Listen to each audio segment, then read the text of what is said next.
Hello there, welcome back to the Agostinho Zinga show with your host Agostinho Zinga, and this is episode number 893. This is episode number 893 of the Agostinho Zinga show, coming at you live and direct from an undisclosed location somewhere in the depths of East London. How you doing? How you feeling, ladies and gentlemen? How you doing? How you feeling? Great, good to hear. How am I? All good, all things considered. I cannot complain. Today's the first day of the month, April 1st. I'm recording this at roughly 11:37 a.m. in the morning, and I am pumped. I am flipping pumped. I am pumped and ready to go. I'm actually pumped with a lot of moisturizer. I'm pumped with a lot of oils. I'm pumped for a lot of snail serum. I'm pumped for with a lot of coffee. I'm pumped for with a lot of tuna. I'm pumped for with a lot of mincemeat, sweet potato.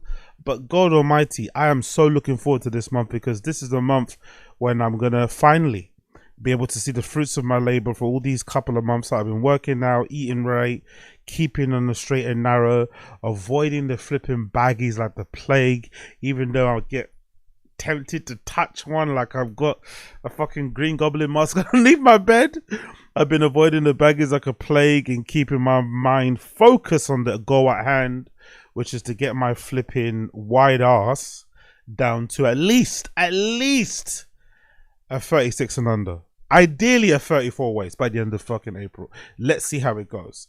But I'm looking forward to this month. Really am. Obviously, it's the start of spring or summer here in the UK. The clocks went forward, which was really aggressive the other day on a Sunday.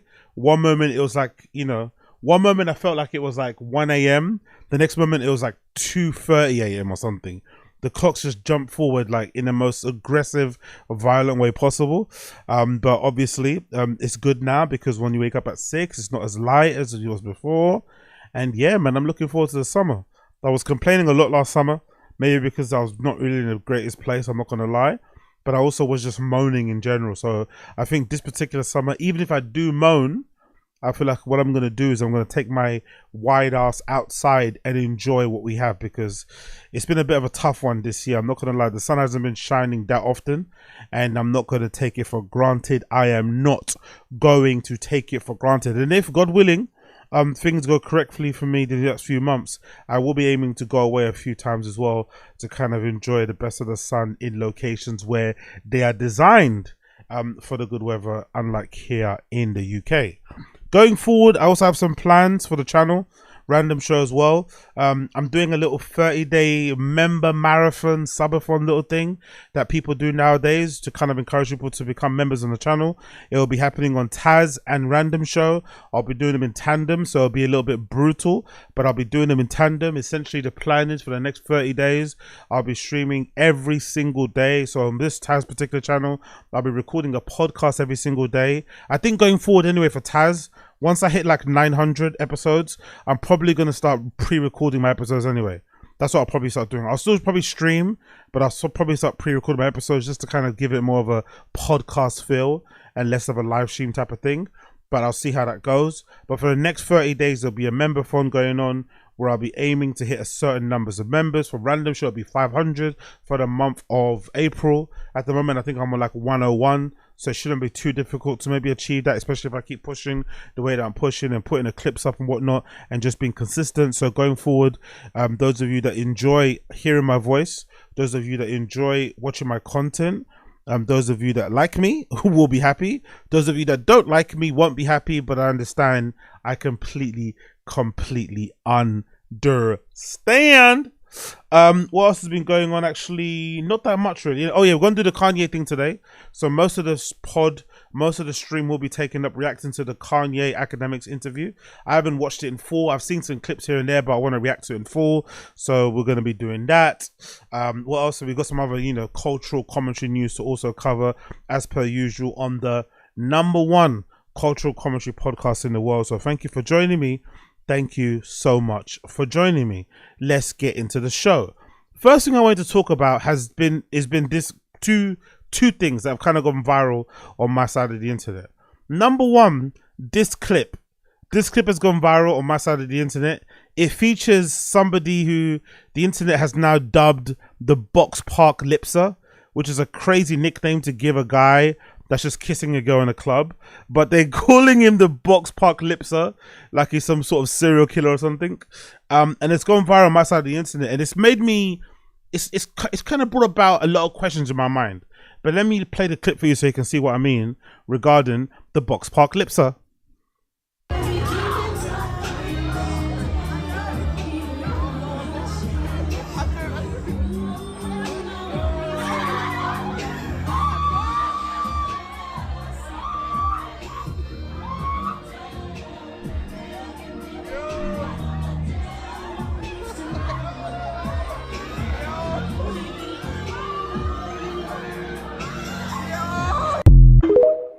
So, off the bat, the first thing I would like to say is that niggas don't really know how to kiss that well, innit?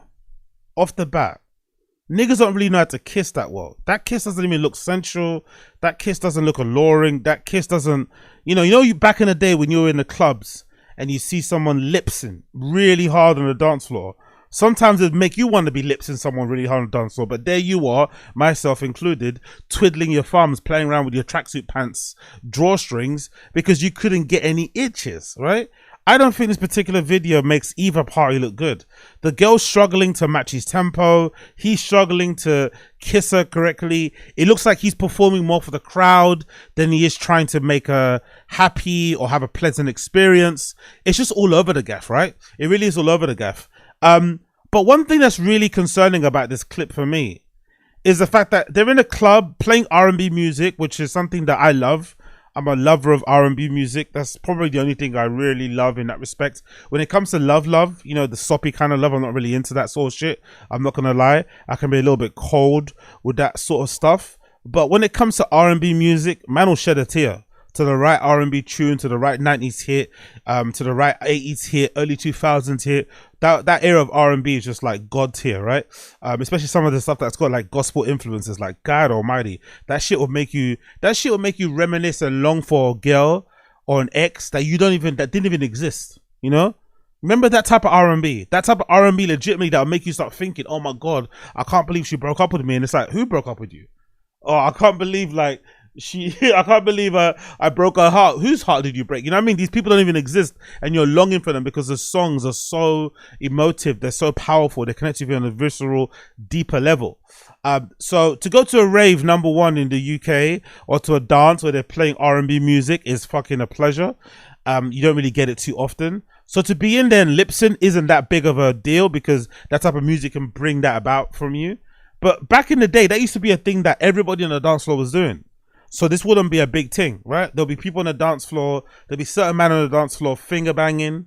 There'll be certain people just gripsing. Certain people ducking down and getting a little on a little areola thing, you know what I mean? There'll be guys doing an absolute madness on the dance floor.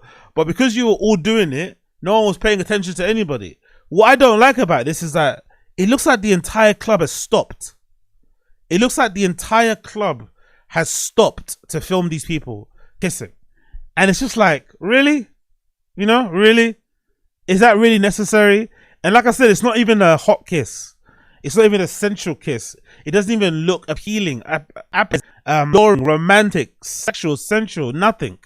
She looks like she's struggling for breath. He's looking like he's trying to do something by grabbing her neck, putting his hand up on the wall. Like, it's just a bit unnecessary and a little bit too much, The outfit is crazy, by the way. Them matching outfits is wild. He's wearing a tiny denim jacket with leather pants, and she looks like she's also wearing a tiny leather jacket with some sort of shiny leather black pant. That's the funny thing about it. Like, him dressing up like a girl is kind of wild. The wallet chain with no wallet is also kind of wild. But man, those kind of guys that have that dye their ends of their dreads like that are usually on a madness anyway.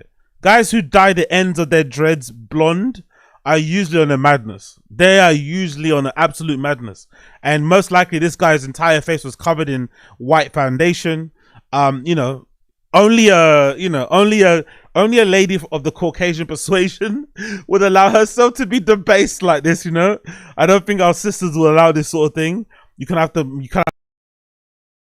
have to get them on a low, you know what I mean? and away from the crowds, away from the prying eyes.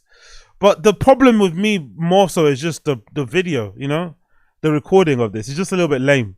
I've learned via the internet that this guy allegedly has a girlfriend at home as well, which is fucking crazy, by the way. That's another element of the story that's really insane. Because in my head, I was wondering stuff like, I wonder what level of confidence you need to be a boy and to be this confident. No, what level of confidence do you need to have to like lip some stranger like this in public and let people record you, or in public like this, knowing full well you got misses at home? What type of a man, what type of a psycho are you where you are lipsing this girl with your full face, you know, going from left to right, hand on the wall, grinding your waist into her fucking midsection, knowing full well you've got a girlfriend at home? That is some next level fucking sleazebag shit. Usually you do your dirt on the low, you know? You do your dirt on the low, away from the fucking prying eyes, away from the cameras. But this Don allegedly has a girl at home and he was out here performing in Boxpark. And if you don't know, we got this place called Boxpark in the UK. It's kind of like a shopping mall, but they're like in crates. I'm sure every country maybe has a version of it. They're dotted around all over London. For some reason, they've become like the de facto place for like black people to go and dance and rave at. I don't really know why. Maybe because there's not a lot of clubs left, but essentially, or maybe because they're outdoor spaces. I don't know, but they've turned into the place where a lot of black people go and a lot of white girls are like black boys will go and dance and have a good time. And I think a lot of recess parties used to happen there and shit. But this is a very baked place. This is full of normies, full of a lot of people from the general public, and full of a lot of people that love to take pictures of themselves when they're clubbing. So if there was a place where you probably shouldn't go to go and, you know, commit adultery, it's probably a place like Boxpark. There's just too many witnesses, too many eyes, too many bait people, too much CCTV, you know, both with people's phones and actual CCTV. So it's a kind of a bit of a wild situation to be in. But the kiss itself just doesn't look that great, you know? That's a real issue that I have with this particular situation. Bring back proper lipsing. Bring back legit lipsing that looked somewhat hot, that looked somewhat appealing, you know, that gave you FOMO. Not this type of shit where it's clearly performative for us on the internet and for people there watching via their phones, which is a bit shit because you've got a girl right in front of you that you could be pleasuring and pleasing and satisfying, but instead you're trying to perform for the crowd that are watching you and you're not even performing that well, you know? But hey, what do I know? Big up that guy, big up that girl. Hope they had a good time. Really do hope they had a good time. But who's to know? Maybe they didn't have a good time. Maybe it was a flipping horrible time. Who's to flipping know? Who's to flipping know? And I was also thinking slyly about this situation here. Big up every stream, so locked. Appreciate you well and doing good on this side of the web and all that malarkey. Let me know, like the stream, subscribe, all that good shit. Let me just quickly get some of these windows here. We continue, but I'll also show you something else on this particular situation over here. Let's see, where is it? Hopefully this is gonna load. Bish bash bosh. Pick up everybody tuning in. Just get rid of this. Hopefully it's gonna get rid of it as well, so we can continue on.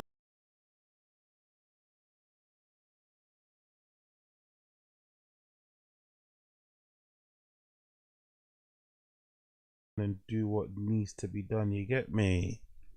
Because that needs to be done. And pick up everybody tuning in.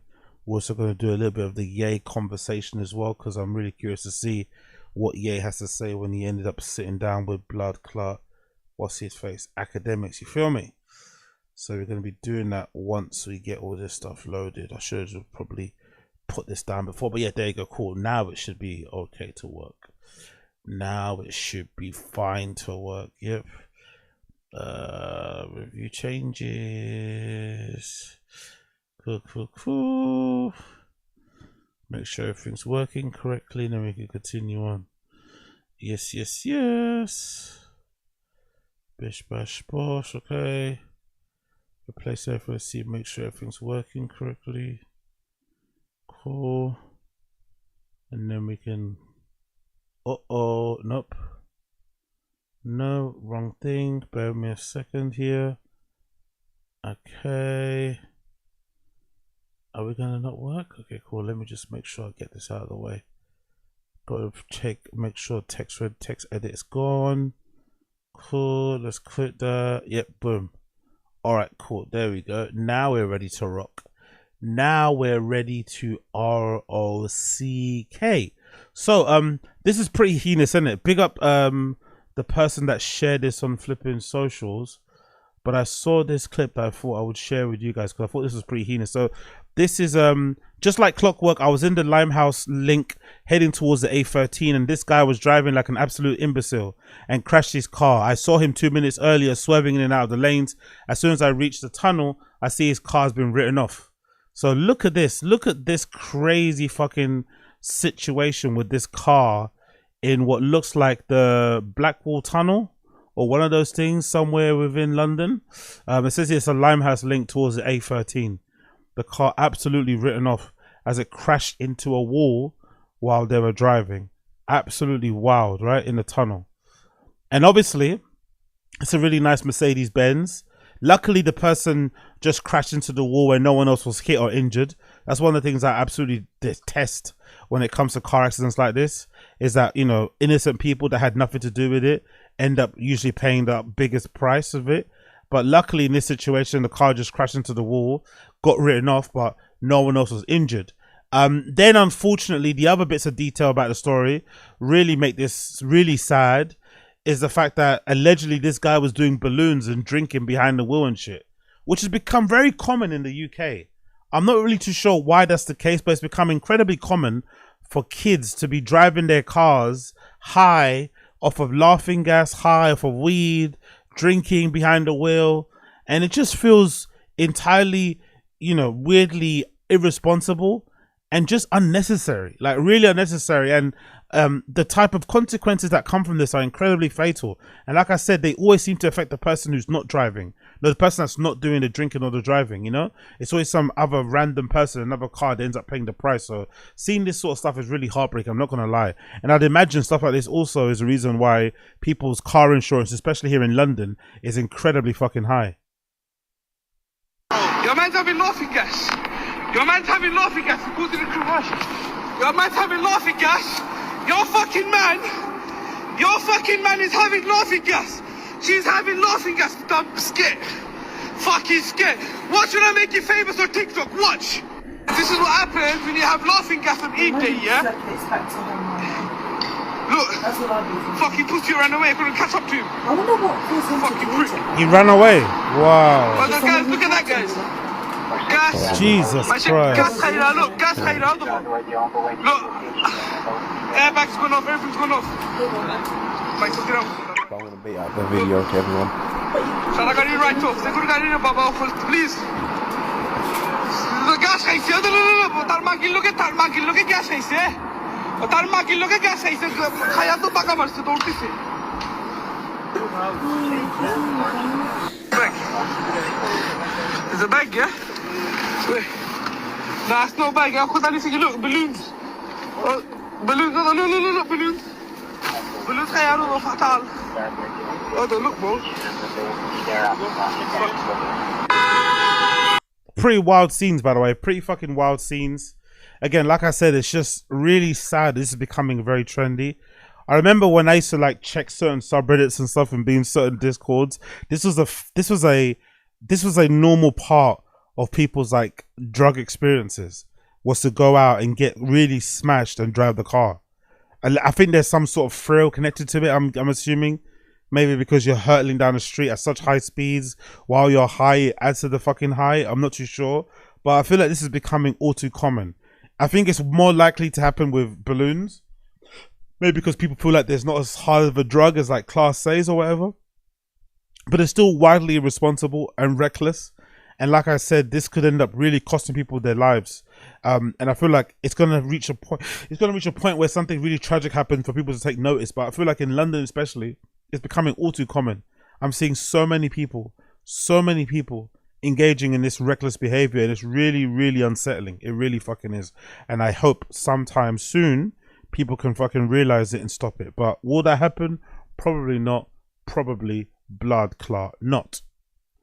Big up Severance. Severance season 3 finale. I finally got around to watching it the other day. I know it came out about a week ago, but I needed to comment on it and let you guys know what I thought. So, like many people on the internet, like many people around the world, I've been gripped with Severance since season 1. I kind of don't really get what's going on, but visually I really like it. I really like the fact that they paid so much attention to detail. I really like that they're so anal about certain things when it comes to framing, when it comes to details, like a little detail like the lady that was putting her hand in the blood thing to open the door, and then you see the tip of her fingers has loads of little tiny pricks that have clearly been kind of, that have clearly calloused and kind of sealed up over time. Little small details that they kind of add to the show that are completely unnecessary but kind of add to the show are really, really cool. And obviously the idea behind it about you having like your home self and your work self is something that a lot of people kind of resonate with. Now, the final season, final episode, I gotta be honest, as a fan of the show, I feel like it's a little bit anticlimactic. I think it's a little bit anticlimactic after everything that happened. He ends up, spoiler alert if you haven't watched it, he ends up picking Helly R or Helena. I'm not too sure which one it was, but I'd imagine it was Helly R. I'm imagining so. Helly was the one that was actually fell in love with the innie of the guy. I don't know, I forgot the main guy in the show, Mark, right? Mark S. But I thought the conclusion for it was a little bit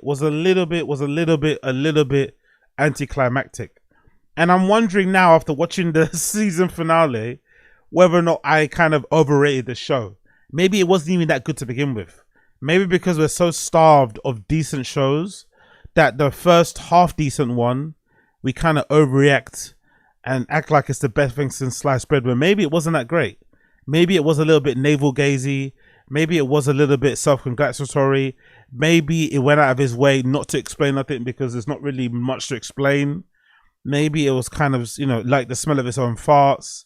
Maybe the best seasons were the first and second. When they started to, maybe the first second was the best one when they didn't really know who liked it. Now they know who likes it and they kind of play to the crowd a little bit. They play to the Reddit, they play to the YouTubes or the YouTubers that cover the show. It gets a little bit boring, a little bit samey, and doesn't really feel like it says anything, if that makes any sense. Doesn't really feel like it says anything. So maybe in this particular situation, I was just overhyping a show that maybe wasn't really that good to begin with, That's what I've kind of thought now that I've finished watching season 3. I'm not really too sure if I really fucking liked it or if I've just been starved of shows and this filled the particular niche that I like, especially with the, sci-fi, thriller, horror angle that it goes for. But overall, too many questions, not enough answers. And I felt a little bit empty after watching the end of it. I'm not going to lie. I did feel a bit empty and I kind of questioned my life choices after spending so little time, watching it. But hey, what do I know? What do I know? I also want to talk about 1923. We have to talk about 1923, man. This might be one of the most miserable, depressing TV shows I've ever watched. When will it ever get good? When will it ever get good for Alexandra? When will it ever get good for the Dutton family? When will they ever get a win? When will it ever get good for the native girl, American Indian girl?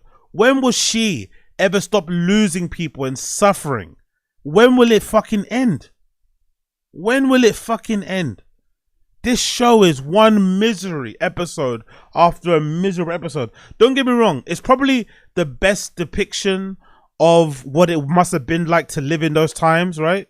In the West, in the cowboy Indian type of times in America and shit, having to traverse from one side of the country to the other side of the country, looking for safety and sanctuary and whatever else it may be for your family, having to combat the natural elements, wild animals, bandits, crooks, corrupt police officers, whatever else it may be, native people, blah blah blah blah.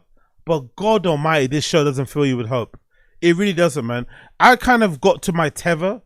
I kind of got to the end of my tether when, spoiler alert, the lady or the couple that the girl called Alexandra stays with in the show when they fucking pass away in the car as they're trying to drive from one side of the states to the other side of the states. I guess they didn't really have an understanding about how the cold would affect them. So they just jumped in the car on some romantic tip after, you know, Alexandra spent the whole evening recounting the story about her and Spencer Dutton met and how it was romantic and picturesque and a lover's tale. It fucking wooed the company that she was staying with that kind of saved her from being locked up in prison on a train, and they wanted to help, so they got out a map and it looked fairly easy to drive from one side of the country to the other side of the country. They get into the car, they encounter some really bad weather, they run out of petrol, and then they get kind of caught in a snowstorm, you know, on the way to this lady meeting or going to see her, you know, her fucking guy at their farm. And it's just like one miserable situation after a miserable situation. It honestly is such a negative and depressing series. I'm hoping at one point it gets better. I really am, because this is too much, man. I can't take this show. Every week I try and watch it hoping for the best, and it's just more misery. More fucking misery. This person dying, that person dying, this person losing each other, missing each other, this getting stolen, that person getting R-worded, this person getting beaten up. It's like, God almighty, man. Even, what's her name? Elizabeth, her husband, just ended up dying because what? He got infused. He didn't listen to instructions. He didn't just stay at the house and guard it like the fucking dad said he should. Instead, he jumped on his horse and tried to follow and chase them. Then he crosses paths with those fucking corrupt police officers, and they just shoot him point blank in the fucking chest and bang, shoot him again close range to fucking finish off the job. Horrible, man. And then drag him behind his fucking horse. Like, honestly, why? Why is this show so negative? Why is this show like this? Why don't any of these people in this show have any kind of like happy ending? Because it feels like in the end, what's going to happen? It feels like that big developer guy that the Duttons are kind of fighting against, right? The guy called Donan Whitfield, who's most likely he represents like capitalism, right? He represents like industry and business in that regard. And obviously that shit won. So most likely what they want to show you is that even with the best intentions, even though the people like, you know, this Donald Whitfield are evil and dark and whatever it may be, eventually they end up winning, right? Because that's just the way it is. Life is unfair. I think that's the reason why I kind of like Ozarks on Netflix.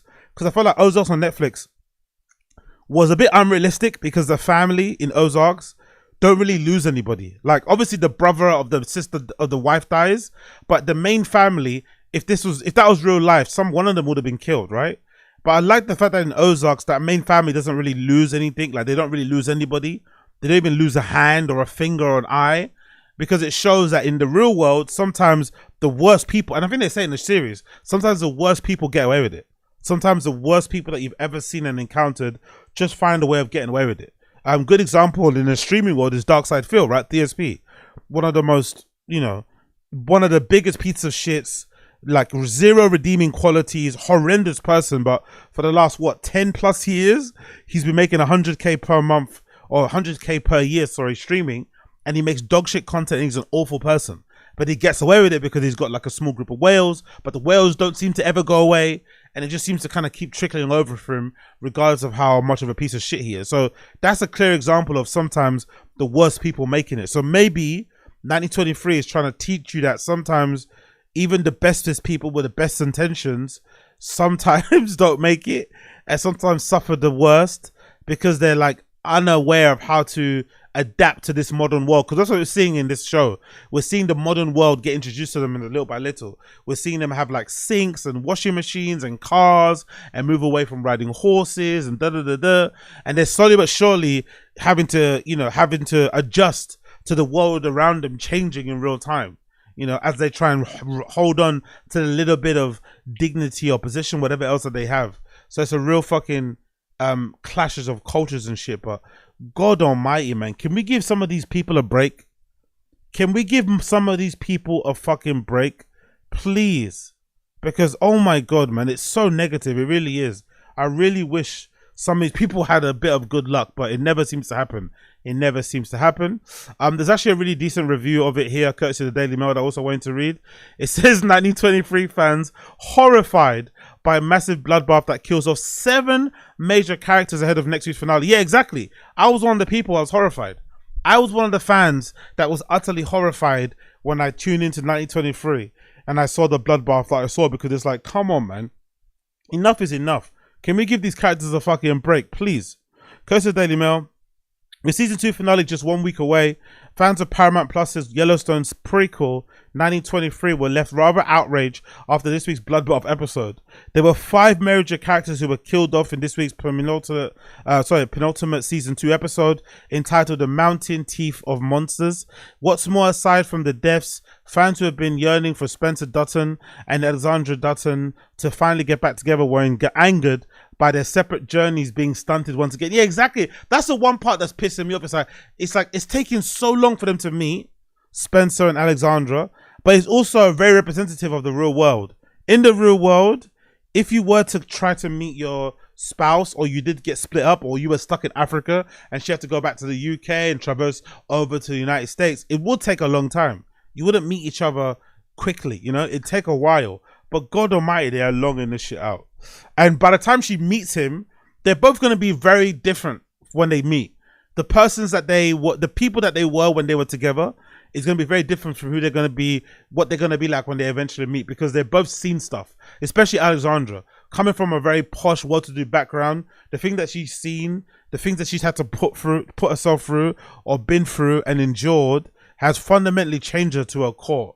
So is fucking Spencer gonna like that when he eventually does see her, or is he going to be pissed off and annoyed at that version of a woman that he sees as a wife? I don't know, man. And she's pregnant too. I don't think she got to tell him. She's fucking pregnant in the show. Oh man. What do you call it? Many fans even branded the show unwatchable after an abhorrent sexual assault that Alex suffered from the literal hands of a vile stranger. Exactly. The war for the Yellowstone Dutton Ranch will most certainly culminate in next week's season 2 finale, though some fans are uncertain if anyone will be left standing. Fans did not hesitate to express their frustration after this deadly episode. They even claimed the life of beloved Dudley family member. Exactly, it's so fucking horrendous, man. Honestly, that car scene really pissed me off towards the end. It really fucking did. One of the big storylines heading into the season was Alex and Spencer's arduous journey to meet each other in Montana. After being questioned in Texas for vagrancy and sending word that he's coming home, Spencer was finally on a train home. Alex's train was cancelled due to the snow, though she was saved by some affluent and compassionate fellow Brits, Paul, Agus Pugh, and Hillary Janet Montgomery. After hearing her incredible tale, they offered to drive her to Montana, though they encountered the same storm that halted her journey, as Alex wakes up to find Hillary frozen to death in her seat and Paul lifeless outside a short distance from the car. Their deaths were not necessary either. Had they heeded a warning from a lady at the gas station who said that there were no gas stations from there to Montana, the episode ends with Alex alone in a car, miles from anywhere, with no one to help her anywhere in sight ahead of next week's finale. By the way, what are they going to do? Are they going to make this Alex girl become a fucking cannibal? Is that what they're going to do? Are they going to make Alex into a cannibal? Is she going to have to eat those people that fucking saved her life and on the train, that put her in a car and drove her to the fucking, and attempted to drive her across the fucking Montana? Is that what they're going to have to do? Please, I hope that doesn't happen, man. I really hope that doesn't happen. Yep, while Spencer remains alive and on a train home, his nephew Jack Dutton, John Dutton Sr.'s only son, did not. Ugh. He ignored his uncle Jacob's Harrison's orders to stay home and protect his pregnant wife Elizabeth and Jacob's wife Jack's aunt, but he decided to run off and help his uncle anyway. Exactly. And he ended up dying, the fucking idiot. Along the way, he runs into Clyde and Alec, fellow livestock agents. Although Jack know they are both actually spies for the nefarious Donald Whitfield. Clyde and Alec were sent into town to wait for the train to station for Spencer's arrival, giving him standing orders to kill Spencer and Rest Dutton and put them in the unincorporated county Yellowstone fans know as the train station. While Clyde and Jack were casually chatting about Spencer, Clyde quickly kills Jack and hides his body in the woods before heading to the real train station. One of the other major storylines this season involves Tiana Rainwater, her escape from the brutal Christian school, and the manhunt after her manhunt for her after she killed several nuns. After her escape from the school, she's taken in by the Runs, his house, and Pete, Plenty Clouds, and they go on a run together for Marshall Kent. Only one of those 5 characters is left standing at the end of the Mountain Teeth Monsters, Tiana herself, who is likely an ancestor of Thomas Rainwater and from the original Yellowstone series. Last week's episode ended in yet another cliffhanger with Marshall, Kent, and Pete both finding weapons at the same time, but we learned that it was Kent who killed Pete. After Father Renaud catches up with Kent, he's sickened by all the death he's caused in the hunt and decides to kill Kent himself. So yeah, bunch of people died. For me, too many. Really fucking annoying. This show's really negative and dour, and it fills me with dread every time I watch it, and I really hope for the best, but every time it finds a way to disappoint me. It finds a way to disappoint me. So big up 1923. Cool. Let's move on and talk about what we wanted to talk about today, the major topic of today's particular episode, which is the interview that Kanye did with Blood Clot DJ Akademiks. Now, I'm hoping this doesn't get taken down, hoping I don't get fucking blocked or whatever else it may be on here. If it does, I'll probably just remove the part from here or re-upload the podcast itself separately.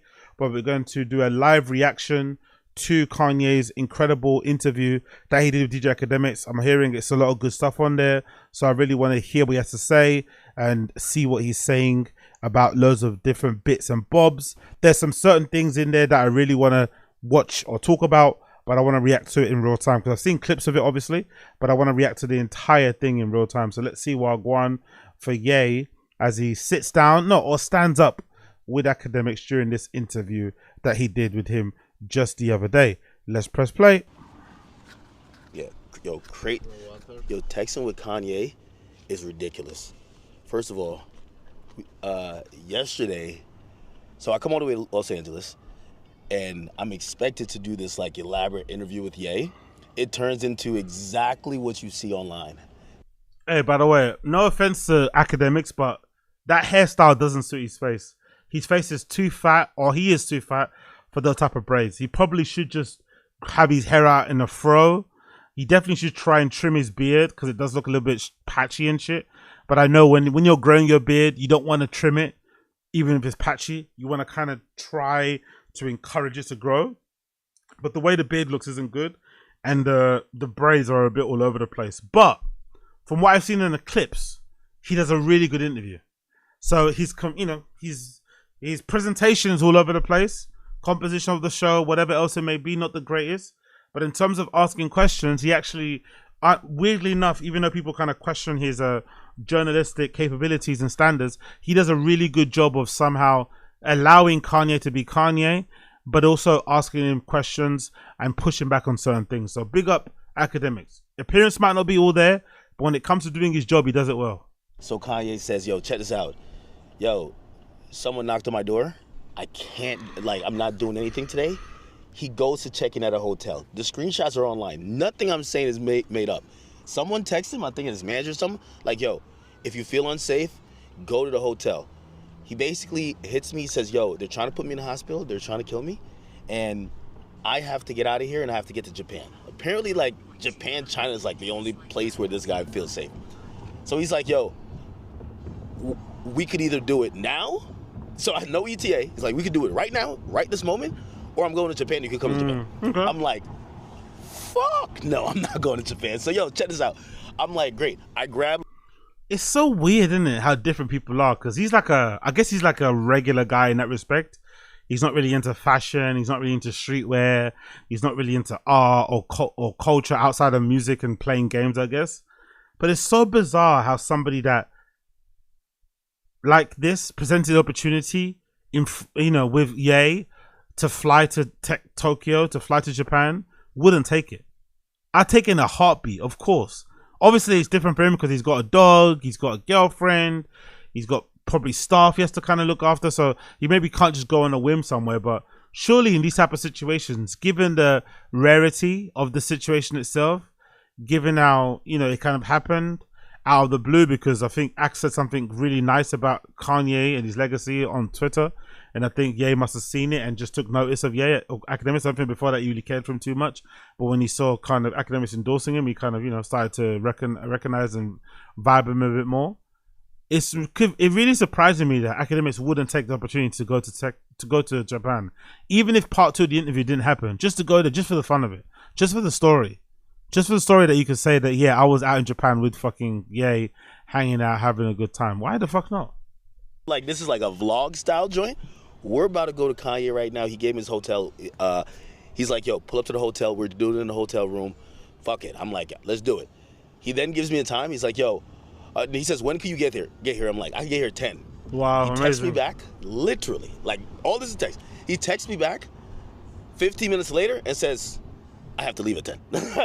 so I'm like, what? So I'm like, all right, well, I'm already on the way. I'm going to get there. I said, I'm going to get there 9:20, which I think I capped a little bit. What time it says we're going to get there? What time? 9:20. 9:20? Oh, are we getting there at 9:20? Yeah. Oh, perfect. Okay, so at first I thought it was going to be 9:30. So we got 40 minutes to do an interview, and what I'm going to do is I'm going to just roll all the way through. I got his mic in my hand. This is my mic. And, yo, whatever happens. Now, I had a whole bunch of questions, this and third, but this is literally going to be, yo, we're catching Kanye at a very interesting time. You know, some people might be saying that he's, I don't know if they would consider this a manic episode, or some people might say he's paranoid, or some people might be like, hey, listen, he's exposing a lot of truths. And anytime you do that, you always have to worry. So, listen, I don't know what it is. Listen, I barely woke up yesterday, but we're going to go get this done. So, again, I'm going to bounce off the energy he got going on. But, yo, let me tell you this. Working with, like, rappers, but especially, like, a mogul like Kanye, yo, just jumping. By the way, this is the only, I hope this is the only hotel we're not going to the wrong one. Is the place we're going in West Hollywood? Yes, West. Okay, great. Perfect. I think he was staying in the Chateau Marmont. I think so. That's the place that he likes, isn't it? Or most people in Hollywood like as well. It's very discreet, kind of out of the way, blah, blah, blah, blah. Legendary hotel as well for like artists and musicians or whatever else, and maybe over the years. Big up the Chateau Marmont. So at least I know I'm going to the right place. I have to check my text every couple of minutes because this dude is live to tell me like, yo, I just got on a jet. I just got on a jet. Okay. Yeah. All right. A little bit hectic, but it wouldn't be. He did a good job also recording all this stuff before he got there because it was able just to have like an unedited kind of like, you know, sequence of events, and you kind of saw everything as it kind of played out as he drives up, as he sits in a room, Kanye walks in, the whole thing. I really love that. The life of making content, and wouldn't be dealing with Kanye West. Run and gun entertainment, man. Listen, the Academy. Why not? Yo, by the way, this is how funny it is. So I'm thinking about, yo, we got to do, they send me a look, which is like this dark, like almost silhouette, like aesthetic. And they're like, Kanye wants to do the interview and it has to be done like that. So the whole time I'm hitting up production people, gaffers, I'm hitting up people who are going to do all type of, real top level pro, because, I'm thinking, Kanye does music videos and he's one of the best at it. Like, Kanye shoot movies, which are music videos, right? Yo, I'm going to have to do this whole interview probably in the studio or the little lounge of his suite, I think. I don't even know what type of hotel room he has, you know what I mean? Little do you know he'd be standing up the whole time. I'm doing it in his room. Bug it, okay? I can't even say no Diddy on this because he rocks with Diddy. Yo, I have no idea what I'm walking into. I have no idea. He said he got knocks on the door. So I just cut last scene, and I'm like, let me look at questions because I got to get everything. I got to be prepared. And I'm like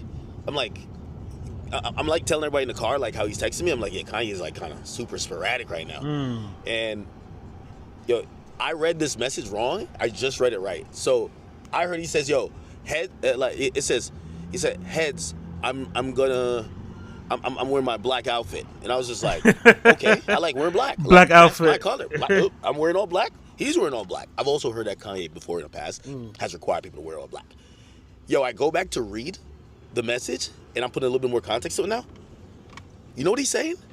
Heads up, I'm gonna wear my black KKK fit. I'm like, what? So like, yo, I skipped past. I didn't even like really call it in the moment because I was like, yeah, 9:20 arrival time. That's what it says now. And he says, okay, we'll have 40 minutes. And I'm like, all good. What is a fucking black KKK outfit? You know exactly what it's like. It's a KKK outfit, but just black.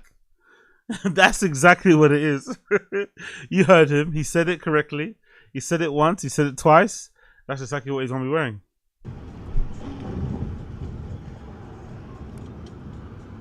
Yo, what the fuck is going on?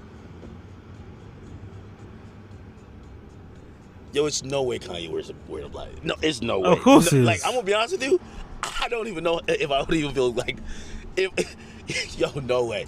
I can't be my idol and he's wearing a black KKK outfit. Come on, bro. No, bro. Like, you know what I was expecting? A little bit, like you showed up, be like, yeah, bro, I'm normal as shit. Like, you know what I mean? Like, I remember meeting Uzi. Uzi looks like he's crazy online. I met Uzi. Uzi's like, what up, bro? Like he just like mad cool. It's like, like he just like vaping. That's it. What do you think he's gonna be? You think he's gonna be fucking eating rabbits raw, like, you know, while he's fucking sitting cross-footed in the fucking on the table? You know what I mean? Of course, it's gonna be normal. Of course, his appearance isn't gonna match his regular everyday personality because he's an everyday personality type of guy. Makes sense to me, personally. I'm expecting Kanye to be like, nah, I'll just be trolling, bro. I gotta be having a good time. A black KKK fit. Oh my god, bro. Let's see this black KKK. I want to see. We'll this. see if this can even be put out. But whatever's gonna, Jesus Christ, a black KKK fit. No fucking way.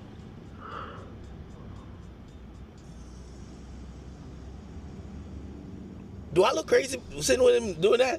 You know, like, yo, wait. That's the first thing I gotta ask him. Because I'm thinking my question, I'm like, not the first thing gotta be like, bro, why are you wearing a black KK outfit? Because I can. What? All right, 2 minutes away.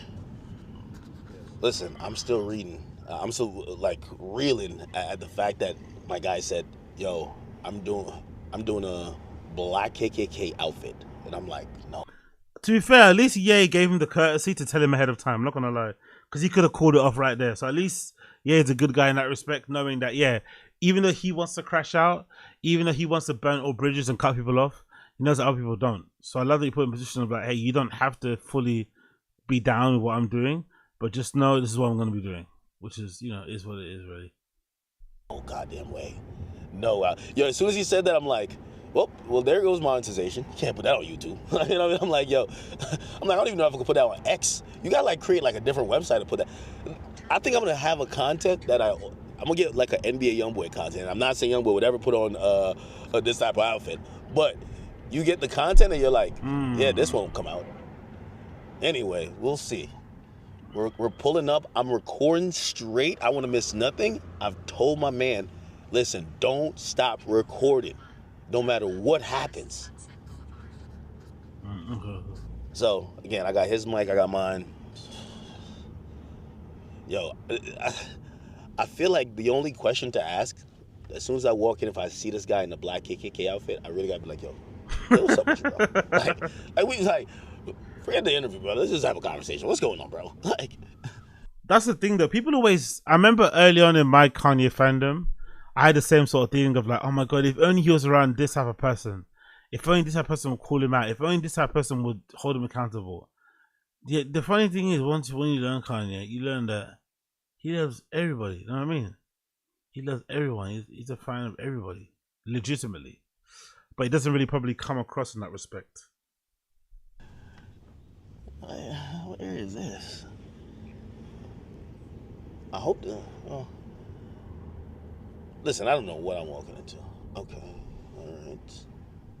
Here we go. He's pulling up to the chateau. At the stop sign, turn left, then take a slight right up on Rod Lane. Anything could happen, man. Anything could happen. Going in through the back door as they usually do. Severance. All right, I'm gonna text him I'm here. Yeah. Just so you know, because I know, you know, he's like here. Let me just say here. Okay, excellent. Take a slight right up on Rod Lane, then turn in 100 feet. Okay. You get that? This is a Chateau Marmont. What a great pronunciation there. Okay, thank you. One more time. Okay. You get that? I want that pronunciation one. Chateau Marmont. Chateau Marmont. Chateau Marmont. Okay, guys. Chateau Marmont. Front door? Yeah. There's an Uber. Alright. Okay, there we go. Yeah, Rico, you can get the bag out of the truck. Now we're here to see, I guess, Yay? You should be here. You know how to get up there? No, I don't know. If you go to those stairs, Yes. then you're gonna go left Uh-huh. to the elevator. It's the 5th floor, I believe. Thank you. Oh wow, nice. Hold it really low. Okay. There we No, go. you could actually, you kind of change it. I think it's Yeah. I know pitched you up. did something to it. Is this? You like this? Wow, small hotel, isn't it? You just gotta push to, yeah. Very You got- small you gotta hotel. Push to hold. He said 5th floor. Okay, here we go. Yo, Axe quite skinny in his legs, isn't it, for some reason? But his upper body is all mass, all hamburgers. But his legs actually look quite small. Not too sure if I'll be happy with that type of body. I just prefer it if my whole fucking mass from head to toe was all wide. You know what I mean? Having a big upper body but relatively small lower body is a little bit annoying. Okay. Wait, where's the elevator? Over there? All right. Thank you.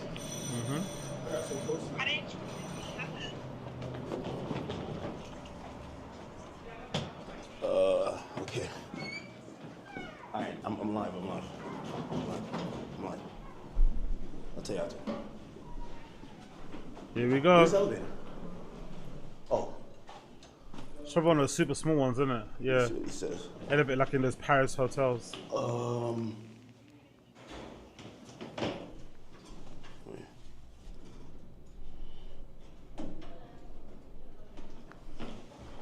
Just hold my phone.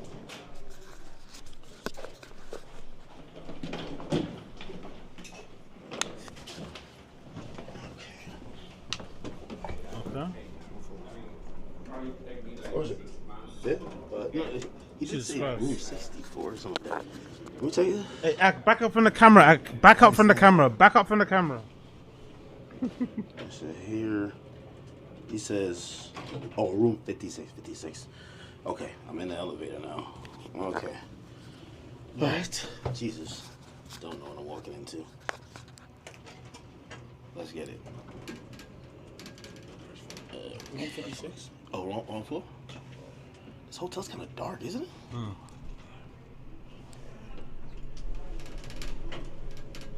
Okay, just keep recording.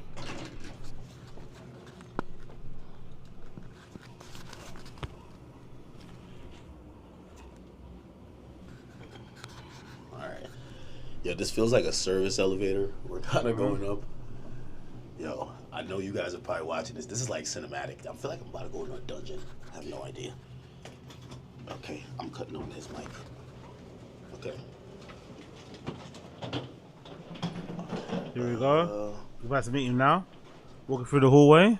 Oh, this is it. There we go. There's the room. We're gonna knock.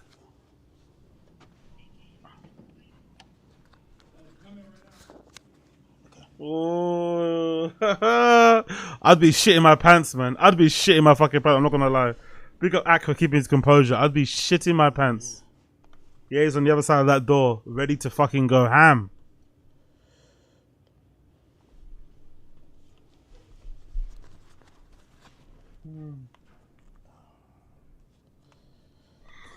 Let me see.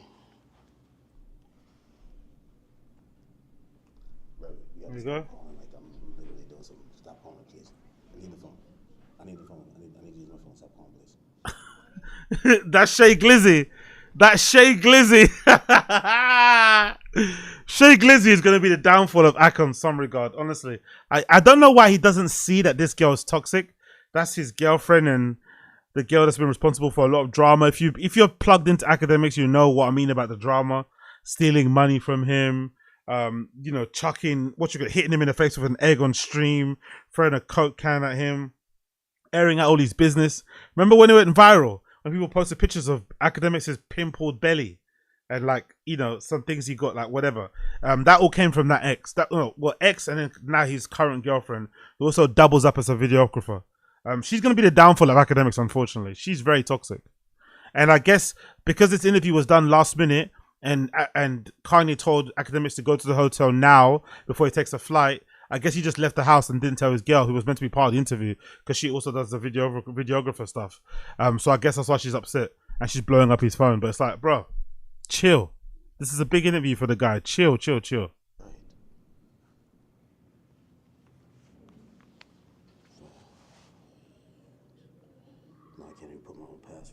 Big up God's favorite. Is this bigger than Drake for him? No, I don't think so. Drake is going to be huge because Drake hasn't done anything with him at all.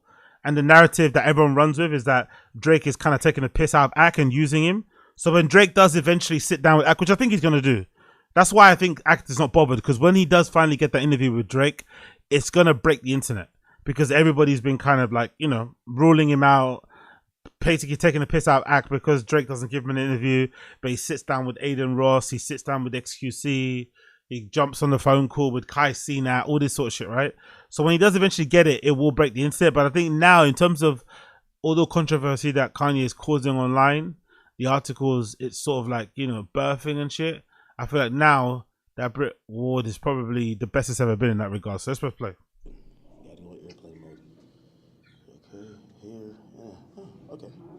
You still waiting? Let's see. Oh, he's there. Oh, by the way, look at what he's wearing. Look at what he's wearing, bro. I love Ye. He's such a psycho. He's got a bust down. He's got a bedazzled swastika chain, and he's also wearing a Sean John t-shirt. Sean John being the name of Diddy's fashion brand. Absolutely crazy, man. Sean John t-shirt and a fucking swastika chain. He's just daring to be cancelled. Cancel me now!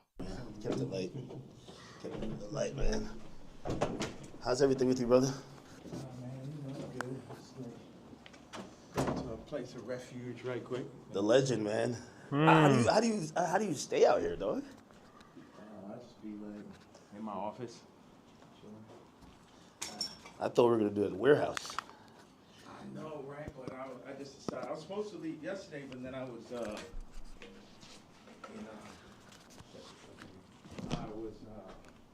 gonna do the interview with you yesterday, and I was doing it earlier and blah blah. Nah, I seen the online shit. I'm like, damn. Right, he doesn't have any luggage in it. That fucking room looks empty. Doesn't look like there's any luggage. It looks like he's literally got the clothes on his back. There's not usually when people, you know, I know when it's me, when I go to a hotel room, everything is splayed all over the place, right? My luggage just kind of doubles up as my de facto wardrobe. And then all my other shit's all over the place. Maybe stuff in my pockets on the table. Like, it looks like I've kind of dropped there. I've kind of arrived. That hotel room looks spank. Like, there's nothing out of place. It looks like he just arrived there with just a clothes on his back and that's it. Kanye is very minimalist in that way, innit? In how he travels, moves around. Doesn't really have much on him. Just his phone and some clothes and a backpack. That's it. What the fuck is happening? Yeah, so I just got like a little bit exhausted from that bullshit. It was just I get it. moving shit out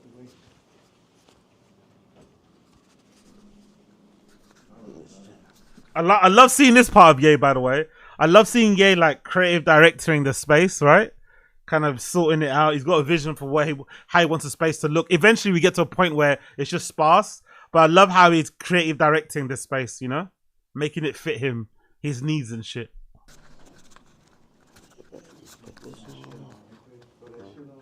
This guy, man.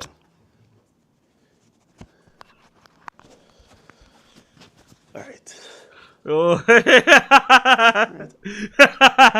Ak's got his best fit on possible, right? He still looks like dog shit, but Ak's got his best fit possible. He's got his all black fit on. He's feeling self-conscious. He's adjusting his shirt. That's the thing. That's the way you feel a bit nervous. You're in front of you don't want to look too cool. You don't want to look not cool. You don't want to look frumpy. You don't want to look like you got shit gums. So he's just trying to adjust himself. Big up, Ak. I think my joint is decent. Yeah.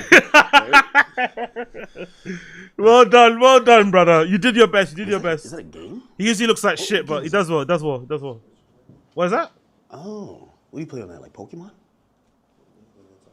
What is that? It's a Nintendo Switch. It's a handheld thing. What the fuck is that? What is that? I don't know. I don't know why I thought like Some sort of handheld. with like some NPCs. Like Wow, is that it? Nothing. He's got nothing else. Room is so empty. No, not even a laptop. It do look like kind of like a Switch, right?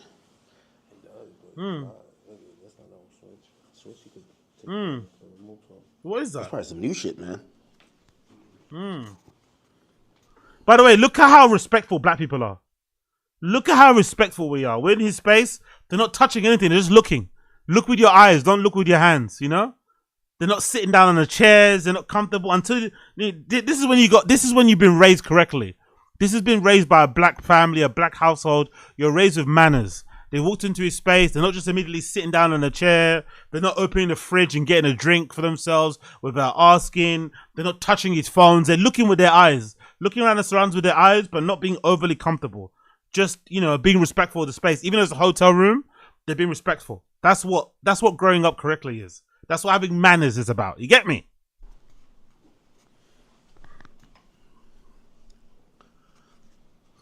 Yeah. Yeah. Go on. He's nervous, isn't it? You can tell he's nervous. I don't blame him. Another reason I thought like there was gonna be like assistants, staff. Yeah. He's just solo dolo, isn't it? No Simple. Yeah. To be fair, this is what David Beckham was talking about once. I think David Beckham spoke about it once during the height of his celebrity, because David Beckham like travels pretty light. He doesn't really have that much security with him, and I think he's the one that I first saw something like. He said something along the lines of, "If you act regular, people will act regular with you." And I'd imagine that's what Kanye probably does, to kind of disarm people and whatever else it may be. And it's obviously way cheaper as well. You have to spend as much money on security. He just travels light and just keeps it regular, which is really cool. Because most of the time you probably see him and don't even think it's him. It's like that rumor that I remember people had here for ages in London, that Rihanna lived here for like 2 years or something and nobody noticed, because she was literally just walking around town acting real regular. This is, I think, even pre-COVID. So it wasn't like she was wearing a face mask. She was just walking around town pre-regular and no one really bothered her, because no one really, the last place you'd expect to see Rihanna would be like in London, which was pretty fucking cool.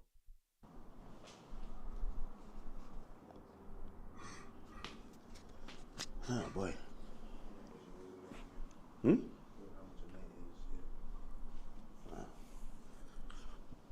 little saucy in here, right? A little hot. Hat forward or backwards. He's so nervous.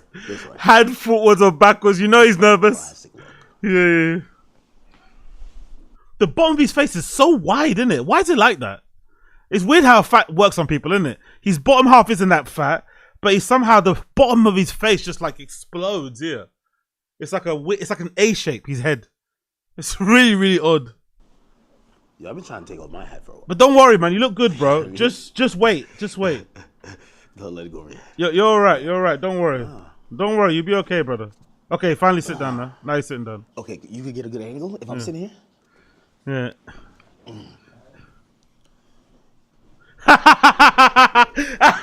Wherever you want. You can sit right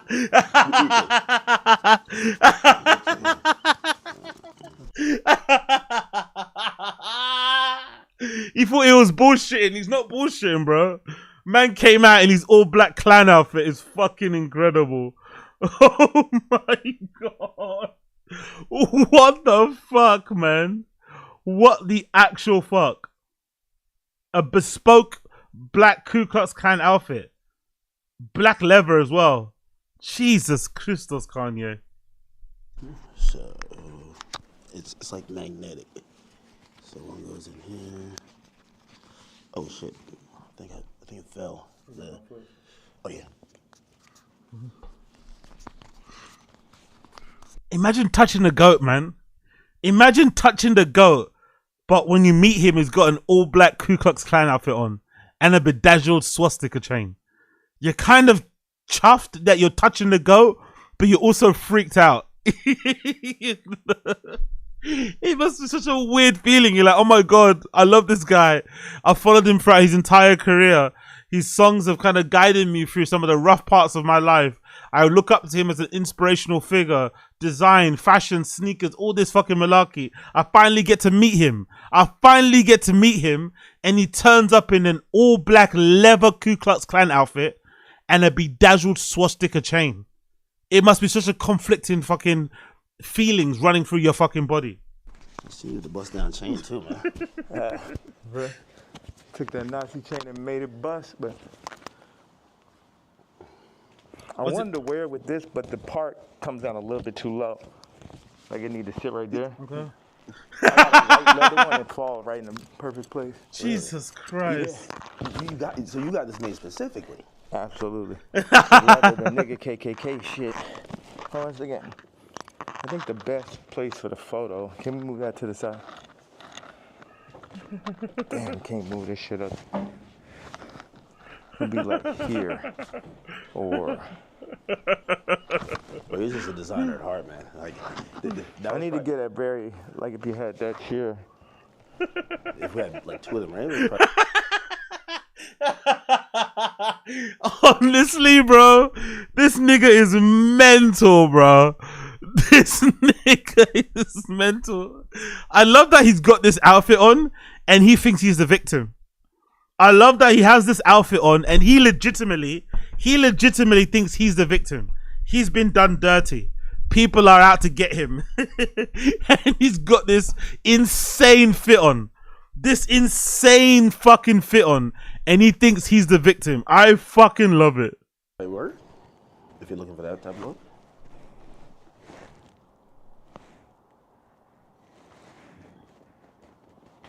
I should just stand. The best thing would be right here. And then you put your chair right there. Take my Timbs. So like put this there. I love that he wears Timbs, by the way, but not the regular wheat Timbs. He's got the dark brown Timbs on, the kind of construction worker Timbs. They look quite cool though. I'm not gonna lie. I'm assuming we're gonna see a Yeezy version of those Timbs soon, because he likes to wear like a staple shoe till death, and then he's gonna make some edits and make his own version. I think we're gonna see a Ye version of a Timberland boot very soon. He's getting Akademiks to do like furniture fucking rearranging and removal to build a little set so he can stand up, so he can get the full, basically he wants them to stand so that they can get the full fucking head to toe of his fucking Ku Klux Klan outfit, which is nuts, by the way, but I understand in some respects. Yeah, it's perfect. So you take that away, so we just have like this, frame it right here. Okay. So move this or keep it? Yeah. All right. Like, We keep this as the middle, or this? I would take that over, just out. Yeah. You don't need none of that bullshit. Yeah. Now, how would you? Look at him, bro. Just look at him. Just look at that figure standing up against the wall in that fucking outfit. Just look at it. Absolutely wild, isn't it? It's a really wild look. There was a time, actually, when was it? Maybe the time when I used to watch like old Jim Jones and Max B videos, Cocaine City sort of stuff, right? I remember there was a time when there was a video of them going to some shop, like a leather shop, and I never remembered where the hoodie was from. They went to like a leather jacket shop place or something to buy like furs and minks and all that sort of jazz. And I remember, maybe it was Styles P or Jadakiss, they had a hoodie on that had a really pointy hood on it, almost Ku Klux Klan looking. But I could never find the classic or version where they got that hoodie from. It was a basic pullover hoodie, but it had a really pointy hood. Not too sure if it was an old Champion style hoodie or whatever. I always thought that was a really cool style, to take like that hooded, that cone shape at the top of the Ku Klux Klan, but then put it at the back of a hoodie. So when you wore the hood, it kind of had that pointy shape. I know sometimes Bape hoodies used to have that. They kind of had that pointy shape at the back sometimes.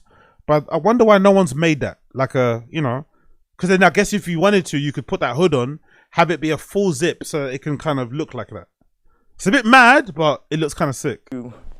What's the frame look like? Because I like just standing right here. Okay.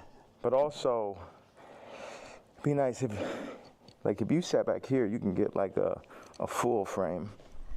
Now, do you want to talk to me or stand when I'm here? Like this. Akademiks is like thinking so many things. Akademiks is thinking, hold on. Actually, maybe I should do like a DJ Vlad thing and talk to you from behind the camera so that I'm not in frame so people can't use this against me later on in life. But then he's also thinking to himself, this is a once in a lifetime opportunity to stand next to the GOAT and have this like cemented in cultural history. What do I do? You know, he's thinking, should I stand behind the camera or stand in front of the camera next to this guy with this outfit on?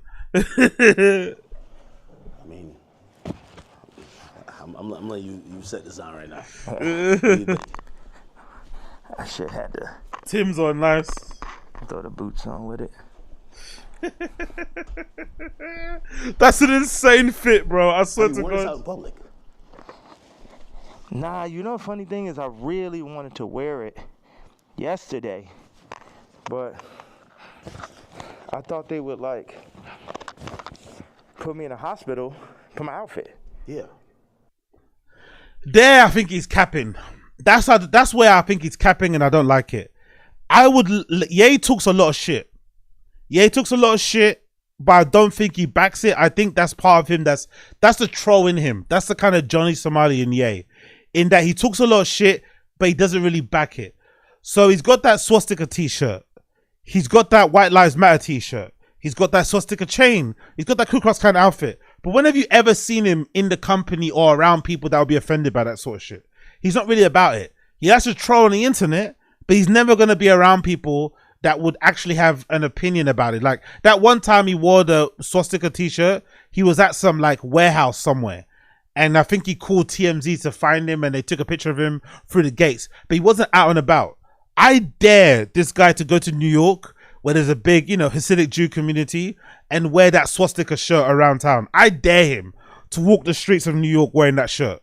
I dare him to go to certain parts of the South wearing that outfit the way he is now. He wouldn't do it, So I think he chats a lot of shit in that regard. Like he said, I'm going to be sectioned if I... No, you only be sectioned not because of what you're wearing. You're going to be sectioned if you're talking shit or if you're saying certain things or you're, what's that thing called? You're displaying actions or you're saying or displaying some sort of action that people would deem to be mentally unwell. But I don't think you're going to get sectioned for an outfit. But Ye is not brave enough to really go and step outside with the outfit. He knows, He knows. And I think LA is safe because it's full of, adult pretenders anyway. And everyone there's fucking cuckoo. So they probably just think he's trying to work out for a part, whatever it may be. So they're not going to say much. But you don't really see him doing or saying these type of things in the company of people that he knows is going to offend. It's weirdly enough like keyboard warrior energy. That's the only thing about I don't like. There's a lot of keyboard warrior energy with some of his rants. He doesn't say this stuff to people's faces, really. You know what I'm saying? Like they would put me in the hospital for my outfit. So, So even yesterday, I'm watching the video, and I'm like, who do you think? Like someone knocks on the door. That's what the tweet said or the video said. Yeah. Who do you think that is, and what do you think? Obviously, you're saying things that how you feel at the moment. Yeah. And some people might feel like you're ruffling feathers, but who do you think would care that much that they would want to threaten your life? Because you do feel like your life is a little bit threatened, right? Yeah, I think I definitely when I start bossing up for my kids, I definitely feel. A second, let me just. He's got a phone. He's got a phone pocket in it. I love it. Yeah, I definitely feel that I was pushing life to the limits by pushing into the truth. Like we know that wasn't surprising when I put that image up of my youngest daughter. Yeah. That wasn't like the most surprising idea, but it'd be things that happen that we know happen that we just can't do anything about. But then they push whatever agendas like on the media that they want us to focus on. And that's something where, I don't know who the people are, so it would sound like real conspiracy theory. I just know that. The cameraman desperately trying to get the cone of the Ku Klux Klan in frame because it's so fucking high. He's really trying to get it in frame. That the kid from Lincoln Park got killed for expressing some of these. Is it not loud enough? No, you can't hear it. It's not loud? Your audio, okay, video could be louder. Let me change the settings in OBS and let me put the OBS settings a little bit louder. Let's see if that works. Same truths. And for me, just as a father, at a certain point, it's not about. It never was that. But when you're a celebrity, it starts to be about more of what fame is going to get you, what clout is going to get you, what money is going to get you over. Is this the right thing for your children? And, you know, I'm willing to die for my children or to allow them to be in this kind of environment that I know they're in. And what I noticed on the comments, they always used to try to, like, for the past 10 years, they used to try to write me off. Oh, he's so crazy, he's so crazy. I'm seeing the comments is now like 60, 70% like, yo, he's just telling you exactly what's going on. He's just the only one that's in a position to be able to do it because I don't have any brand sponsorships. It's like I'm past cancel. So these people out here, they toying, they playing. It's interesting. The swastika, I want to just, you know, I know we have a little bit of time. I want to tell you, by doing it, it's sort of like a magnet where people get so mad and they start exposing themselves because the Jews, they move in the tunnels. They move where you can't see them. They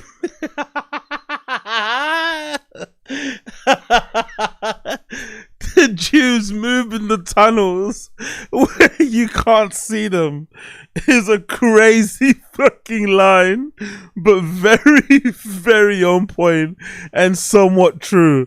Oh my God. An invisible hand, and they'll get like, what they'll do is they'll threaten people. They'll threaten people, oh, we're going to take your tours away. We're going to drop your artists. You got to say this. You like, how many people put, I stand with my Jewish people, you know, 3 years ago. And what I did is I stood on it this time. I never backed down. That's my whole thing. That's why I was mad about removing, that somebody taught me into removing that Jay-Z tweet, because it was just like, nah, the whole idea is no matter what, I'm not going to back down. So by doing a swastika chain, it then ruffled some feathers. And then I really saw the comparison of me and Puff with the Diageo and the Adidas situation. Yeah. Regardless if they could have locked me up for taxes or not. Come on, man. Come on, Kanye. What you went through with Adidas and what Diddy went through with Diageo, two completely different things. Two completely different things. In my humble opinion, the Diddy Diageo beef, although he was trying to claim racial discrimination, I personally think Diddy was using the George Floyd Black Lives Matter movement as an opportunity to play the race card to get more control or to get better percentages or to just get a payout from Diageo. Because I think, if I'm not mistaken, Diddy's argument with Diageo, that lawsuit, before he got cancelled or before he got sued, before he went to prison, Diddy filed a lawsuit of racial discrimination against Diageo because he alleged that Diageo didn't give him proper splits. Because I think he already launched Ciroc, but then he launched, I think, he launched a tequila brand or a whiskey brand. I forgot which one it was. I think it might have been tequila whiskey. He launched another brand. So he worked with Ciroc. In Ciroc, I think he started off as an ambassador, but then he did so well with them, they ended up making him, you know, a partner in some respects. He launched a few more flavors. He's not the one that started Ciroc. Ciroc was already a Diageo brand, but he helped to kind of launch the other flavors. Then obviously he did so well for them, they allowed him to make his own tequila, I think. And then he launched that tequila, but he says that Diageo weren't pushing that tequila brand as hard as they were pushing when he was working with them with Diageo. So he claimed racial discrimination. I personally think he did that to take control back and to get better splits and to get some money out of them. He took advantage of the whole Black Lives Matter thing, which I think is fine considering the cultural moment we're at. Everybody was super scared and nervous and trying to appear as non-racist as possible. So he probably would have won and got that money if not for that Cassie case. But the Cassie case obviously took a lot of his attention and resources away. So he had to end up dropping that lawsuit and then he ended up obviously getting in trouble and now he's in prison. But that's completely different to what Ye went through with Adidas. What Ye went through with Adidas was a bit of a scumbag move, but if you think about it, it was also self-inflicted. Kanye kept pushing the limit and basically saying, hey, I can say and do what I want, and Adidas will never drop me. And then he said something that Adidas didn't feel comfortable with, and they dropped him. I think they're allowed to do that. What I didn't like about Adidas thing was allegedly they froze his bank accounts. That was really spooky. You know, it's okay for them to decide that you're a brand risk and to not want to work with you. But when the brand are able to access your bank records or your bank account and freeze your funds, that's insane. Like, that's insane. Like, I didn't know that was a thing. Like a payment, you know, a person that pays, you can reverse the payment or whatever, or freeze your pay. Like, wild situation. But he can't compare him to Diddy with that situation. I think that's a bit, you know what I mean? Plus, Diddy has obviously the allegations over his head and shit, which are incredibly serious. You know, Kanye was a bit of a troll and weirdly inappropriate with the Adidas people. He was showing some of the executives porno on his phone. A bit wild, but what he didn't do was allegedly R-word people, abuse people, drug people, sex traffic people, all this sort of madnesses that fucking Diddy's been accused of. So to compare the two things is kind of insane. They wasn't playing fair, like, okay, cool, fair deal, you did good, we did good. It's like, no, you leaving with nothing. We have to destroy you. Even though they came and used us to tap into the culture and make money off of black people and people who enjoy black culture.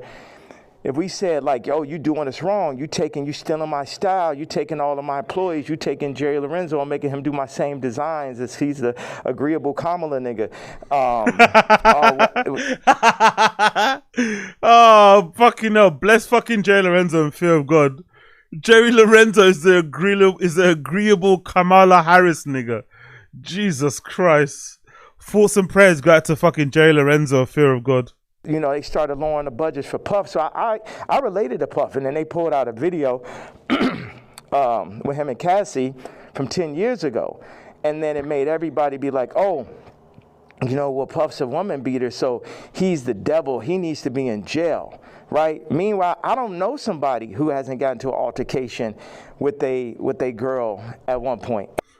I haven't physically assaulted any girlfriend I've been with. Or any lady, actually, ever. Like, I don't know what Ye's talking about there. I don't think that's normal. Guys don't just normally kick their girlfriend around a fucking hotel lobby, you know, around a hotel hallway in front of the lift. People don't stomp out their girls. That's not normal. That's not normal. And that shouldn't be normal. And it's also kind of spooky and scary that Ye would say this, considering he has daughters of himself. You know, he has daughters himself. To be this callous and to be this flippant and to be this whatever when it comes to that level of abuse is pretty wild. Usually they say when you have kids you kind of mellow out and you sort of, especially if you have daughters, you kind of become a little bit more empathetic to their kind of plight, women and shit, and aware, which is a bit weird too. You shouldn't have to have daughters to be aware of that particular issue. But the fact that that happens is common. I love the fact that with Ye that's not the case. I love the fact that Ye having kids has never mellowed him out. Maybe the only time it mellowed him out is when North was first born. He kind of seemed changed. But I also think he was just playing up to people's asking all the time, how has fatherhood changed you? How has fatherhood changed you? But really in real life, I don't think it's changed him one bit. He's exactly the same guy. It's pretty wild. Like, he's not with his kids now. His wife isn't with him. He's all alone in the hotel room in a Ku Klux Klan outfit talking to Akademiks. He's like, very, very odd situation. Very weird place to be in right now. And including Cardi. So now Cardi's like the number one guy at Rolling Loud, and Puff is in jail. And then you got. That's a weird correlation, by the way. Cardi's the number one guy at Rolling Loud, and now Puff is in jail. What's the correlation between those two? What? You got two women beaters and you got two supposed pedophiles. Watch this. You got three. Watch this. Cardi, Puffy, Kendrick. The two pedophiles. Drake, R. Kelly, or supposed. Puffy and R. Kelly are in jail with Drake 5 years from now, or however long, when they feel like they really want to get that boy up out here, they're going to play the Kendrick song. So that's how far they going. The Kendrick mixed with the Universal, all that takedown of Drake reminds me of the No Diddy campaign for Diddy. Like, they going all out, but see, I know how to go all out, and I'm not even in their position. I just work on behalf of God. Like, how this shit comes together, the timing, everything is like a God sense. I had a couple things. Huh? So God's telling you to protect Diddy? God's telling you to crash out for Diddy? Like, what? So I guess he's trying to say, why does Carti get to perform on stage at Rolling Loud, but Puffy's in jail? There's maybe an argument to be say that, because we've seen clips, or we've heard accounts from the women involved that Carti has been a woman abuser in the past. But it happened during his stage of his career where he wasn't that well known, and the person that went viral, or the person that leaked the story, didn't go viral. That's basically what happened. Simple as that, really. Because the R. Kelly thing is a good example. There were rumors around, or stories being shared around R. Kelly and his penchant for like younger women, his tendencies, or his liking for pissing on them, abusing them, all this sort of nasty shit, right? For years. I remember since time, there's been rumors about R. Kelly. And it only really stuck when the fucking documentary come out. I feel like that's the only time people started to really take notice of some of the things that Diddy's been, that R. Kelly got accused of. So it just works weirdly like that. Some people can, quote unquote, get away with it. Some people don't. But just because somebody gets away with it doesn't mean what that person done was okay. Doesn't mean just because one person gets away with it, you should let everybody out of prison who has done it in the past and is now convicted and serving a sentence. That shouldn't be how it's going, you know? But maybe I'm wrong. I want to say, so I pushed in to the Puff song. I put my daughter on the song. The timing was so perfect. She went in, rapped it. She said, I'm getting sleepy. So she said, okay, good night. And that was the end. And she was giving me like the Lil Kim on the old Bad Boy record. So that's why we put that. And the idea was family. It's so many people who dad actually.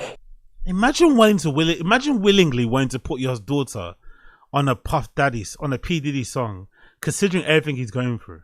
Like, why? Just why, you know? What are you doing? Are you actually trying to help Diddy's case, or are you trying to flex that you have the ability to do that? Like, who does that song help? Does that help your daughter? Does that help Diddy's case? Or does that make you look like the untouchable king that you want to be? If Ye keeps fucking around, he's gonna find out soon enough when Kim ends up getting full custody of those children. Then he's going to really crash out. You know? Then he's really going to crash out, because I have a feeling that's going to happen. She's going to figure out a way to get full custody of those kids, and he's never going to see them again. Kill somebody, and they would do anything to have their dad home. The two twins, and Christian, lost, their mama died and their daddy in jail. And everybody running around listening to murder music, right? But being like, Puff is the enemy. And no one's saying he's the enemy, but if he's committed a crime, he should serve some time. Like, what is this? Like, why does everything have to be some sort of conspiracy theory when it lends to like influential black artists or individuals and shit? Just because they're black and they've achieved noteworthy things doesn't make them immune from the law. Doesn't make them immune from facing the consequences of their actions. If Diddy has done anything to break the law, if he's committed any sort of crimes, then he probably should, you know, have some consequences because of that. No one's rooting against him to fail or anything, but if he's done stuff that is deemed to be illegal, bad and shit, he should probably be punished for it, no? But everything's some sort of big conspiracy to take down the black man and to break up the black home. It's like, bruh, maybe he should have thought about that before he allegedly got involved in what he got involved in. No? Or maybe I'm wrong. I don't know. And when I see all these videos, all tapes, everything, Puff more like my twin. Me and him got into it because it's just like I'm telling these top 5 niggas, it's like, yo, you know, actually we probably could be friends, but nigga, you ain't bringing none of that shit over here, nigga. Y'all niggas ain't as crazy as me. And that's why I asked Puff back in the days. It's like, man, how you just made it through all this Suge Knight shit? He's like, I'm the craziest one, nigga. It's like, it's like, so once them people, we family, we can get into it. But they started taking that shit too far. I started taking it personal at a certain point with Puff, like all of the media. Because I wake up every day, whether I did something positive, negative, somebody got something negative to say. You know what I'm saying? So I relate to... So it's just the fact that he got cancelled, basically. It's the fact that Diddy got cancelled and he's now in prison awaiting his, trial. That's the only reason why he's riding for him. He doesn't really even think Diddy's not guilty, I wonder how that makes Diddy feel. I don't think he even thinks Diddy is not guilty. He just thinks Diddy should be allowed to do what he wants to do because he's Diddy. I don't even think that's Diddy's defense. I don't even think Diddy will be comfortable with saying that. But I think that's what Ye's trying to say. He's just trying to say he's Diddy. He's contributed this to art and to culture and to music. He should be allowed to be himself unapologetically. Whether that means kicking Cassie up and down the hallway, whether that means roofing people and shit allegedly, he should be allowed to do that. Okay, I guess. Idea of being torn down by the media. You know what I'm saying? But keep going. I know, because we got a short amount of time, I just want to hit you with that. Yeah, no, I mean, so, like, the whole thing about, and even whether it's the outfit, the swastika, I think some people, like, they feel like they're spreading hate. And I'm sorry. Encouraging violence versus people. The thing that I forgot to say was, when my daughter... Yeah, by the way, answer that question, please. That's a very good question. Answer that question, please, because that's the one thing that's been kind of annoying with this arc with Ye. All of this money he has, being the richest black person, blah, blah, blah, blah, blah, and he's not really doing anything with it. All he's doing is trolling. It's same with Elon Musk, right? The Elon Musk situation in the American politics. All that money, that position of power, literally sitting right next to the fucking president. You have the ability to change so many things. You have the ability to positively impact so many American citizens' lives. And all you're doing is trolling. All you're doing is cutting off benefits to the most downtrodden people, the people that need it the most. That's who you're fucking over. That's who you're going after. You're not actually trying to bring back jobs to America. You're not actually trying to uplift people. You're not actually trying to change things for the better or leave the government better. Leave the government better than how you fucking saw it when you come in the first place. It's all just attention for yourself. There is no real helping the people. There is nothing special you're really doing apart from just trolling, getting on people's skins. That's the only negative thing I think about this sort of shit. Because I wouldn't mind it if he was doing all this and it kind of served the purpose to funnel that money back into fucking helping people, uplifting people, resources, blah, blah, blah, blah, but it's not. It's just one big troll. Was put on song. That's when I realized that I didn't own their name and likeness. So watch this. All the brands that I've made, I don't get the name and likeness ownership, or at least 50-50 with my kids. So how's it joint custody? My kids are celebrities, and I don't have to say so. So watch this one.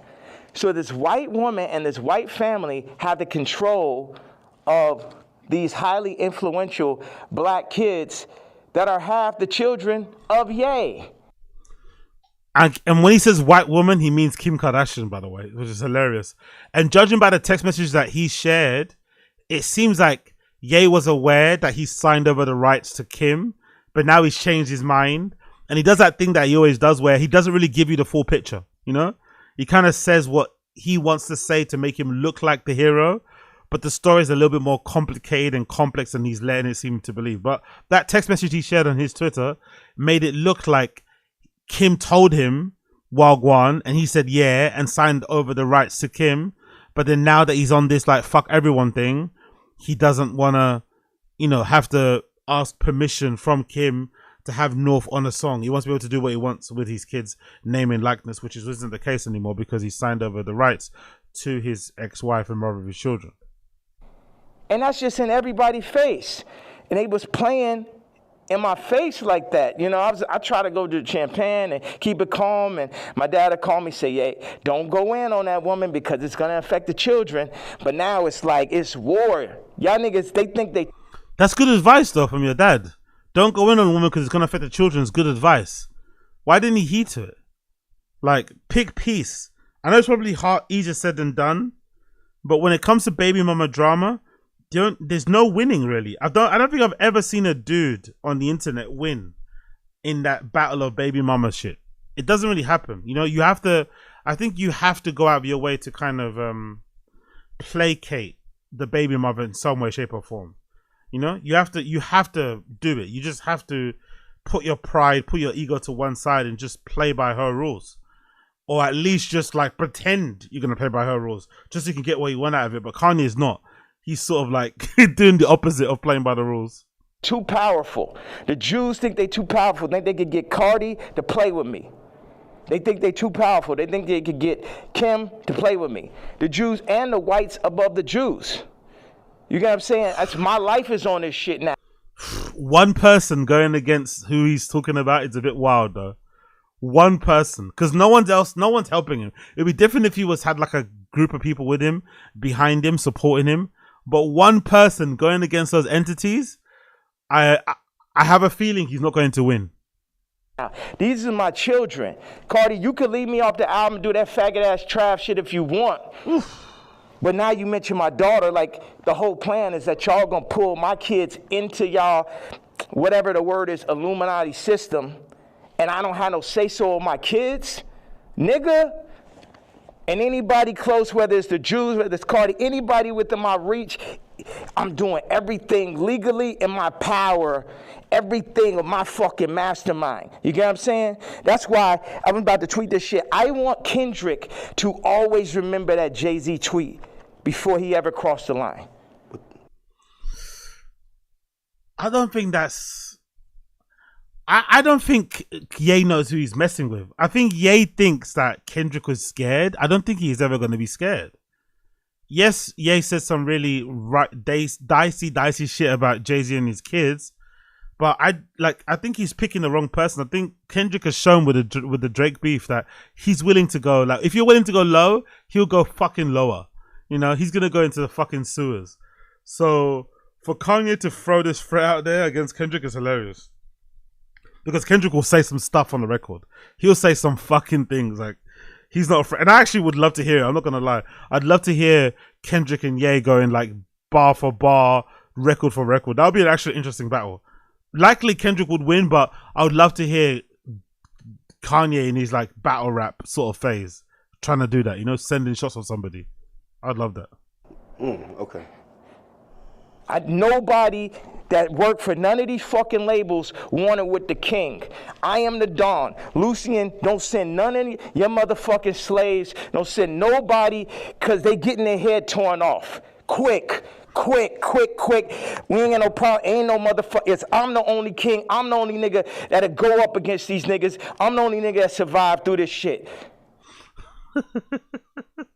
Talking with that much level of aggression, tough guy talk in a hotel room, not outside, in that outfit is hilarious though, you know? I love Ye, but this is some keyboard warrior type shit. Like, go say this to these people's faces. Don't just be tweeting this sort of stuff. Go wear these type of things to an event, industry event.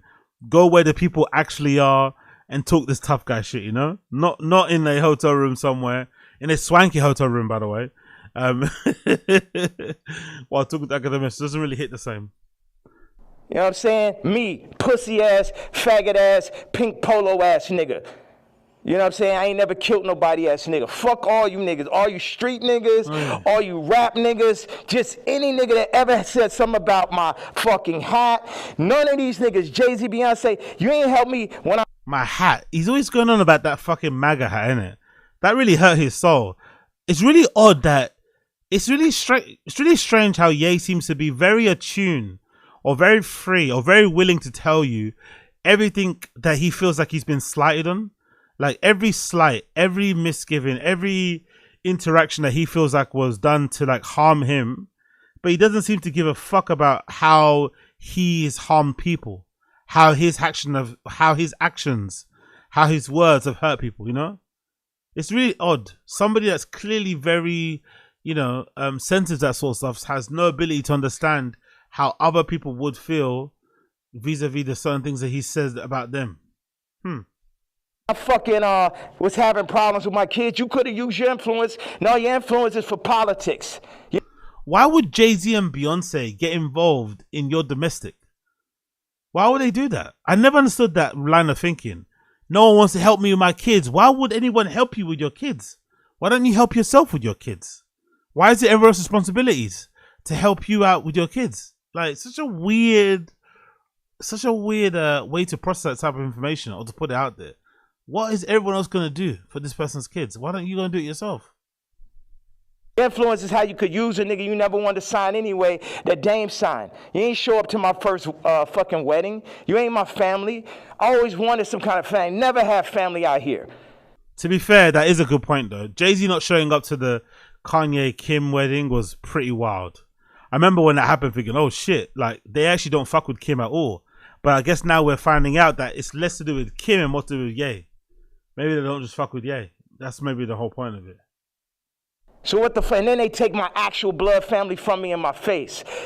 All right, so go ahead. I just had to get that stream of content. Thank you very much, sir. Of course. I mean, I'm intrigued by, and I think people. Yeah, to be honest, if you watch academic streams, you know how much he interrupts and rambles and goes on tangents and stuff.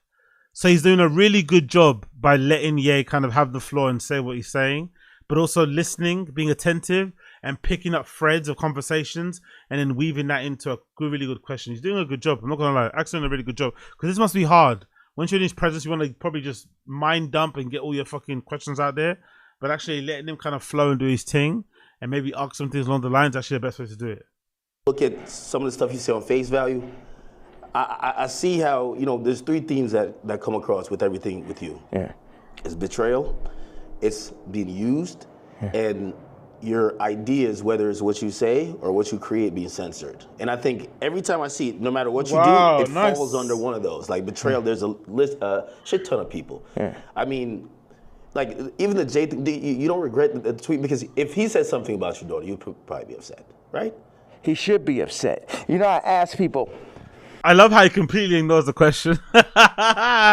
He completely ignores the premise of the question. Would you or would you not be upset if Jay-Z said the same thing you said about his daughters to you? He should be upset. It's like, come on, yeah, come on, man. But also, I have a little bit of sympathy for him in a way, because this crash outs and stuff is obviously based on stuff that's happening behind the scenes, stuff that we don't see. It's clearly happening. That's affecting his career, mental, whatever. Chess pieces are being moved. That's clearly making him worried or pissed off, which is probably why he crashed out the way he's doing. But I don't know, man. I don't know. It's a weird place to be in.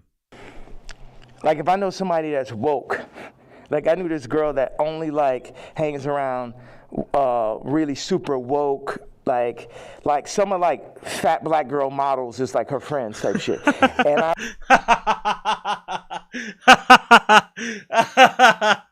Akademiks laughing like, hey man, what you say fuck me for? I wonder if he's talking about Paloma Elsa. I wonder if Ye's had some interaction with that Paloma Elsa girl, the sister of what's his name, Navy Blue, the rapper and shit, and the Supreme model. I wonder if he's talking about her or just black models in general. He really does hate fat people, which is weird because Kanye was kind of fat recently and he lost a bunch of weight. Now people are ascribing it to his time spent out in Japan, but I ascribe it to fucking Ozempic. Most likely he did take it, but yeah, big up, yeah. I was like, yo, you gotta tell me, what tweets y'all didn't like. Yeah. You gotta tell me what hurts so I could do it more. Okay. Why? Because that's when we're weakening the enemy. We breaking them down. All this. I'm a fat bitch on the runway. I'm so powerful. No, you're not. You're causing death.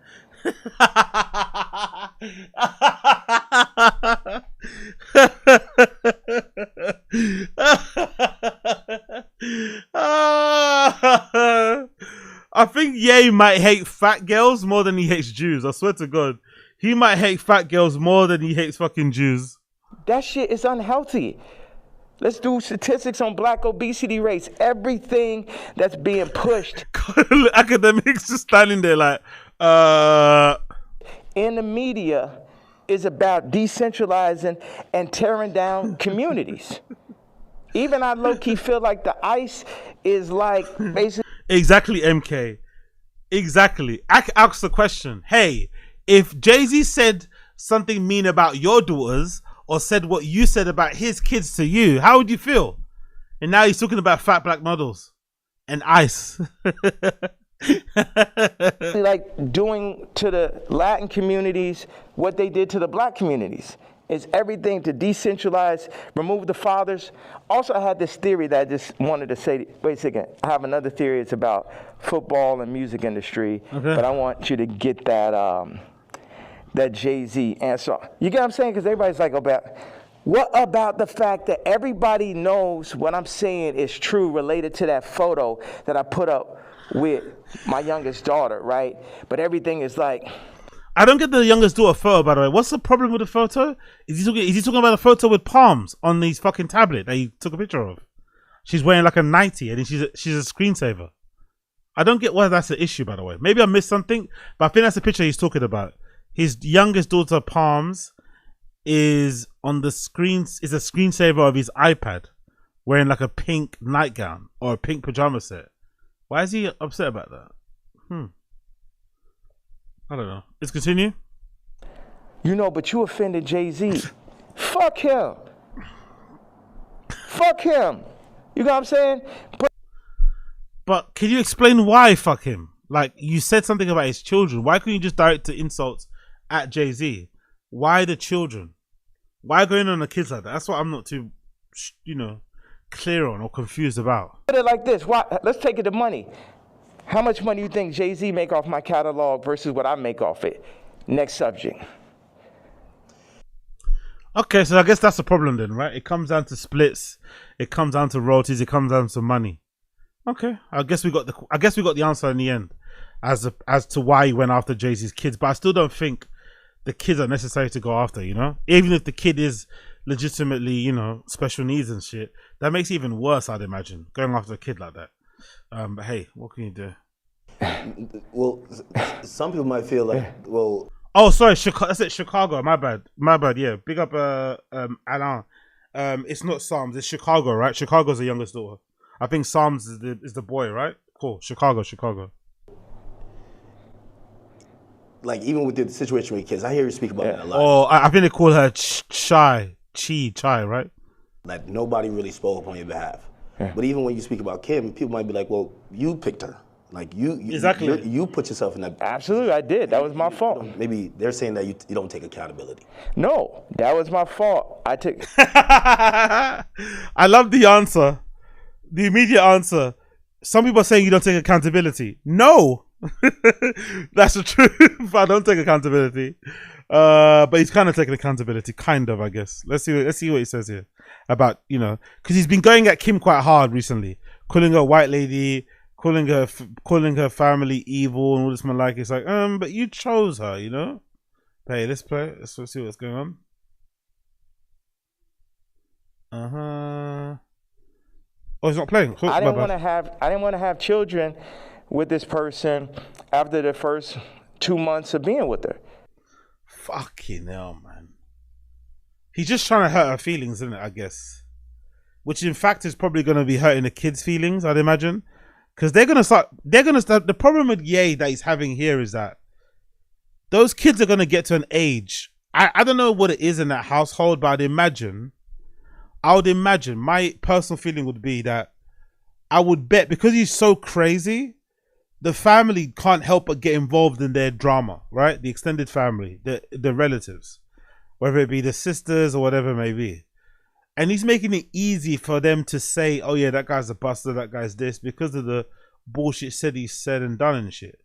So I feel like with Ye, the problem he's running into, he's going to be attacking Kim like this, but then when the kids get older and start to understand media themselves, they're going to look back and see that maybe their dad was the idiot at the end, maybe he was the bad fucking egg in the whole situation. Maybe. I'm not too sure. But I think this fucking whole thing is really, really a bit of a disaster, really. But that wasn't God's plan.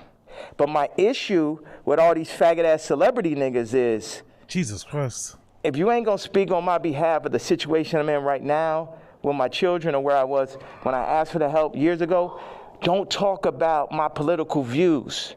But why would anybody try and help you with your kids though?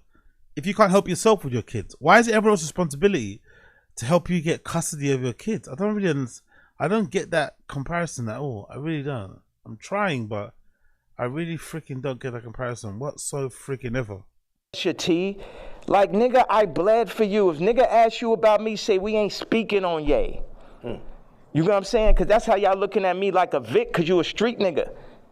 But it ain't that time no more. I'm the lawyer off Carlito's way. I'm the boss. You niggas is broke. You niggas is not masterminds.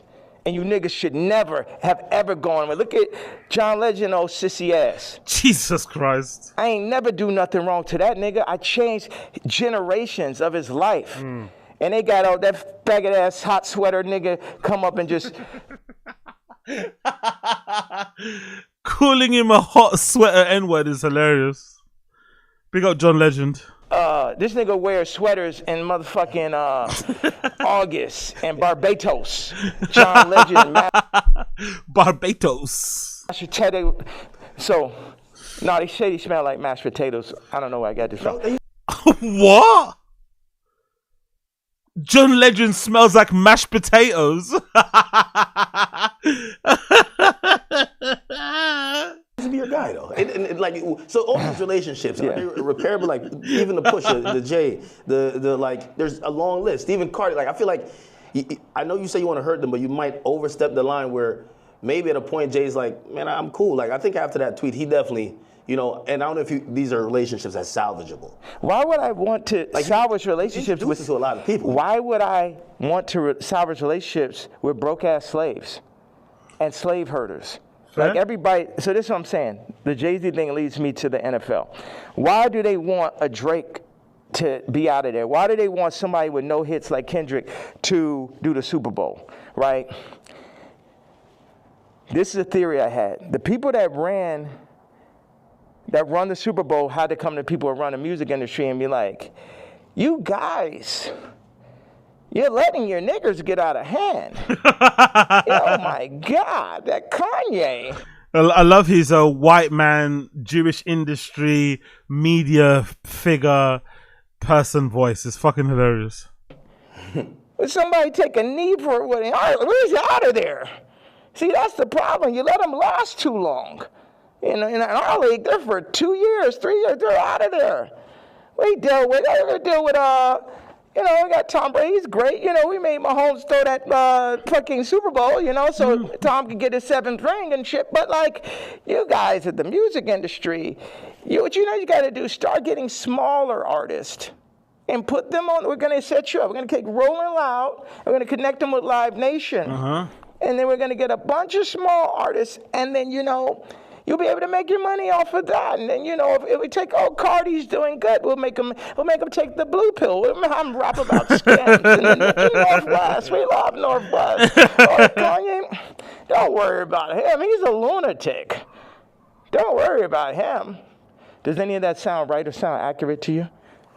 I don't know, man. It sounds like a made-up conversation. And it also sounds like you're kind of nuts, bro. I'm not going to lie. It doesn't sound right or thingy at all. That just sounds like you're nuts. You know? But I could be wrong. Yeah, if you look, it does seem like, I don't know if it's that control, but you could see, Wait a second, you don't think, you can see my eyes through the mask right there. You don't know if it's that control. Meaning, but so I'm the person who, again, I'm not gonna normalize me, and where like I'm the guy on Twitter, but I'm like, wait, you really think there's like this hidden hand that's really kind of moving in this direction, or it just kind of happens to be? Do you think it's not? Do you think it's a possibility it's not? You think it's just all by chance and shit? I would be opposed to it, but it feels like you know a little bit more. That's why a lot of people are intrigued too. Yeah. Because if probably one of the richest rappers ever is not probably, definitely. But hey, tell them, let your nuts hang. Keep going on.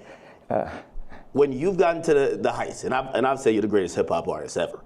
When that person's then telling us it's like that, you then got to step back and be like, he knows definitely something we don't know. Yeah. And I think that's where we're also trying to like watch you and even listen. Even if people don't like some of the stuff you say, they're trying to figure out connect the dots and really see what's going on. I think that's a bad thing about being a Kanye stan, myself included. I think that's one of the toxic bad things about being a Kanye stan. We're always looking for the ulterior motive.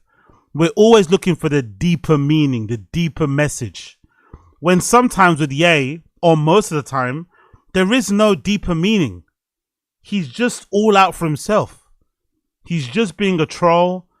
He's just being a bit of a cunt. He's being a bit antagonistic on purpose. He's being a contrarian because he can. But there is no deeper message to what he's doing. That's the really sometimes annoying thing about being such a fan of his. You're looking for it, hoping it comes around, but there isn't. There isn't really. Like, why is he warring with Kim in public like this? Why is he saying that he regrets having kids with her? Why is he trying to get his daughter Northwest on a song with Diddy? Like, what ulterior, what message is he trying to send? Who's he trying to fight? What war, like, who's he trying to help out? Who's he trying to fucking uplift? Who's he trying to protect? Who's he trying to expose? It's all self-serving. It's all self-serving, really. And it's a little bit manic and it's a little bit all over the place because he's clearly mentally unwell. But there is no deeper meaning behind it. There really isn't. He just wants all the attention on himself at all times. He's never been okay with sharing the limelight, really. He wants to be the only one regarded as the number one. He wants to have all the money, even though it doesn't seem like he cares about money like that. He just wants to have it as a signifier of success, as a signifier that he is, because I think he has that kind of old school. He has that sort of mentality that people have where it's like, oh, if you're rich, then you're right. So the more money he has, the more right he must be. Despite him saying some loony shit, despite him doing some loony shit, he can't be loony because he's got all this money that he's amassed. And that's it. There's no real helping of people. There's no real trying to change industries. There's no real trying to leave the world a better place than how he's found it. There's no real trying to raise your kid a certain way. Bloody, it's just all self-serving. It comes back to him.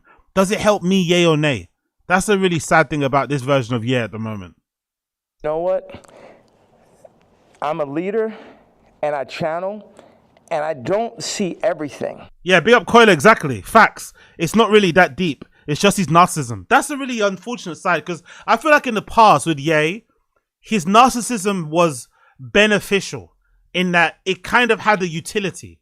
That times that he'd be on stage ranting during like the Yeezus era, right? During the My Beautiful Dark Twisted Fantasy era, during the 808s and Heartbreaks era. Those rants had like, they had a purpose and a meaning behind them. I remember I used to rush home from school or college or whatever to listen to these fucking rants play in full on my laptop when I got home, because at the time I don't think I had 3G on my phone and shit. I'd be replaying them. They'd be motivational. They'd be inspiring. They'd want to push you to create. They want to push you in whatever field that you're working in, whatever field you're trying to pursue. But now they're just like disgruntled disgruntled ramblings of somebody that is just lost the plot, really. It's just really sad to see. I'm not going to lie, man. And I think it's even sadder to see when he's got kids and a family and shit. It's like he's still not able to look out for them. He's still putting himself first, you know? Like he's got, like, you know what I mean? That's a really sad thing. But I always said the signs were there since the Yeezy deal crumbled. Because he knew that Yeezy deal transformed Adidas. He knew certain people, entire jobs were predicated on his line being successful. I remember there was that story that I always share, or always talk about, how Adidas built a specific factory, I think in Italy somewhere. They built an extra factory to try to meet the demand of the Yeezys when he was at his pomp.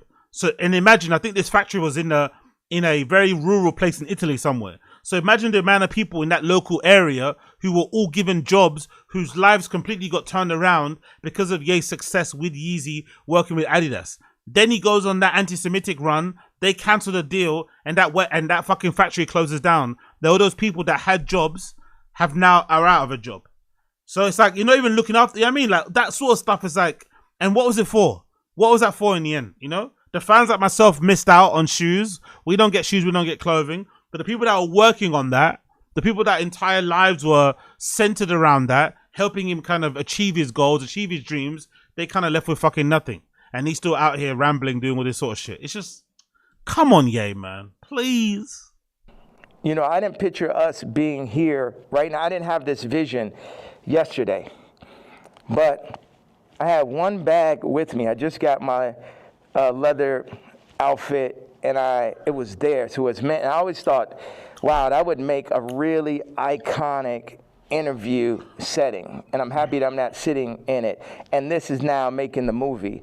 Like I said, again, he wants an iconic interview, but he's not saying anything of any note of icon. You know what I mean? Or any note or any kind of influence. Nothing. Just for the aesthetics. Let me have an iconic interview where I'm dressed in this outfit, but I'm saying nothing of any substance. Like, it'll be a massive troll if you put that outfit on, but was saying some really important shit, some really impactful shit, some really transformative shit, some really loving shit, supportive shit, motivating shit, uplifting shit. But instead, he's got that outfit on, and weirdly enough, that outfit is just making him sound more hateful than ever. Weirdly enough, who would have guessed it? Who would have guessed donning an all-black Ku Klux Klan outfit would make you sound even more hateful than you ever been before? With the North situation on the song with his son and the new artist Jasmine Williams, it happened like that. Certain things I lean into. People think I'm strategic. The enemy might, People think I'm strategic. Oh, I love Ye sometimes, man. Honestly, this guy's lost it. My enemy, our enemy, might think I'm strategic, but I'm not strategic. I just lean into what I really feel, and I say my truth, and whatever comes with it, comes with it. But my truth is so obvious to so many people because people are not allowed to say their truth, to the point where they psych themselves out to think it's not true. But this again, like, this truth speak, why does truth speak always involve denigrating, demeaning, insulting, and upsetting people? Why is that truth speak? Why can't truth speak be speaking life to power? Like, why can't it be that? Why can't it be uplifting people? Why does truth speak? Why does being unfiltered? Why does saying what you feel all the time have to be negative? Why? That's what I don't understand. He has the ability to say what he wants. He can't be cancelled. Cool. Then why don't you use that privilege or that position that you've got due to your hard work and your talent and the fans, all this malarkey, for some good? Why is it going after the Jews? Why is it going after your wife's family, your wife? Why is it about attacking people? Why is it about demeaning, people? Why is it about diminishing or dismissing what fucking Cassie went through with Diddy? Why is it about uplifting or protecting people like Diddy? Like, what is this? What is this true speak? If true speak is being a defender of R. Kelly and Diddy, I don't want none of it, mate. I don't want any of that shit. And then, so I'm not saying people's truth, I'm saying people's feeling now. Because your truth can be told to you. You could be programmed. But your gut is going to have millions of lifetimes of information. So when I go and I tweet, especially now. One of the things I've always hated about Ye is that he is all feelings, no facts. All feelings, no facts, no research, no reading, just all feelings. It's just too much, especially as a man. It's just too much to operate like this, to be like all feelings at all times. It's just way too much. Please rein it in. Please rein it in a little bit, rein it in just a tad if you can. I'm speaking to people's gut feeling, like Iggy, not taking sides, but she gonna do everything in her power to make sure Onyx never is next to Kris Jenner. And you know why, and she knows why. That girl came from Australia. What? What? Now we're talking about Iggy Azalea and her kids. What's that got to do with this? Huh? Then no family in the middle of Miami. Now she's out here in California, and her whole goal as a mom is to keep her son as far away from Kris Jenner as possible, and we all know why. I don't get why he's talking about Iggy. I guess because they had their little spat online, which Iggy kind of read him down, by the way. He kind of stopped talking to her after, when she kind of threatened to really tell the real truth about what she's kind of gone through, talking to him, hanging out with him. But I don't get this. I don't know where this is going, why Iggy's involved. I don't understand this. The Kris Jenner thing, it's like, okay, cool, I guess. We all know those sex tapes are signed for. We all know those children, just in general, celebrity exploitation. Like when my daughter wants to rap, it's a thing where, damn, you really want to get into this game like this? And it's this balance. I had people around me, I was like, yo, this man Cardi is calling my baby mama, rapping about Skims, and then saying he need vocals. She may have supporting slip, needs vocals for the album. And the man was like, well, you know, that will blow her up. I said, it's my daughter, nigga. And see, that's the time when nigga hear me screaming from the other room and be like, why he screaming? Wait, who said they would blow her up? Well, I purposely didn't say the names and shit, you know what I'm saying? But could it be argued that North is only involved in music because of Ye? Wasn't North, like, if he was so worried about North being exposed to the industry and to the evil parts of the industry and doesn't want her to get taken advantage of, wouldn't he kind of go out of his way to dissuade her from picking up a mic, from getting on tunes, from jumping around in videos? Wasn't he the one that put her on stage the first time after his Yeezus show? Remember that one time they did a show for Yeezus and Kim was there and she was crying in the crowd, and I think North sang some song at the end of the show. Wasn't he the one that started that ball rolling, making it seem like it was okay for that literal child to be like on stage performing? Now you have a problem with it when other people want to take advantage of it, when other people want to work with her. Now you have an issue. It's okay when you want to quote unquote exploit your own kid, but now other people want to exploit your kid. You don't like it. I'm not trying to. Anybody that never spoke out against me publicly, I'm not going to speak out against them publicly. Okay. Yeah. Okay. So did I answer that? So, it's just God. I'm just not channeling. really. Yeah. I'm just channeling something. I'm channeling God. I guess that's what Christians think, right? When Jesus comes back or when, like, to earth, that's what he's going to be dressed in. He's not going to come down, you know, looking like he looked in the Bible. When he comes back to earth, this is what Jesus is going to look like. He's going to be donned out in a Ku Klux Klan outfit. He's going to be in the most unlikely garb you've ever fucking assumed he'd be in, to really test your faith. Do you really believe? Do you really believe? So I ain't telling y'all to follow me or do not. Yeah, people are not even in a position to follow me. It's like I could change hearts and minds, perception, but at the end of the day, you still got to go work for a white man. You still got to work for a Jewish man that works for a white man. The black dollar has been so decentralized since gentrification and the fall of Black Wall Street that it's next to impossible for a community to get on their feet, get past the drugs, the food. The food's the original drug. The hurting, the fucking 25%.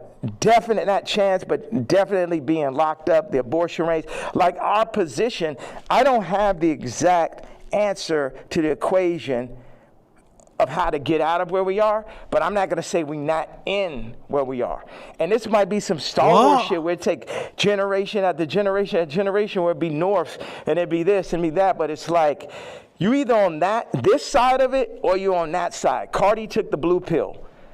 But he made his name off of the red pill. The Matrix. The red pill is the niggas like Neo. The blue pill are the agents. So now Cardi is an agent. And you will see him like, you see on the joint where somebody touches them and then they become the agent? Yeah. That's what happened. They come, them Jewish people come, the record people come, they'll say, they literally called Ty Dolla and said, and this is coercion. That's why these niggas gonna be locked up someday. They'll come to you, they said, Ty, you have to denounce Ye publicly or we're gonna drop your artist, Leon. We're gonna cancel all your tours. So they on some mob shit. So it's die, nigga. You know what I'm saying? But can't you have any empathy towards Ty Dolla $ign's position? I know, because I understand Ye's hurt. Because Ye did basically resuscitate Ty Dolla $ign's career. Right? If you're a real R&B head, you know Ty Dolla $ign's got them, you know, he's got them pipes, no pause. He's a really great artist. His brother's actually maybe a better singer than him, the one that's in prison at the moment. I think I remember hearing him sing at the end of one album. He's got an incredible voice. But Ty Dolla $ign's always been very, very, very talented, but never really put it together album-wise. Mixtapes he did, but not really albums. And Ye kind of resuscitated his career, revived his career. So I can understand why Ye feels betrayed and let down by Ty Dolla $ign, because he came out and made that statement, essentially saying he denounces Kanye by, in a roundabout way. But can't he understand the plight of Ty Dolla $ign's position? He's finally got a bit of steam behind him. He's got some motion. He's using that motion and clout to sign artists. He's got that Leon, what's his name? Leon Thomas, right? Who he signed to his label, who's doing fucking bits. He's responsible for people now. He's got his thing going on. Doesn't Ye have any empathy for that position that he's in that he doesn't want to jeopardize this one shot that he's got to try and make a mark, to try and change his life forever, longevity-wise, to empower other people. So he has to step aside and make that statement. Why doesn't he have any empathy towards that? Why does Ty Dolla $ign have to kind of go down with him? Why does Ty Dolla $ign have to stand next to him while he's wearing that? While he's doing all this sort of shit? I don't know, man. I think it's a bit unfair. I get why he's upset, but it's a bit unfair not to be somewhat compassionate, empathetic, and just understanding of the situation that Ty Dolla $ign's in. But hey, when it's Kanye, his feelings matter the most. No one else's feelings matters. It's always Kanye's feelings are the most important. You gotta look after Kanye's feelings more than anybody else's. They up here threatening niggas, stopping their money. This is real life shit off of a statement, off of me wearing a motherfucking chain, off of me wearing they pain. But they playing, turning up, promoting, and making money off of our pain. But if I wear a piece of they pain, then they're gonna threaten to destroy everything moving, everyone around, destroying people's lives. We're going to destroy Leon's life. Leon did that whole Scissor album, and now we're gonna destroy his life if you don't denounce this man's tweet. Okay, it sounds a little bit crazy, but that explanation, isn't it understandable why Ty Dolla $ign would then step away from Kanye? Why can't you understand if that's true? If the industry was putting pressure on Ty Dolla $ign to publicly denounce Ye in order for Leon Thomas's career to succeed and thrive and go where it's meant to be, doesn't Ye have any understanding of that? And why doesn't he just accept that? And it be less of a slight from Ty Dolla $ign to him, and more so Ty Dolla $ign looking out for his artists and for himself, because the industry is fickle. And it's controlled by people that he can't obviously fight with because he's not fucking Kanye. He doesn't have $1 billion to kind of rest on. Why can't he be understanding of that? Type shit.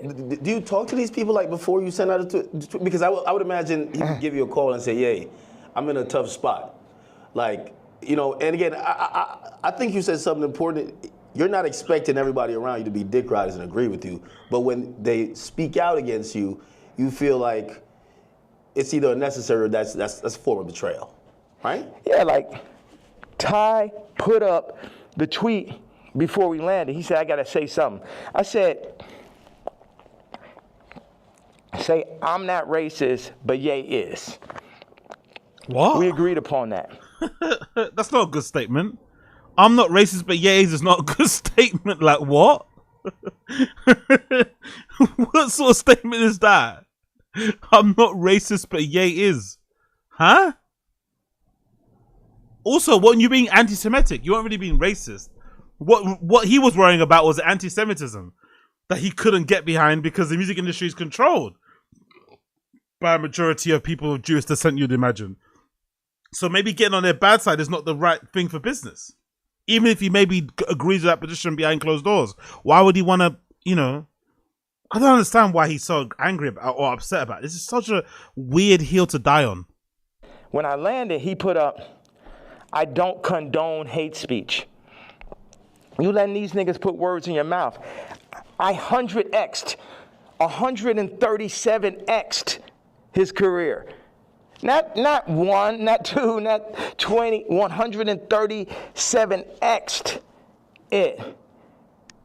And while I'm on a plane, you put up word by word Jewish vernacular, My thing is we could sit and talk it out. I know they on your head, but nigga, you don't got to denounce me. But why not? Why can't people denounce Ye? Like, what's so special about him? Why are you beyond being denounced? Why can't people publicly denounce you for the things that you say and do? I don't understand that bit.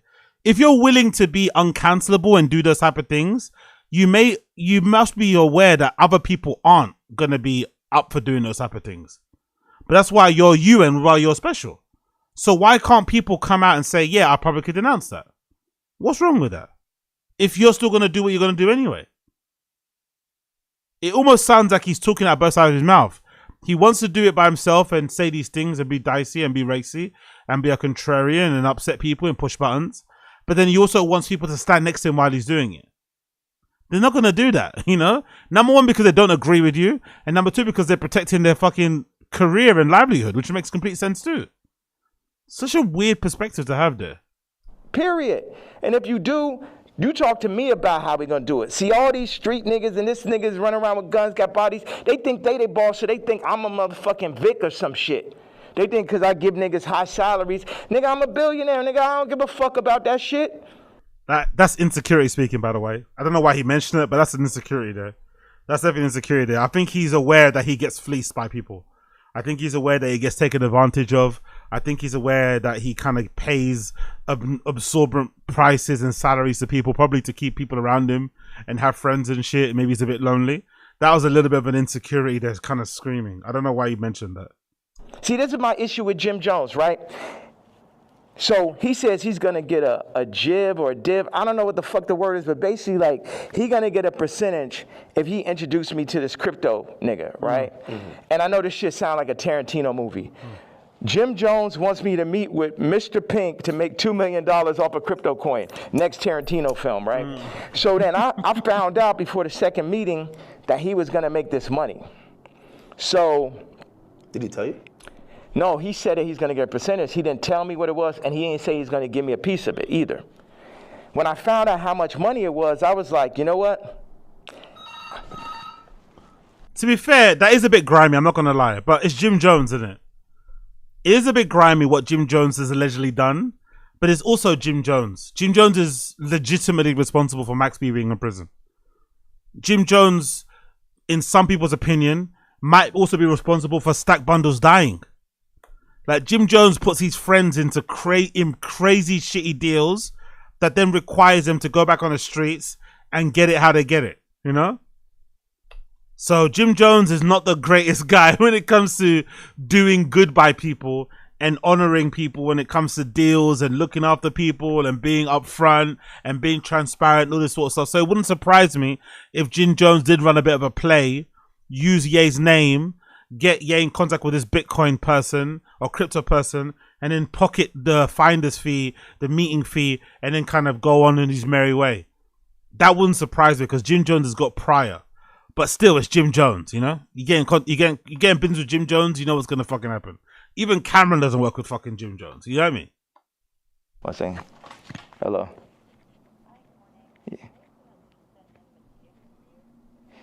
Yeah. Okay, send them to room 59 right now. Thank you. So. Yeah, be out coil, exactly. If you ever answer the phone for Jim Jones, it's on you. Exactly. When you found out about... When I found out that he was getting the money, I was like, how much money is it? Yeah, I'm going to take that meeting for you to get the money, but I got to sit there. What are you going to... Like, I wasn't like, oh, nigga, you didn't tell me I'm not going to... I still took the meeting, and the nigga still got the money, right? So he got paid $2 million? Yes. For you taking the meeting? For me taking the meeting. So Kanye's a good friend, right? He finds out he's going to get money. So he's like, yeah, cool, I'll do it for you. I want to help you out. I'll get you your $2 million. So, yeah, this is more proof that Kanye doesn't really care about money. He just cares about being able to say and do what he wants. Weird dude, isn't it? I think he cares about money in terms of its utility. Like, hey, or what it represents. Look, I'm right. I'm right. I'm the boss. You can't tell me shit. I've got all this money. But he doesn't really care about money like that in a weird way. It's very odd person. Watch. And the money was a bit behind my back. I didn't really know about it. people be doing shit behind my back. My issue with Jim was we working on clothes. And I said, look, send me a PDF. For anybody who doesn't know, it's like a group of pictures in a folder I thought you meant Crystalia. that you send to the iPhone. You could do like 300 pictures, 10 pictures on it, 10 pages. I said, send me a PDF of all the ideas, all the young niggas you know in New York. Let me see all of this shit right now. Let the king see everything that's happening, right? This man tells me, I don't know how to make a PDF. I love that he takes offenses, by the way. I love that EA takes so much offense to Jim Jones not knowing how to put a PDF together. I love it. I love that this really annoys him. It really grinds his gears that Jim Jones not only doesn't know how to put a PDF together of like all of the core designers that he knows, or the kids that are working on brands or working on his merch, or people that have reached out. Because that's what basically he's kind of saying. He's trying to say maybe Jim Jones, because Jim Jones had a pretty successful line with that Vamp thing. I think he does a lot of the Dipset merch, if I'm not mistaken. So I think he was kind of like, hey, give me all of you, show me all the ideas that people around you are working on so that we can use those ideas as launching off points for other things, right? Or maybe so I can find some new designers and give them a fucking job, whatever, right? Change their lives, blah, blah, blah, blah. And he's probably annoyed that not only that Jim Jones doesn't know how to put together a PDF, he doesn't know what that PDF is, and he also isn't willing to learn how to put a PDF together. Like, Jim Jones is has such an ego, even though he's not. Yeah, that's probably what annoyed him. It annoys him that he got out-egoed by Jim Jones. That's what probably really annoys him. He's Kanye. He's this god of clothing, god of fashion, god of music, right? He feels like he's the god of everything. But Jim Jones out-egoed him by saying, I don't know how to do that shit. I ain't doing it. Get someone else to do it. I don't give a fuck. That really pissed him off because nobody says no to Ye. You know, when he requests something, you do it. And Jim Jones said, nah, I'm not doing that. And I got your 2 million. That was way more disrespectful to me than a nigga figuring out how to get the $2 million. Do you understand why? Because this shit to my face, nigga. You gonna lie to me about a fucking PDF, you faggot ass nigga? That's so heavy-handed, so fucking unnecessary. Yo, big up Mr. Mace. It's empathetic with an E, not with an A. Cool. Big up Mr. Mace. Appreciate you. After I sat and took the meeting for you, you took the money and I ain't even asked your broke ass for a percentage? Maybe you didn't know how to do it. Exactly, Akademiks. Maybe he generally just didn't know how to do it. And now you hear calling him the F slow and shit. It's like, bruh, I don't know how to do it, man. Just allow me, innit? Do you think one of his young niggas knew how to do it? Yeah, of course. Do you think that he could have figured it out after that nigga made $2 million? Definitely. Fair. Next subject. What is the real thing with you and Drake? Like, I've always been confused. It feels like I can't tell if it's a love-hate thing. You know, I've watched hundreds of hours of you talking about just interviews, and at a point, it felt like the energy shifted, and then we just started seeing it everywhere. And I can't tell, what is it? I think at first, I'll let him answer, but I think at first, it was just jealousy. Drake had everybody on lock. I think what really got him was when, because if I'm not mistaken, Drake's run was when he was together with Kim. So he saw Drake's run start, and he saw how Drake had the influence, had an effect on women of a certain age, of a certain class, of a certain appearance, whatever. Basically the baddies, right? He saw all these baddies and how they reacted to Drake's songs and music and his persona. It just upset him. It made him jealous because he wanted that kind of effect, but he never really has that. Like, Kanye's never been, I don't know. Kanye's never been like a baddie person, right? He's obviously had really attractive girlfriends, but he's never been able to capture baddies in that way, the same way that Drake does. So I think Kanye's seen that in real HD 4K as it's kind of growing was too much to handle. He's probably already, I think he's always been a jealous person anyway, from the Virgil days.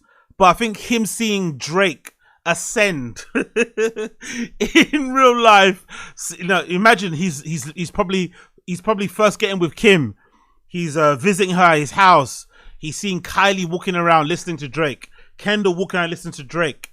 Other girls walking in listening to Drake. Kris Jenner in the kitchen listening to Drake. Kim listening to Drake. Like it was affecting him, that no one was listening to his music but listening to Drake. So it's probably pure jealousy in the beginning. Yeah, it's like family members that you don't fuck with. Like, I appreciate, one thing is Drake is a million times better than Kendrick and a million times more important.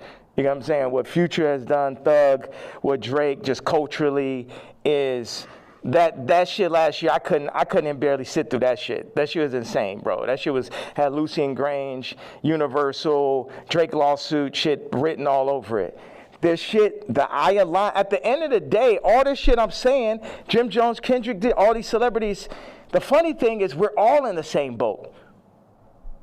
But while we're on that boat, we're also fighting amongst each other. And as I get stronger and stronger, I get more into a position of being who I really am. But right now, or maybe I get into that position right now, but where I was yesterday, it was like, how the fuck I'm supposed to lead y'all, and you got these niggas that's running y'all, making you fuck with me. So none of y'all niggas can fuck with me or will fuck with me, and if you fuck with my daughter, then I'm sitting down for that. Don't know what it means there, but yeah. So, and that's my stance on it. It's like, nigga, I make music better. I push no one make music that's nowhere near as good as music. Like when I made Moon, it basically ended Frank Ocean's career. He ain't have a song since then. You know, sipping some wine. Like, nigga, like I knew I heard it. I was like, oh, this nigga's never gonna be able to make another album again. Where does this random shot towards Frank Ocean come from? What does Frank Ocean do to him? There's so many things that happen behind the scenes that he kind of puts out in public. We don't really know. So I'm assuming something happened behind the scenes. Maybe Frank Ocean unfollowed him or something. Because this is a random shot. Random Frank Ocean shot. I wanna go to the moon. Any genre of music that anyone has, I make a better version of it. I'm 10 times stronger at music than anyone living, but then in 5 territories. Okay, what do I do? Clothing, this, political stance, social media, expression, gravitational pull, momentum creating, all that. So what do we do with that?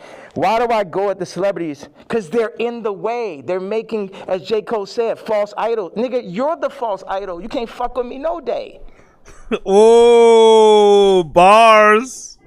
Bars. I like that. I don't mind that too much. I like that. They're the false idols.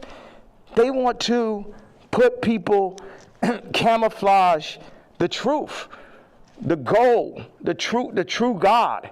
And everybody know, all of them know what it is. All of them needs to work for me. Drake need to be my writer. What? Huh? Trav need to be my producer like how it always was. But somebody, they pull him to the side, they Virgil them niggas. See, the thing is, hold on, but didn't you cause the split with Drake? Didn't you cause the issue with these people? So they should just bow down and work with you and kiss your ass continually and just let you say and do anything to them. But you're the one that does things to drive them away, no? Is Virgil going to LVMH, the black situation don't change. What? Kamala, vice president, the black situation don't change. Or the world situation, period. Obama president, the world situation don't change. Steve Jobs, Elon Musk, Ye, Disney, Howard Hughes. Howard Hughes changed flight. You know what I'm saying? And there, if you watch The Aviator, him as a white man, him because he's a maverick, they fuck with him. They fuck with him. At the end of the day, y'all fucking with me, but I'm here to just tell y'all that y'all can't fuck with me.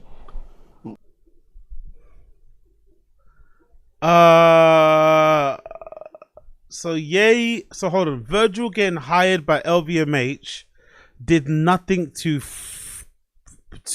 push black people into position of power or influence in fashion industry.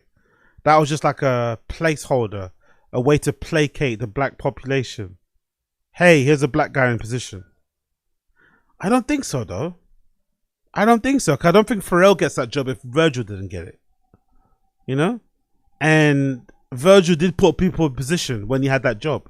In terms of people that walked the show, people that did the campaigns. He did put a lot of people in position. So I don't really understand this idea that he did nothing. Like, Virgil probably did more for people, for black people especially, or just people that weren't involved. Forget the black thing, because I feel like fashion is one of the type of industries where unless you're affluent, you're not going to get involved anyway, unless you got connections, you know what I mean? So everybody's kind of struggling. White or black, you're still kind of on the outskirts. So I think Virgil did a lot. For his short time on Earth, you know, RIP to the GOAT, and for the short time he was involved in fashion, he did quite a lot, man. He set up a fund, he put people in positions, he had like sub-labels and shit. He created like moments, collections, shows, like loads of shit that he helped people do. Like, it wasn't just always about him, it was about other people, which is something that you could say he might have learned from Ye, but this version of Ye now is kind of selfish. I felt like Virgil did a lot to kind of share that success with everybody, you know, kind of lift everybody up, you know, a rising tide rises all ships and shit. I feel that's what he kind of did. So I think that's a bit unfair to kind of rub out Virgil in that way, but you know, Kanye has his own reasons why he wants to do that with Virgil. That's the whole idea. Like, Why say fuck Virgil after he passed? I think a lot of people exactly feel like, you know, he's not here to defend himself, and that I think people are just confused by that. We get the story of how you guys kind of separated and how you feel, but you know they always say sometimes, you know, when someone passes away, you know, can't be for the dead man, you know. It feels like you still have a little bit of animosity there. I'm evil. Whatever. You don't think about like his family and other people that love him? I am an evil person. You don't think that? I feel like you've always represented God-fearing. That's the thing that I don't like. You need to answer that, man. I'm sorry, but the way people love Virgil, myself included, the way people love their relationship, their friendship, their working relationship, what they meant for the culture, you have to explain yourself. You can't say fuck Virgil on the timeline and not explain why. You can't. You have to explain it. But he doesn't want to explain it, because if he starts to explain it, other people that love Virgil will come out and say the truth. Big up Tremaine Emery, right? Big up Tremaine Emery from Denim Tears.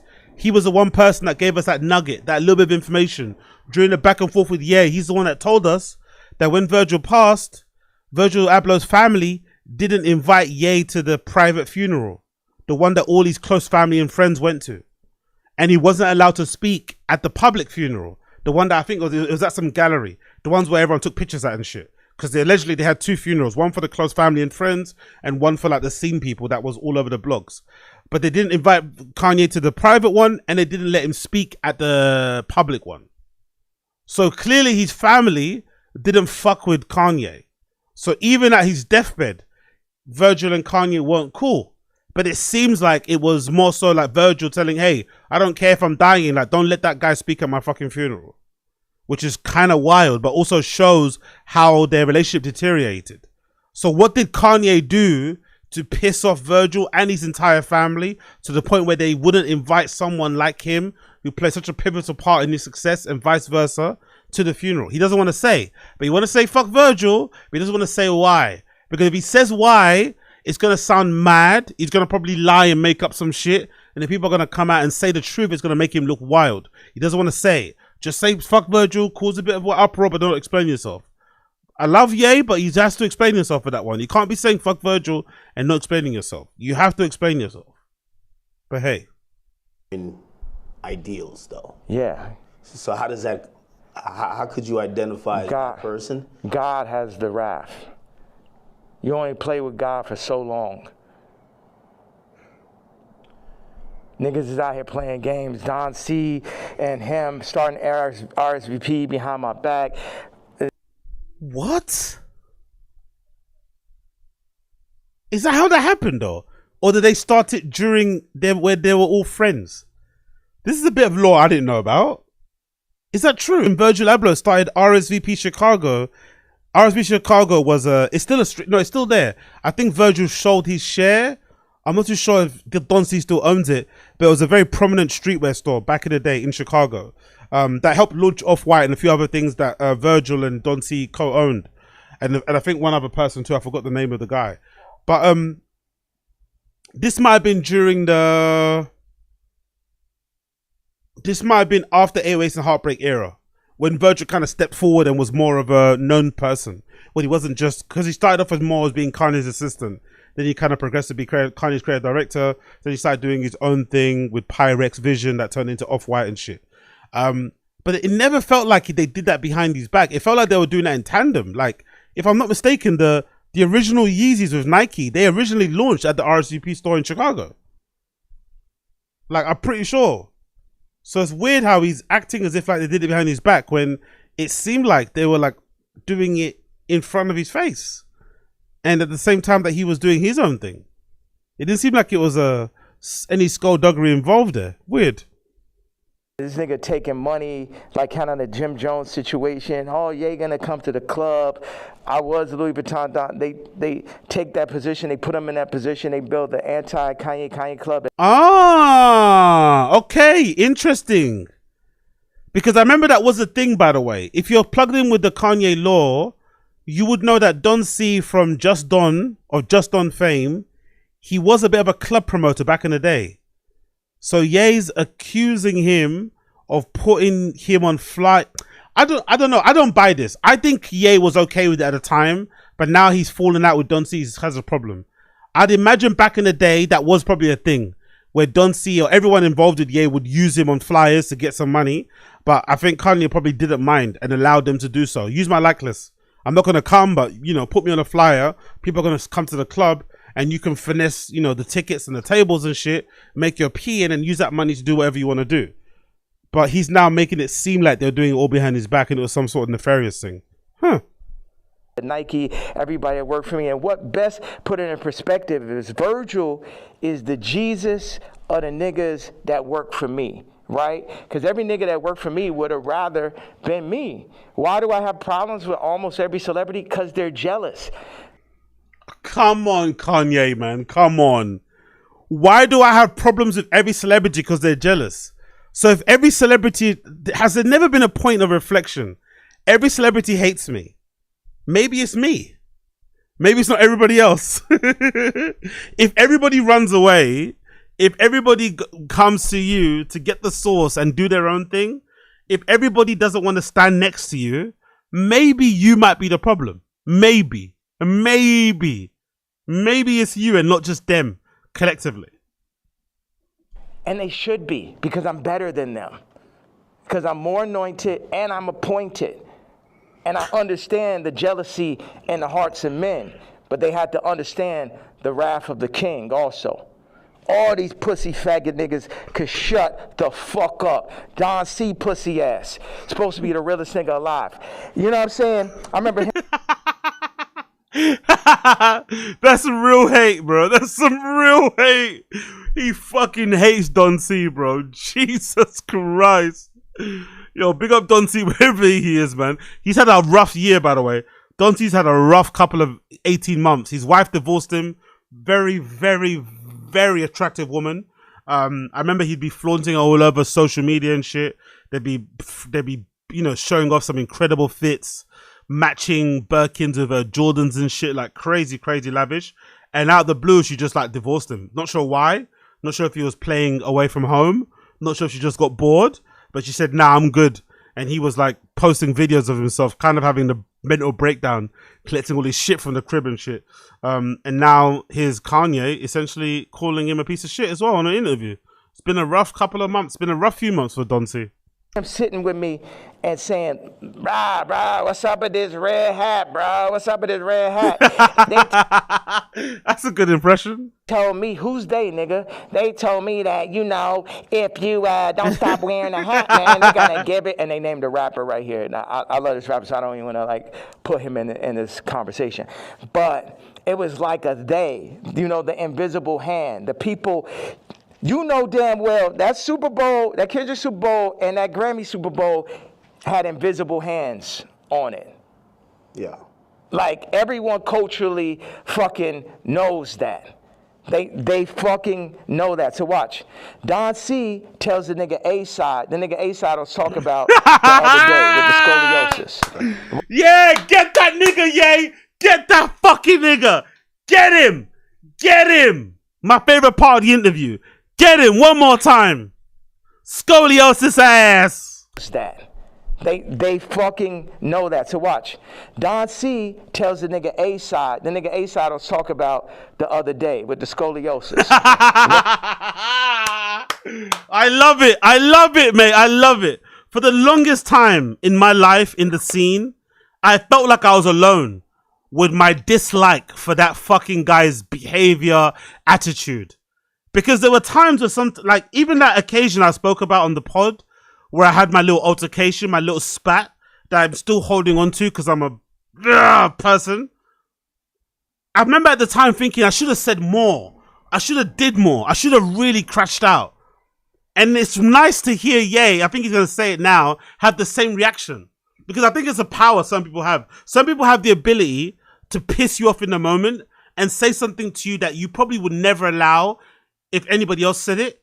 But you sometimes don't reply in a moment. Then you walk away, or you're on the fucking night bus on the way home. You're in an Uber on the way home. You're cycling on the way home. You're like, hold on, did that guy just say that? And then you're fucking arguing with yourself in this imaginary argument and trying to like, you know, appease yourself because now you're thinking, fuck, they got one over on me. So it's nice to hear Ye sort of, you know, understand my plight and speak on it, because god damn it, man, that guy's fucking annoying. So yeah, I love it. I love it. Scoliosis this one more time. That. They fucking know that. So watch. Don C tells the nigga A-side. The nigga A-side will talk about the other day with fuck the that nigga, man. Right? Fuck First that of all, like nigga. I said, I make it clear. This nigga come up to me talk about how my teeth don't look good. I was like, nigga, you telling me about something that look good? And of course, he's Tremaine's friend, and it bothered me. Win-win, A-side. Cause by the way, that's a very A-side thing to do, by the way. That's a very A-side thing to do. He's like 4'2" or something, right? Scoliosis all fucking up his back and shit. Very much full of hate. That's why he probably looks that way. And he's rocking up to Kanye telling him his teeth don't look good. It's like, when have you ever looked good? What the fuck are you talking about? I love that level of like lacking in self-awareness. Is fucking incredible. Can judge people on their appearance when his appearance is all fucking jacked up. Pretty incredible to see. But yeah, big up fucking Ye. Fuck that nigga, man. It bothered me every day after you said that. Like, yo, how do I let this nigga, you know that nigga say some shit to you and like 10 minutes later, like, yo, how? Exactly. How I even let this shit happen? Exactly. Right? That's me. That's me, man. I was like, how did I let that shit happen, man? God damn it, man. And I honestly used to drive me nuts. I'd be like, hold on, why is everybody licking this guy's ass? Because he's got like a cool job. Because he knows people. Like, fuck that guy, bro. Do you know what I mean? Like, he's got bad manners. Do you know what I mean? He talks to people like they're fucking shit. Fuck that guy. Like, I never understood it. And to be fair, that's also the reason why I'm screaming into my microphone to like 50 people on stream. You know, my ability to not kind of pull back and play the game and, you know, and lick ass and all that malarkey has definitely negatively affected me. Let's not play. So please do not please don't hear me and think that I'm right in what I'm saying. I'm not. Don't take my lead. Don't follow my way. Don't even listen to me. I'm just sharing my feelings and my opinions. But what I'm saying here isn't the right way to approach these type of things. You probably should try and like rub shoulders and kiss babies and network and be cool and let things slide and because in the scene it's important because it's who you know, innit? You get me? But I'm just not built that way. I've never have been. And it's been a real problem. But I'm also happy because the internet exists. So you can sort of like succeed still and not play the game. It takes way longer. It's not guaranteed. It's a rocky road, right? Ups and downs and shit. But it's possible to do. But I don't advise it because it's a bit of a lonely road, right? Because here I am screaming, you know, at you through a fucking laptop webcam. You know what I mean? And these guys are out around gallivanting the world, jumping on jets, going to fashion shows and shit. You know what I mean? So maybe being a cunt, maybe being like A-side is probably way more, you know, beneficial to your career and what you're doing. Maybe. You have to decide. But when you meet these people in real life, when you speak to them and they try and ego you, they try and little bro you, they try and fucking talk to you like you're a peon, they try and chat shit to you, they try and teach you with no respect, they talk down to you, they disregard you. Ugh, it's hard to take. And it's not because you're being rude to them, they're just doing that because they feel like they can do it. Because you're not on the same level as them or whatever they think in their head. Like, I don't know. Because they get, you know, they got Shoreditch House membership and they jump around on private, whatever, who cares? But I could never do it. So I'm just glad to hear somebody, you know, gets me in that regard. But don't listen to me. If you want to work in the creative industries, whatever subculture you're in, do not listen to me. Do not take my heed. Do not take my example. Do not follow my path. Please. Play the game. Shake hands. Kiss babies. Network. Be pleasant. Have a smile on your face even when someone's talking down on you. Even when somebody kind of treats you like shit. Just smile. Grin and bear it. Do it because it'll be way more beneficial for you. But I'm just speaking of my truth. I couldn't take that shit. I couldn't take that shit. Which is why I'm screaming into a fucking webcam. So, but A-Side did give me a bar. He said, Don C once told me, and this is towards the end of the conversation, the last time I ever spoke to him. He said, man, and Don C was working for me at this time. Man, I'm glad Ye didn't get the Nike deal. And when I didn't get the Nike, it was heartbreak. It's all like, oh man, because I had the fucking Yo, big up the stream chat. Big up Run It Up. You have your fixed gear bike. It's all good. Exactly. Oh. Big up. So the creative space is all about arse licking. No, I wouldn't say the creative space is all about arse licking, but it's an element of it. I don't like when people say that because when people say it's all about arse licking, it's almost implied that everyone that makes it is just an arse licker. That's not true. People that make it are talented. Some of them may be more talented than me. I don't actually believe that. I'm just saying that just to be, you know, cordial. But yeah, it's not the case. I think it's an element of it. You still need to have the work to back it up. Like, it's not the fake it till you make it thing. You can fake it till you make it, but it's going to come a point where you're going to have to show and prove. So, you know, be good at what you do, you know? So it's important to network. It's important to know how to interact and to move around the room.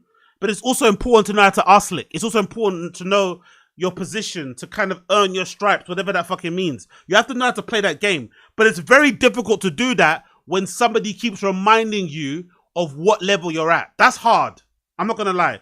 Anyone with a little bit of an ego will feel a little bit icky when they allow somebody to talk to them in a way that they would never allow in any other environment, you know? That happens a lot in the industry. You take those interactions that you have in a scene and you know, take them away and put them in like a shopping center or like a cinema or just in the street somewhere, you would never have it. But you kind of take it because it's coming from somebody that's a bit influential, that has some sway, and you think if you just grin and bear it, it might help you out, which it does sometimes. But a part of you is going to die along the process. So if you're willing to let that part of you die, cool. But I don't like this idea that everyone that is in the scene that's successful is an arse licker. No. Everyone in the scene is successful, is hardworking, is talented, has a great fucking network around them and shit. Maybe has some luck on their side, but it's not all about arse licking. If it was all about arse licking, then everyone would make it too. Because there's a bunch of people out there that can arse lick very good. But it's all about matching those. It's about having all those levels at the same time. At the same level, sorry. All those things at the same level, right? Arse kissing, the talent, the hard work, the networking. You have to have them all at the same level. But my fucking arse licking abilities are super low. 0, basically. You know, I can't do it, actually. And my, what's that thing called? My temper, my lack of impulse control also maybe doesn't help it.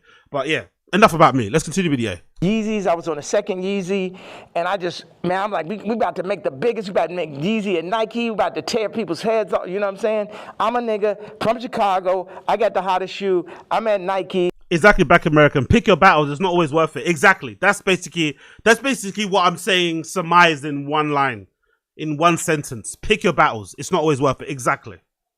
It wasn't no J. Cole, Kendrick, Trav, Drake, Virgil. I was all of them in one, right? Before they started putting all these battery packs, Lucian battery packs, LVMH battery packs by each one to distract from the true leader and shit. Come on, Ye. If you were, which I do agree, if you were Matthew Williams, Jerry Lorenzo, Don C, Virgil, Heron Preston, everybody else in combined, why did you let it go? Why did you get to a position where everybody could take your source and run with it, do their own thing, and no one could pay attention to you anymore? To that same level. Why did you jeopardize or, kill the Adidas deal just for the, like, why? You know? If you were the guy, why? So Don C then says to A-Side, I'm glad Ye didn't get the deal because it wouldn't have gave no one else a chance. Jesus Well, Christ. who's the one? Jesus Christ. Hey, Don C, man. Don C, bro. That's a mad thing to say about your friend. I'm glad he didn't get the Nike deal. It was fucking insane. He has to explain that one. What the fuck? That is such a... It's interesting the kind of things people say about you behind your back. That's... Even though Ye is kind of hateful in the things that he says, the thing that he is alleging Don C said about him is probably way more hurtful than anything he said about somebody else. Because that's your boy saying, I'm glad that guy didn't get the Nike deal. He's already unbearable now. Imagine if he got that Nike deal. Yeesh. 4 people that work for me. So that means all 4 people that work for me was going into the meetings with me, working on designs for me, then shaking hands with people behind my back. It wasn't really with the king. Faggot ass Virgil, faggot ass Don C, faggot ass Matt Williams, and faggot ass Jerry Lorenzo. Raw. Even Matt Williams is getting it. And Matt Williams from Akademiks. I've always wondered. It makes sense why they're not. I always wondered Wild One because you don't really see Ye with Don C anymore. You don't see Ye obviously with Heron Preston anymore. He used to work closely with Ye. He's kind of doing his own thing. You obviously don't see Ye with Jerry Lorenzo anymore. He turned up to that show that he did, but you don't really see him anymore. And that's a funny thing that the scene is kind of fake because when Ye was at Yee's, because I don't believe this is all new. I believe Ye's always been like this. He's just doing all this stuff in front of the cameras now. But I believe all his close friends knew what time he was on in terms of loving Trump, in terms of the MAGA shit, MAGA hat, in terms of like the flirtations with Hitler and wanting to do all that sort of stuff and naming his, and I think the rumor was that he wanted to name, was it Yeezus? Yeah, I think Yeezus was the album. Yeezus was the album that he wanted to name Hitler. That was also the time that he was playing around with the Confederate flag and shit. All those people knew, but they all turned a blind eye and kept their mouth stum because Ye was at Adidas doing Yeezy. And that was when it was popping.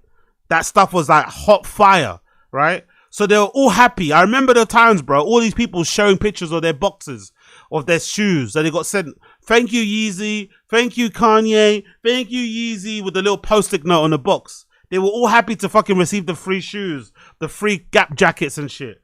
But as soon as he came out with a hat and started wearing it in public, suddenly everybody fucking pretended like they didn't like Yeezys anymore. So that must be a quite hard pill to swallow because I'm sure this guy, Ye, is like, he's a bit intense. There's no way he didn't tell these people or share some of his political feelings or leanings with these people privately at dinners and shit, behind closed doors, in studios, during shows. He definitely told them.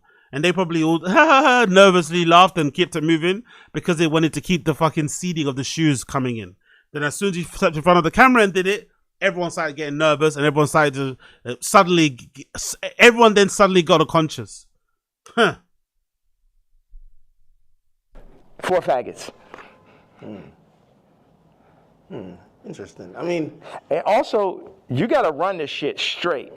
Yeah. You can't chop it up. You can chop it. You can do whatever. It's like they chopped up the Bible. The word still came through. Yeah, that's a good point. Where is Taz Arnold? I wonder where he is. He's definitely kept it low He's definitely retreated, which I really like that, by the way. I respect when people do that in the scene. I respect when people have their time in the sun. They do what needs to be done. They get their shit off and then they retreat back to like regular life, or live a somewhat kind of like anonymous life after being like front and center everywhere. Just kind of live like a kind of private life. I kind of respect that. I'm not gonna lie. Not every day or not all the way until the end, you have to be content creating, trying to be influencing, trying to get fists off on the internet. Maybe it's good to just step back after a while, you know, and be like, you know what? I've had a good run. Let me go and do my other thing now. Let me go start a farm. Let me go open up a fucking charity shop. Let me go do some other thing. You know what I mean? Let me go work for an NGO. All these type of things. I fucking love it. Imagine you try to chop the word faggot at his interview. It would be like 3 sentences. You know, as we talk about censorship, and even you say that, I still say the F word. Just like you've been throwing it around like you don't give a damn. How do you feel about like people like, you know, speech is censored a lot. What we could say, it feels like you're trying to take off those shackles, and it's like you said woke is dead. Yeah. Sorry, I was supposed to leave 18 minutes ago. Oh. So you're going to Japan for real?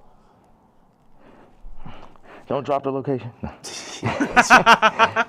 What's out there? I know you had wanted me to come to China. I was just like, it feels so far away, and culture, like what are you seeing? Like you just tell me, what's on that side of the world? I've never been. Hold on a second. Somebody just talking about this car. He said, "Yo, Cardi wants to sit down. Let's connect, gang." I said, "Who's this?" Lou. I'm with Cardi's camp. Give me a call. I said, "Who gave you my contact?" Answer that question first. Cash, tap in. We black man. These industries are extorting us. Black on black violence. Information is key. These niggas are setting you up. Yeah, I could definitely see that, but perfect setup. You mentioned my daughter, so now I get to end the movie. I don't know what that means, but I guess he's trying to say because Cardi, but he didn't really mention his daughter, like. But it wasn't in a derogatory way. Kim shared a post on Instagram stories listening to a Carti tune. Carti then reshares it and says, "Get niece." I don't know. I don't understand why that was so offensive. Why did he throw a wobbler because Carti said, "Yeah, get niece to jump on the song"? Didn't you push her to stop doing music? Why are you now annoyed that Carti wants to? I don't know. Weird. It's weird he didn't crash out like that against. Why didn't he crash out FKA Twigs? She has him in the fucking music video and dressed up in all sorts. Huh. And I'm going to end the movie with somebody for sure. Do you think he did that purposely, or do you think he just thought it was kind of trendy because Kim acknowledges? Again, you know, there are some people who feel like it's just random coincidences, and it looks like you're like, no, you're doing that to fuck with me because you left me off the album. If you my dog, what one of my actual friends or someone that could call my daughter their niece will reach out to a woman that I got issues with, obviously. That's some faggot shit. I ain't no street nigga. I'm the pink polo pussy faggot and shit. But I know that is not street code. Jesus Christ. I know that part. Like, is that okay? That part of it. Before we even get to me being mad. No, I get it. Like, if it's like an X. Like, what does street code have to do with what? Street code? What type of street code is Carti need me to uphold? Huh? I don't understand any of this stuff. Why you hitting on my ex? You know what I mean? Like, if you my mans and I don't fuck with my ex or I don't fuck with my baby moms, why you hitting? Why you even acknowledging her? Why? And you're fucking reposting my baby mom, and not even reposting me. You was the first feature on Donda. It's like the Cardi shit is like the final heartbreak. I don't give a fuck about this black man. How these niggas run up, nigga? Come kill me then, nigga. Come kill me because the motherfucking coward dies 1,000 deaths. And it's the final heartbreak. So he's calling himself a coward then. Doesn't he appreciate or doesn't he understand that he's also causing people heartbreak by the things that he's saying? Why does heartbreak only affect him? Why can't he? Why isn't other people's heartbreak also as important as his own heartbreak? Again, it goes back to Kanye's feelings being the most important. It's how Kanye feels. Nobody else is I mean, if Ye doesn't feel good about it, everyone has to look after Ye's feelings. But he can't be conscious about other people's feelings. He can say and do whatever he wants, but they have to be conscious of his feelings at all times. They have to fight for his children at all times. They have to speak glowingly about him in public at all times. They can never denounce him. I don't know, man. That feels a bit culty. That feels a little bit culty. I'm not going to lie. You can say what you want to say, but they can't say what they want to say. I'm not going to lie. That feels a bit weird. Feels a bit one-sided, that. Niggas using you, you know what I'm saying? It's like this. Why weren't you on the album? Like, it seems like if you felt like you were going to be, like you guys worked on, did you work on music? Yes. That was going to be on the nigga, the day I did Wheels Fall Off, that's when the nigga Cardi got the song with Thug and Ty and shit. We was in the studio. Damn. We was working on, he sent me the song. We was talking about doing a mixtape. Damn. And then, oh, man. This is what I hate about this beef. We missed out on the Cardi and Ye mixtape. You see how the fans suffer? You see how the fans fucking suffer? We missed out on a Cardi and Ye mixtape. Oh, that would have slapped so hard. Gentleman named Peter told me like on Wednesday or Thursday to it, whatever it was like, oh, this Cardi album's going up Friday. I said, I called him right away. I say, bro, where's our song? But on that note, it feel like on Cardi album, like he's doing everybody a favor though too. He need to have all them fucking features. It felt like, oh, he hot right now, and he had to do Uzi a favor, or this a favor, that favor, and it's just like, and this level, obviously the album could be better. At this level, it's a different level of experience that's needed to handle 30 songs. To understand how to be running those producers. Like Cardi's a genius in his own right. It's another thing to run that Donda Stadium. And it's just what they call it, ambitious.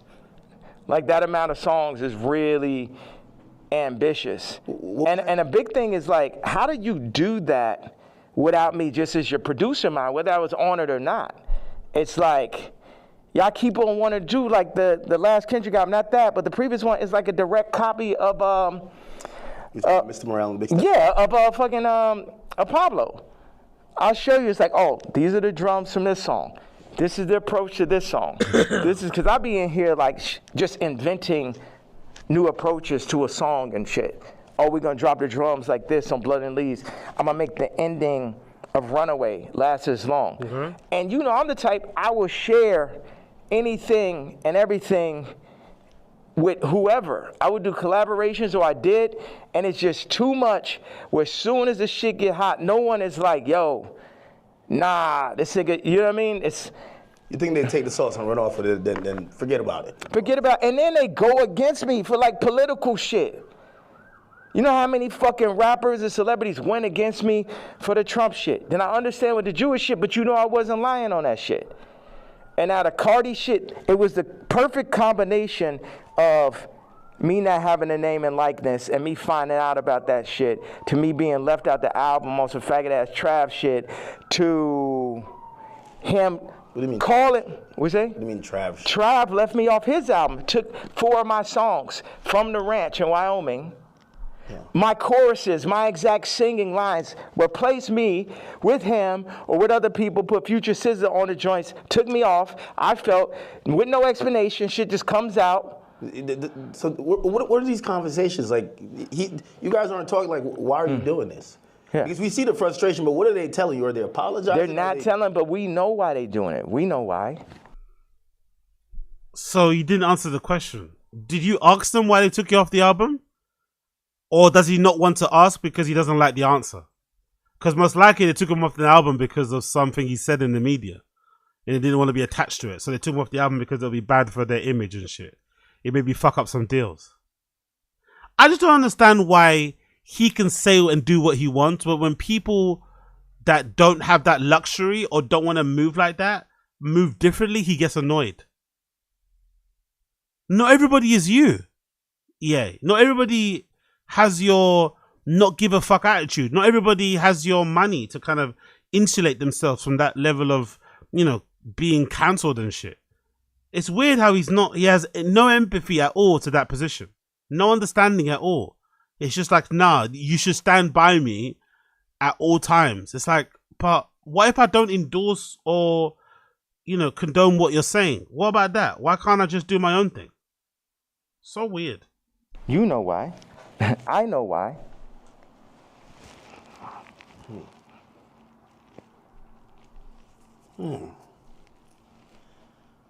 Okay.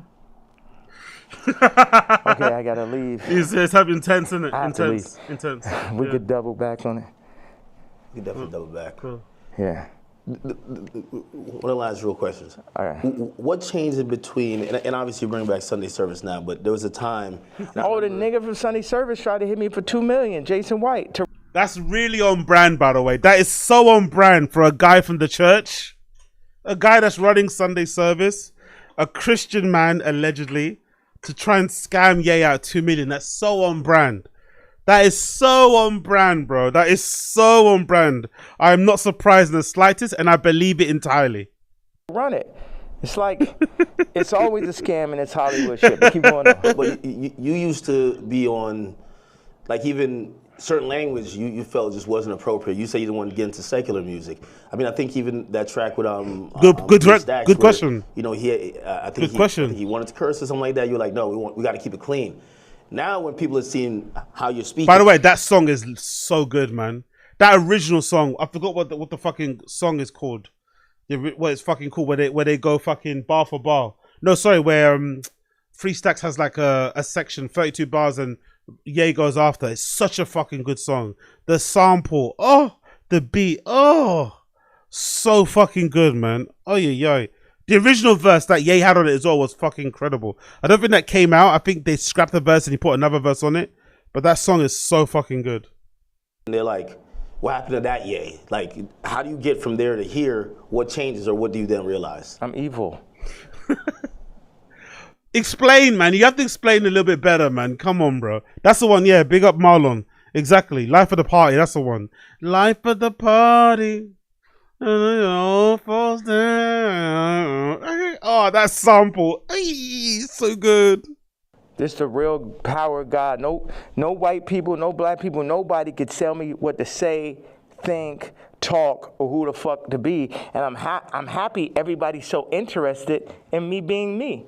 I'm so happy that just me doing exactly what the fuck I want to do and saying exactly how the fuck I feel or what I say is so interesting to people. I would have to push back on it. I don't think it's interesting. I think he's kind of forcing it down people's throats. I'm not going to lie. At some points, as much as I love Ye, I get the feeling he just wants to like piss people off. Or he just wants to call attention. And he's not actually trying to say anything. You know? That's the really upsetting part about this new arc is on. It's self-serving, but it's not to no avail. Like, because he's got all the money, he's got all the clout. So what does he want? Attention.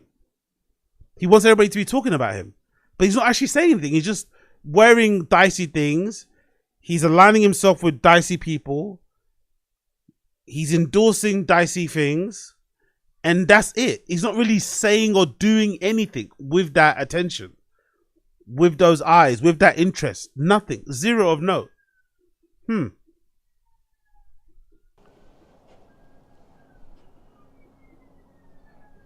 Did you ever apologize for anything, or like, not necessarily regret, but like see things you've done or seen people you offended in the past and be like, yeah, man, God hurts too.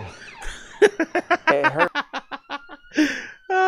God hurts this guy, man. This guy. God hurts too, you know. Jesus Christ. It hurt me that I had to hurt Jay. It hurt me. It hurt me. The Cardi shit, it hurts me. This shit, all this shit, I experience pain. People be thinking, oh, is he suicide? No. Well, you tweet about that. And we're all worried. That's a good angle, by the way. Big up the cameraman. That's a very good angle. Seeing the reflection in the mirror. It's fucking wild, man. God almighty, this guy is too much. You know, I think you're the only one that can do what you do, but primarily because no matter, even if you say some shit that people really don't like, they love you. Huh. And you're probably the only hip hop artist, or only artist, period, that you're so ingrained in us that we'll never, and that's why, like, you know, I don't think cancellation could ever work with you, because it's like, no matter what, you're always gonna make us smile. that's kind of true, but I think the risk that Kanye runs into, as much as I love my guy Ye, I think he's going to run into an issue where people are going to stop giving a fuck. Maybe it's not about the cancel culture, because the dangerous place that Kanye could be in is if people become like apathetic. You know? If people just become apathetic and nonplussed and stop giving a fuck about him, I think that's when it's going to be really over. And I think we are getting close to that point. I'm obviously taking interest in the interview because I'm a big fan of the guy and his music and his fashion and whatever else it may be. But I think regular people don't really give a fuck. Regular people saw the outfit. Regular people might have seen one clip and like, you know what, fuck that guy. Or it's been fuck that guy since whenever, you know? So I think he runs a risk of maybe getting to a place where people just stop giving a fuck. And it's also, it feels like getting to, because there was a time where the fashion and the music especially was so high level that people made excuses for how much of a bad person or his stinky personality, right? That's Ye. But I think nowadays the music isn't really hitting the same as it did. It's still good because he's a talented artist, but it's not of the level of like My Beautiful Dark Twisted Fantasy, Yeezus, you know, whatever else, Life of Pablo. It's not on that level. It's not on that level where people are willing to like turn a blind eye to everything that he does. It's not that level. And the other risk that Kanye runs into is this. Every year, a new artist pops up. Every year, a new producer pops up. Every year, new talent is being brought to the forefront. So the more time he's antagonizing people, getting on people's skins, upsetting people, they're going to look for alternatives. And there's a lot of alternatives out there at the moment. Maybe not the same level as he once was, but there's a lot of alternatives that can occupy that space and maybe aren't as problematic. So I don't know, man. I don't think this whole thing is going to last as long as he thinks it's going to last, you know? And if he's already unbearable now, when he feels like his relevance is sort of dwindling, imagine how unbearable he's going to be when it really disappears. At a point. Because, yeah. When you start talking and you mentioned suicidal thoughts, what's happening? We say that, but then people don't see what's happening. Look at the Chicago photo. Then look at the work that I put in a Cardi. Then look at me sitting and telling North, like, you gotta, we not going on this Cardi album. I know it's the number one artist. Your friends are like, yo, you're gonna be in this Cardi. I know it's very exciting. Like, for a kid like that has everything, to be on a Cardi song is that. And North is like, yo, you got a problem with Cardi? I got a problem with Cardi. So you're staying 10 toes behind you. Yeah. Should.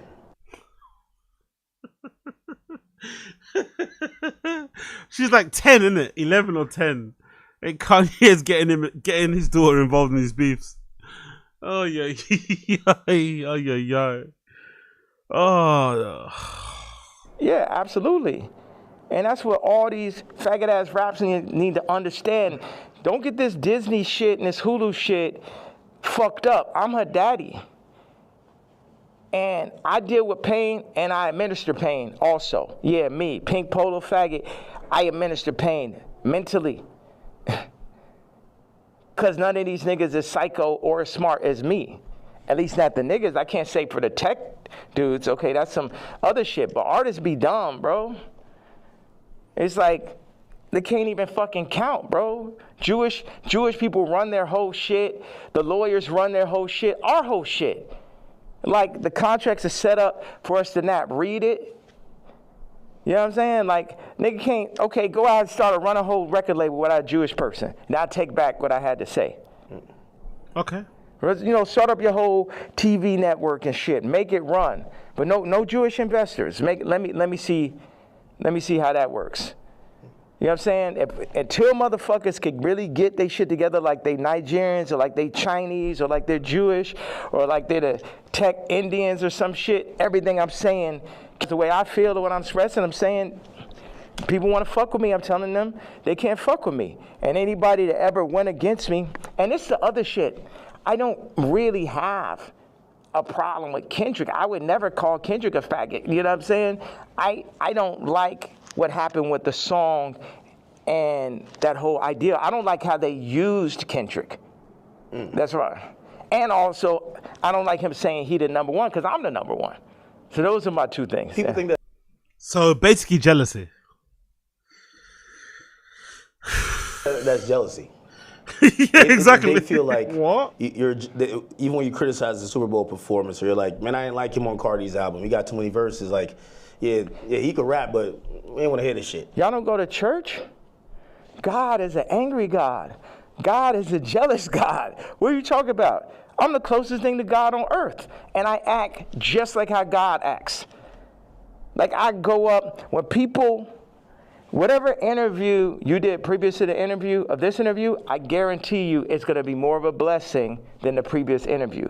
So what does God do? Bless. God has used me to bless. John Legend, boom. Amber Rose, Kim, Travis, Cardi. You get what I'm saying? So whatever is here, the blessings run through me. But in that same way, I'm angry. I'm jealous. And now, I could say all these people were the family that I never had, but North is my actual family. So give me one reason, please. Because before it's all jealousy is this and that, and now it's this far. So yes, I was jealous that Kendrick is on Cardi album, and I feel like that's two different genres. It seemed like J. Cole and Kendrick would be more like, I like mixing genres and shit, but yeah, I'm jealous.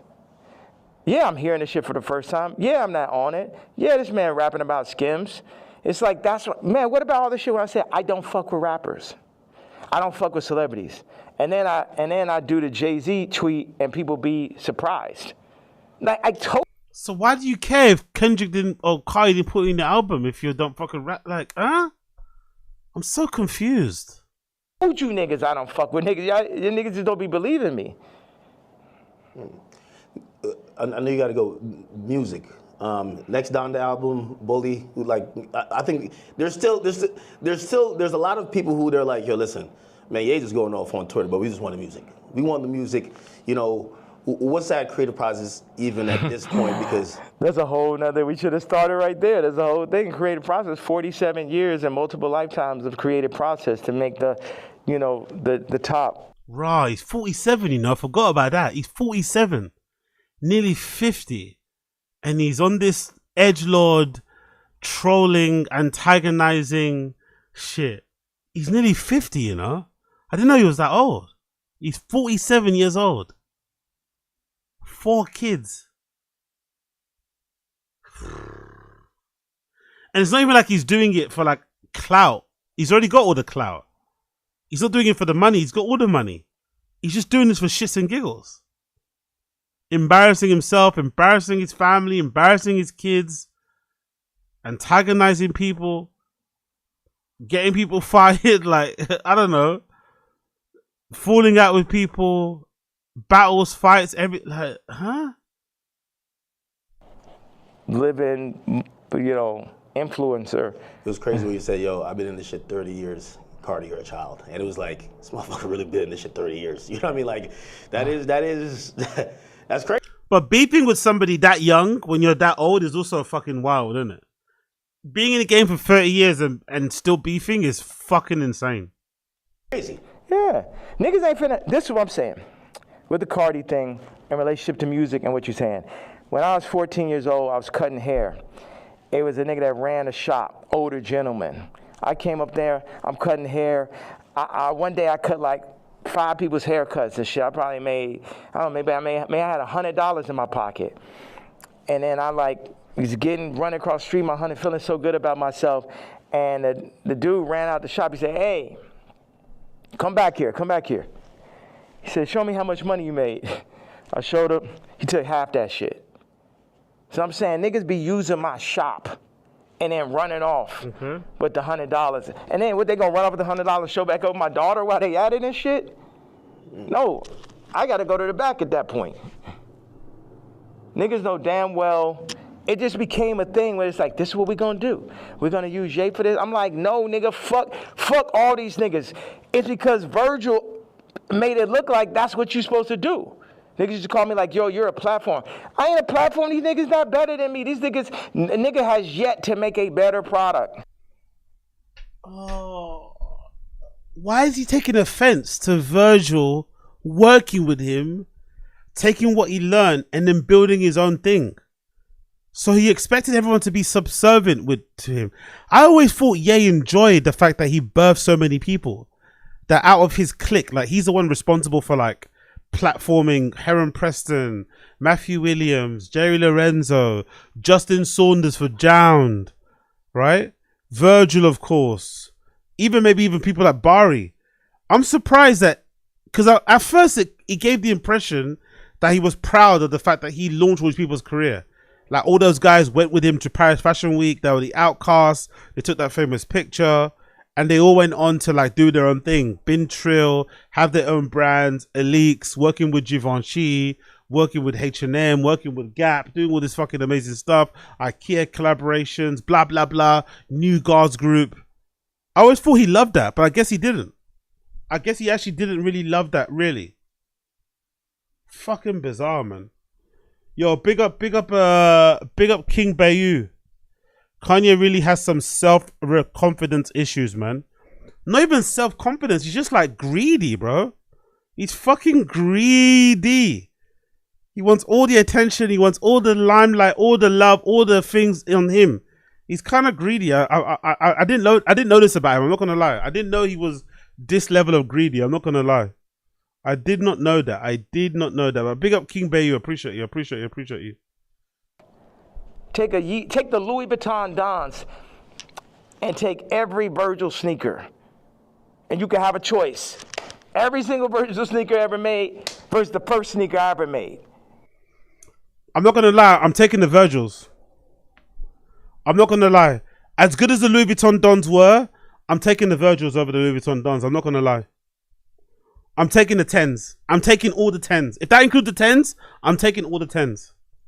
Every version of that Nike 10 project, it kind of shits all over the first fucking Louis Vuitton Dons. Maybe when it gets into Kanye's collabs with Nikes, that's when I can get a little bit, I can question. But I think I'm taking the Nike 10s over the Louis Vuitton Dons. I'm not gonna lie. That's just me personally, though. I'm also taking Virgil's. That's what people forget. Do you remember those? Do you remember those? Because I think these are underrated. Virgil Abloh. When he first did those sneakers, what were they called? They're like high tops, right? Virgil Abloh, Louis Vuitton. It was the first one, the high tops. High top sneakers. I'm taking these over anything in Kanye's catalog so far when it comes to shoes. These were very underrated. I'm not gonna lie. I know some people might think they're ugly, but I kind of want them. I kind of want a pair. So the first sneaker that Virgil ever made for Louis Vuitton, which were these, I'm taking these over a lot of over the fucking Louis Vuitton Dons. I'm not gonna lie. These are kind of hard, man. What are they called? Leather boots. I don't know what the actual model is called, but this model here, I'm taking those over anything that Kanye has done so far. I'm not gonna lie. Especially with Louis Vuitton. I'm taking those over a lot of the stuff that he's done. These are fucking hard. That is a really fucking good sneaker. It didn't get the love it probably deserved at the time, but looking back, these are kind of hard, man. Kind of fucking hard. The first ever fucking design shoe by Virgil at fucking Louis Vuitton. They're fucking cool. These high tops, grey, black, the piping, the shape, retro feel, kind of remind me of like Nike Air Flights from back in the day. The hang tag, like really fucking good. I'm taking those over a lot of the fucking Kanye shoes. I'm not gonna lie. You get what I'm saying? So take everybody out. Take Graduation, right? And then take Dark Fantasy. Take Watch the Throne. Take Donda. You get what I'm saying? You could just go. One No Rap album is better than Vulture's one last year. Let's go song for song. And it only got half of me on it.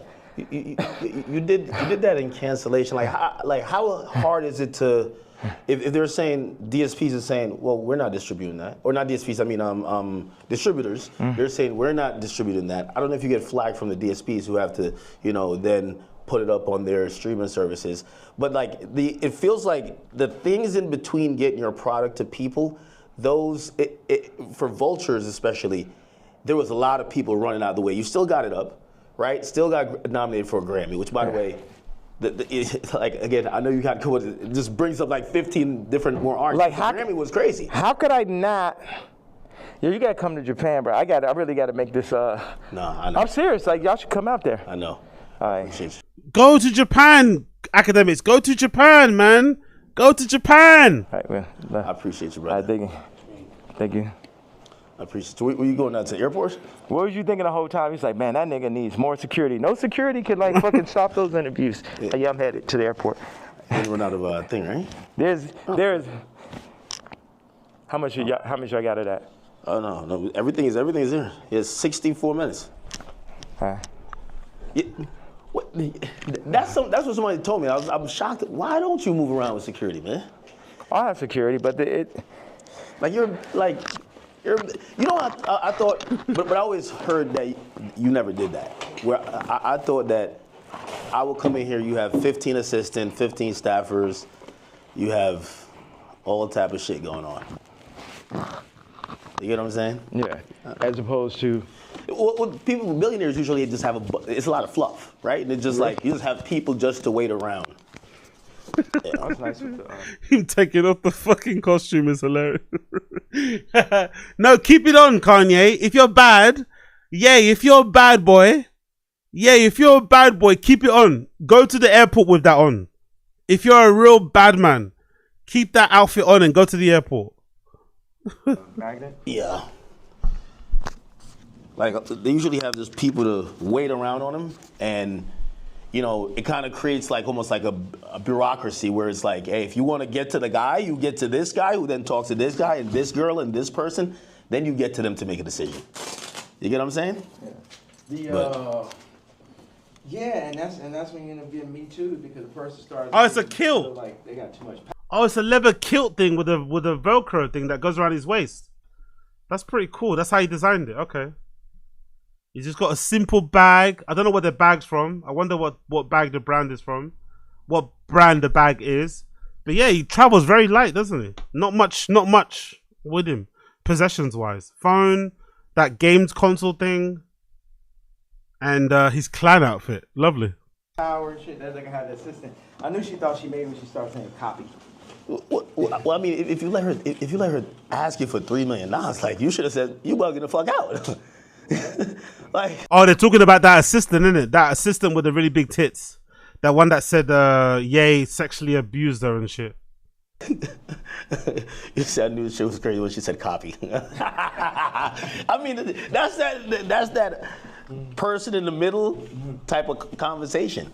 And they got the power. It's like they can't help it. Like they can't help themselves. And it's like I could talk to them. I'm really big. Like I got people right now that come in working on music, and then they want to like start working on clothes and shit. I'm just like, you don't know shit about clothes. And people try to put themselves in the middle of everything and get left out of it. Yeah, he does get, I don't know. He does get taken advantage of a lot. But I think he's also very easy to dupe and to fucking hustle. And he probably just has that in him, innit? I don't know. He strikes me as the kind of guy where if you kind of play up to him, if you kind of suck him off, you could probably get a lot of money out of him. You could probably get a lot of shit out of Ye. For a strong and as forthright and, confrontational and argumentative and stubborn and hard-headed as he is, he also seems to be a little bit like a dummy.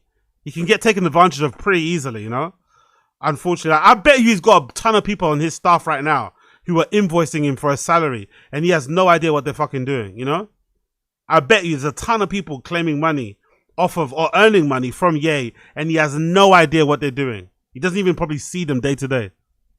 Grab this and grab the suitcase? Oh, okay, it's right there. Good. Perfect.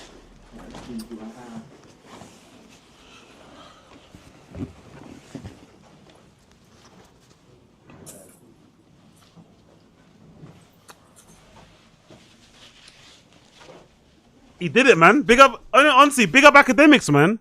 This might be one of the best Ye interviews in recent years. I'm not gonna lie. He asked the right questions. He pushed back on a couple of things. It wasn't his fault that Ye just wouldn't answer questions and completely divert the question to something else and talk about something else. But he did kind of hold his feet to the fire with certain questions.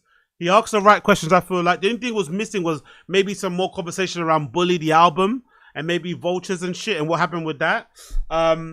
Maybe a question about Bianca, because I haven't seen it in a while. Not sure if you guys have been paying attention, but I haven't seen Bianca Censori with Ye pictured in a while. It feels like I don't know where she is. She doesn't seem to be with him here. He's gone to Japan. She doesn't seem to be over there either. At one point they unfollowed each other on social media. Then they refollowed each other again. He's still wearing his wedding ring, so maybe that means something. But even when he broke up with Kim, he still kept his wedding ring on. I don't know. That's probably the only question that probably is missing. But I think Ak did a really good job, man. Considering he's not the biggest... I'm not sure. Look, he's a Ye fan, but he doesn't know as much lore as maybe stands like myself know.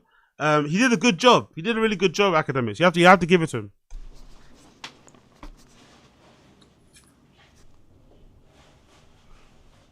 Yeah, big up Akademiks. He did a really good job in the interview. Surprising. You know, one thing I thought is like, people be like, oh, we hate Puff so much. We go, makes sense. Hey, what's up, guys? Oh, Vanessa Beecroft. There she is. But I'm leaving out. Of course he's surrounded by white people, of course. The only ones left. Of course, and I bet one of them is probably Jewish as well. Yeah, he's out here cursing the whites, cursing the Jewish, and his whole team is white. I love Ye. Honestly, I love Ye. All of this fucking cursing of the white people, cursing of the Jewish people. And I bet you at least one of these people in this three group, I bet you at least one of the three is Jewish, and they're all fucking white. Hey? What happened to empower? What happened? What happened to empowering people, eh? You're there taking the piss out of Virgil. His position at Louis Vuitton didn't change anything. You're not changing anything either, my friend.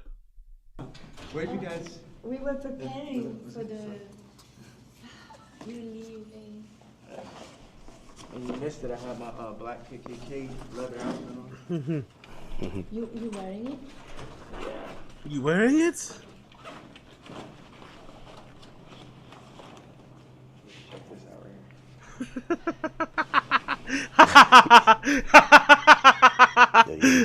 They want the money. They're not gonna say nothing. Just looking at him. They're like, you wearing it? No, Kanye. Yeah, no. Como se dice no worry? Como se dice it's no good idea? Apologetically himself, man. You got to be a billionaire to start moving like how you move, right? Well, how do I move? I don't No. It's like I think you don't give a fuck about what no one else is thinking about. Their impressions on you. You're just living your truth. You get what I'm saying? And this is Vanessa. We did Runaway together. Service, Hi. like all that. Like, Yeah. she did. That's really where Skims came from. Really? Wow.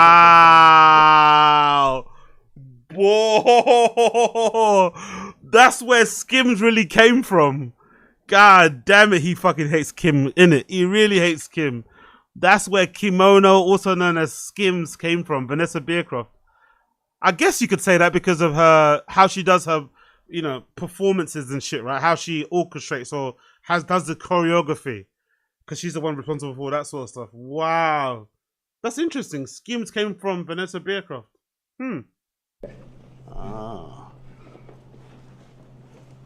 The reason why I said that because I'm like, Would you like one of these to go? no, I'll take one. He's not gonna wear it. Hey, you know what? Wow, he's gonna give it to him off the one on his back. Yeah, he's a good dude, bro. He just gave him the oh shit. He gave him the black White Lives Matter long sleeve. Let's see if Akademiks wears it. He just got banned from Twitch. His only platform he's got is YouTube. I don't think Akademiks is gonna wear it. He's not gonna fuck around with these platforms anymore. Akademiks is not gonna wear that. No way. What do you want us to do? Follow you or? To Japan? Okay. I don't know. I'm leaving because this guy, all these like fucking death threats and all this stuff. So I just thought I'd just feel like, it's not that I'm particularly afraid of the threats or afraid to die. it's just like, I don't know, it's just kind of like, No, no. bother. It's like, you know, how do I want to say it? Yeah, I'm sorry.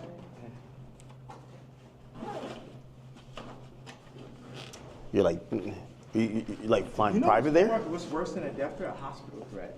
That's a real thing. Yeah, A hospital threat is way worse. I almost feel like at some point they're gonna try to like do the Wendy Williams to you, where they're like, yo, listen, we take his phone, he can't communicate, he's making sign languages outside the window. Yeah, what, for fucking talking? For talking? You guys saying they're gonna put me in the hospital Like it's called conservatorship. for talking? No. Conservatorship, yeah. Yeah. And take over your money for talking. no. What? It almost happened before. Yeah. It almost happened before. Well, didn't it? Well, you got Can we hospitalized. talk on the phone?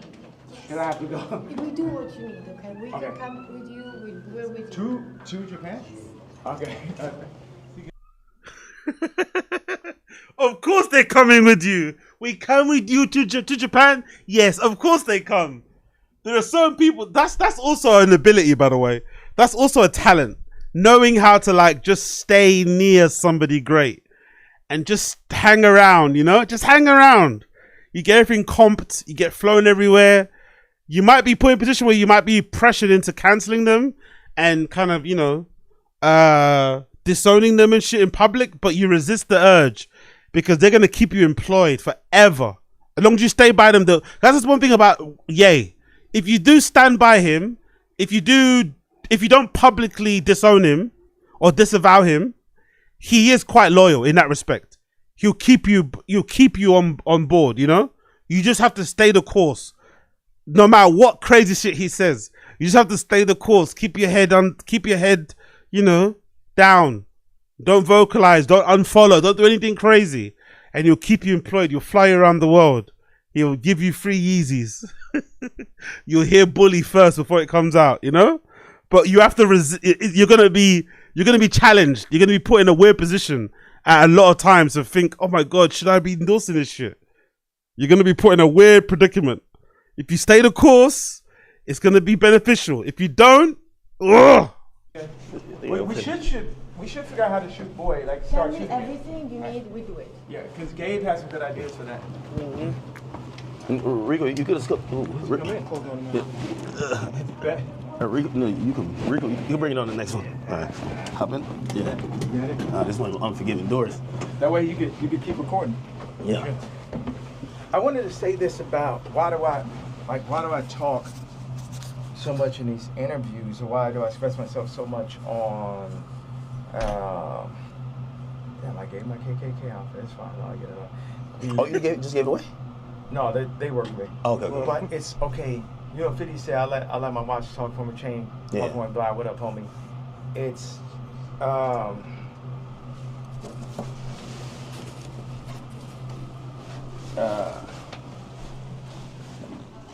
your voice is everything. You know, if you have money. Yeah, look at this is her car, by the way. Really? It's like some old school vintage joint. Nice. Yeah, like, if you have money, you're trying to. That's a nice whip though, by the way. That's a nice Mercedes, isn't it?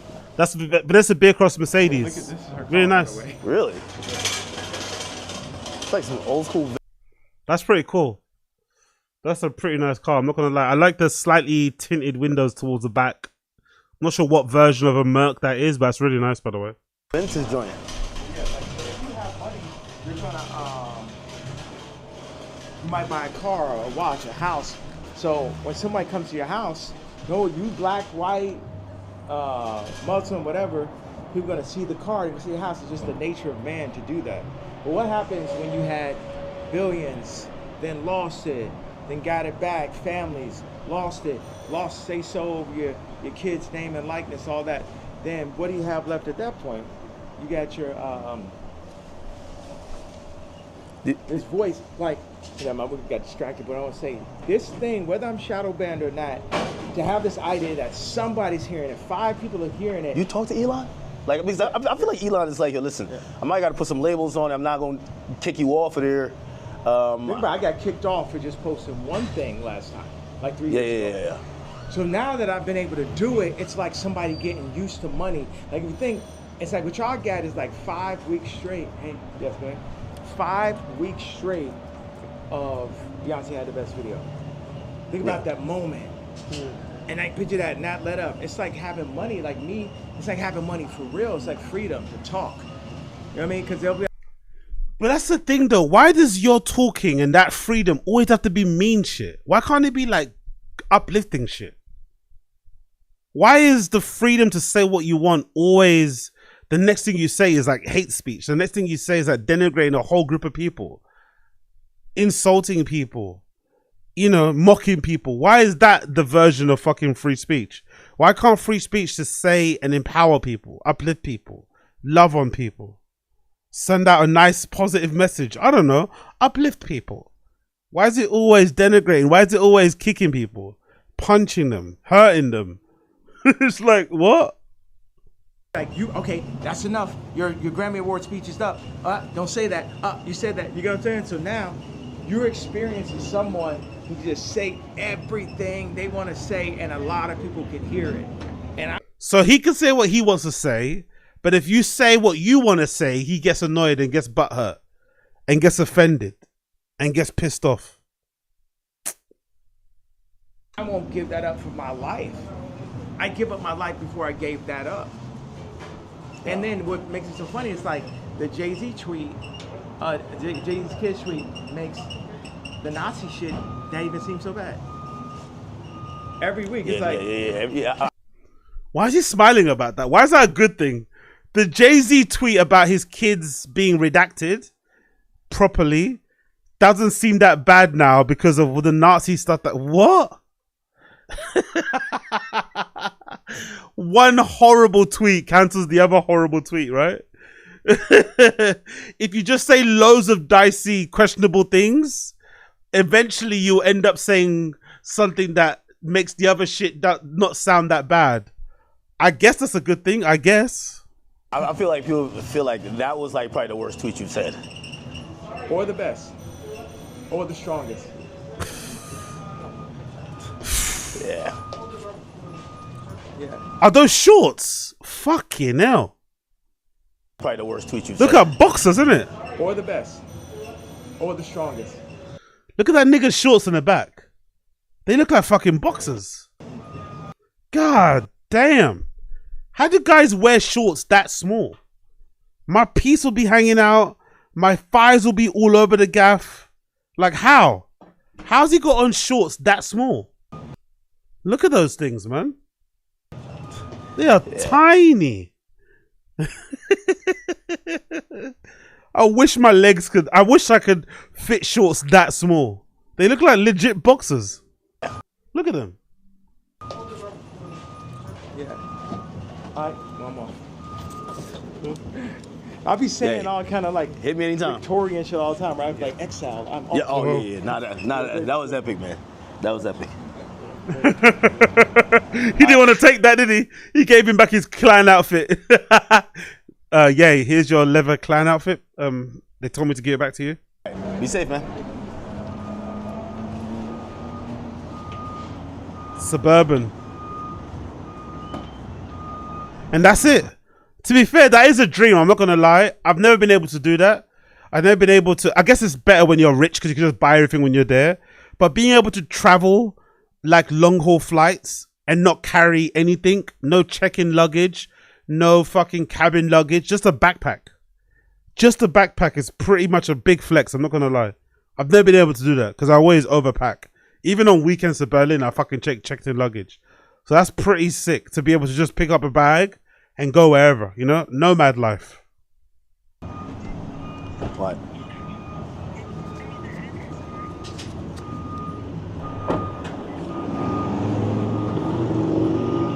And that's it.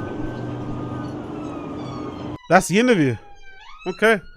Big up Akademiks, man. Big up Blood Clot Akademiks. That was actually a really good interview from Akademiks. Maybe not the greatest from Ye. I feel like he came across as jealous and bitter as we all know him to be, unfortunately. I also think it's a bit really unfortunate how he seems to really only care about his own feelings and expressing what he wants to say at all times, even if it ends up hurting people's feelings, but then other people's feelings don't matter. The way that they feel doesn't matter and doesn't concern him. It's all about how he feels. People have to be concerned and worried about his feelings, have to fight for his kids, have to have his feelings in consideration, have to do this, have to do that. But when it comes to him doing the same thing to other people, he fucking throws a hissy fit. Really unfortunate. He did say some really good things that obviously resonated with me that I spoke about. I do think he has a point of annoyance when it comes to feeling betrayed by certain people, Carti being included.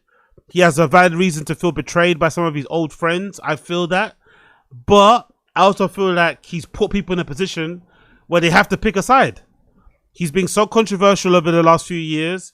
He's been so divisive, and people that he speaks about, they're all public figures with their own brand deals, their own things to worry about and look after, that by his actions, he puts his friends and collaborators in a position where they have to pick a side, you know?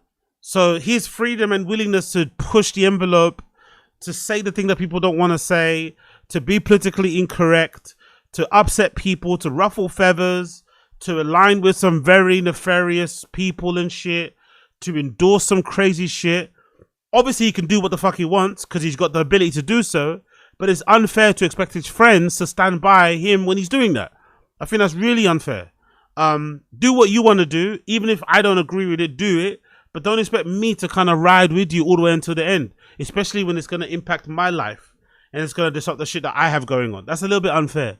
But this is Ye. He's always been like that. One track single-minded. It's really sad to see him emphasize and double down on the whole fuck Virgil thing. That breaks my heart. Having been somebody that worked with Virgil in the past, and I've met him personally, hung out with him personally. I know how much of a good dude he was. I was a fan of the guy from afar before I got the chance to work with him for a brief time. Before, unfortunately, his unfortunate passing. He was always a real good dude. Always went out of his way to kind of help people. And it seemed like their friendship, their collaboration, their brotherhood was something a lot of people in the scene, myself included, was inspired by. The ability to kind of work with somebody like that. I think, if I'm not mistaken, the whole like creative director thing in music, I felt like was birthed from Virgil and Kanye's relationship. I honestly feel like that. When they were kind of running around the world like Batman and Robin and shit, I think they started the whole wave of like, okay, cool, have a creative director looking after your shit, a guy managing, you know, your image and everything, when it comes to taste, when it comes to what you put out, and have the image and the message be cohesive and and have a real design element to it. They learning about fashion together, interning at whatever that fucking company was called before, right? Doing the fucking fashion show. Virgil getting the Louis Vuitton job, even though maybe Kanye wanted it. I would have assumed at that time, because Kanye was a little bit more of a rebel and a bit more harder to, he didn't really work with corporations as well. I would have assumed he would have been happy for Virgil, because Virgil always had the ability to work. He always had that, as he always says in interviews, overground, underground. He could work with smaller labels. He could work with small streetwear brands. He could reach out to a photographer via DMs and get him to work on an Off-White campaign. But he could also work hand in hand with Evian and fucking IKEA on a full collection, you know, without missing a beat. I would have assumed Kanye would have been happy about having a guy that could do that, because he can't speak to those type of people. He only speaks one way. It comes out sometimes a little bit harsh. But I guess that relationship deteriorated, and it's gone to a point where even however many years past Virgil's death, I think it's been 2 or something, Kanye is still out here badmouthing him, which is really sad to see. I'm not going to lie, man. It's really upsetting to see and to hear, really, him emphasizing and doubling down on that whole fuck Virgil thing. Do I think he really means it? Probably not. He's just doing it because he knows how much people love Virgil and he doesn't get the same amount of love or whatever. And he's just trying to upset people or get people's attention. But I still don't like it. I'm not going to lie. I still don't like it. I think it's really lame. I think it makes him look away. But he's got his reasons. He had his own relationship with Virgil. We still don't know from his side of things what actually happened. We obviously have, you know, an idea on what went wrong, but we've never actually heard Kanye say it. And I think the reason why he doesn't want to say it is because it doesn't make him look good. You know, it's easy just to say fuck Virgil, but he can't say exactly why, because he knows it will make him look terrible. But after all the rest of it, I get it. And I guess we'll have to see how it plays out for him going forward. But it is pretty wild. It is pretty wild. It is pretty wild. Okay, cool. Continuing on. Continuing on. Let's quickly talk about United. So, there are 6 fixtures. Or 6 fixtures. It's precisely that are probably going to decide our season, right? We've got 6 fixtures here. We're facing Nottingham Forest tonight at 8. Then away at at home at Man City in the league. Away at Lyon in the first leg of the quarterfinal of the Europa League. And then we are away to Newcastle. Those are probably, 1, 2, 4, 6, and then away again at Lyon, second, or home against Lyon and Wolves. So Nottingham Forest, Man City, Lyon, Newcastle, Lyon, Wolves. Those are the games that are going to decide our season, mostly for the Europa League places. Mostly for the Champions League places next season. So a lot of teams, a lot of fans want us to play in Europe next season. I'm not really for that personally. I don't feel like we are going to do anything worthwhile, and we're probably going to get embarrassed, but a lot of our fans are desperate for us to win trophies or to always be involved in these European competitions, even if we're not going to win them. I think we are 15th for a reason. We've been terrible.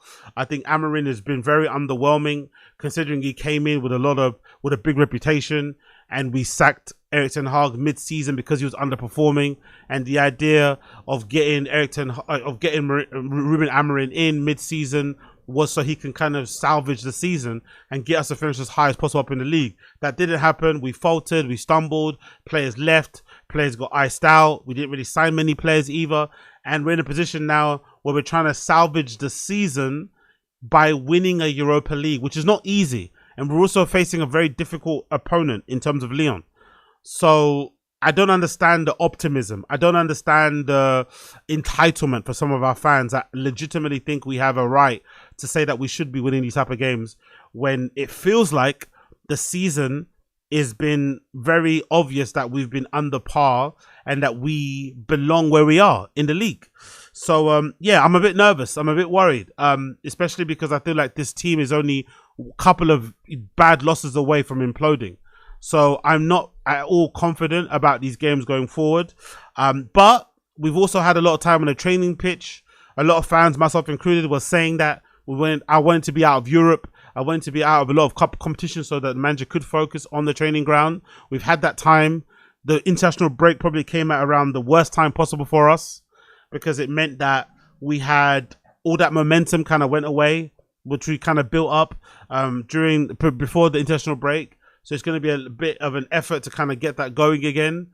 But, Nottingham Forest had a pretty big win the other week, so maybe they might be a little bit faltering in terms of their performance levels. They might have run out a bit of steam, you never know. So I'm looking forward to that game. Most likely we may be able to pull a result from that. You never fucking know. But yeah, man, it's not looking good. It's not looking good. And I'm not optimistic going forward, but those are 6 big games for United going forward. 6 big, huge blockbuster games. Let's see if we can pull out the bag. Let's talk a little bit about OpenAI. OpenAI. Pretty fucking crazy story, this. Pretty fucking crazy story. And I'm wondering if this has anything to do with the recent feature that they've dropped in terms of the image generators. This is courtesy of CNBC. It says OpenAI closes a $40 billion funding round, the largest private tech deal on record. They raised $40 billion. God almighty. So let's read the article here. There's Sam Altman, the founder and chief executive officer of OpenAI. It says OpenAI on Monday announced it had closed what amounts to be the largest private tech funding round on record. The $40 billion financing values the ChatGPT maker at $300 billion. ChatGPT is valued at $300 billion. God damn it. Including in the fresh capital. It's nearly 3 times the amount previously raised by the private tech company, according to PitchBook. Valuation puts OpenAI behind only SpaceX at $350 billion, and even with TikTok parent company ByteDance among the world's most richly valued private companies, according to CB Insights. Japan's SoftBank is leading the round of the $30 billion and is joined by a syndicate of other backers, including core investor Microsoft, as well as Kuti and Altimeter and Thrive. I guess Kote, I think that's a private bank, right? That one there. OpenAI said it plans to use the fresh capital to push the frontiers of AI research even further and to scale its compute infrastructure, according to a blog post. About $18 billion of the funding expected to be used for OpenAI's commitment to Stargate. A person familiar with the matter told CNBC the joint venture between SoftBank, OpenAI, and Oracle was announced by President Trump in January. The initial funding will be $10 billion, followed by a remaining $30 billion by the end of 2025.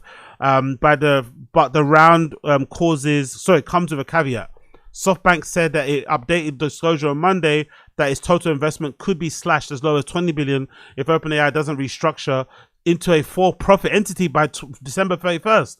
Wow. So the OpenAI will no longer be OpenAI, it'll be for-profit AI. Interesting. They have to be for-profit by the end of the year. God damn it. The provision ramps up the pressure on OpenAI to pull off a for-profit conversion, a plan that will need the blessing of Microsoft and California Attorney General, and has been challenged in the courts by Elon Musk, who is one of the co-founders of OpenAI in 2015, when it was started as a non-profit research lab. How can it be a non-profit when the fucking founder is driving around in fucking $1 million supercars? Like, impossible.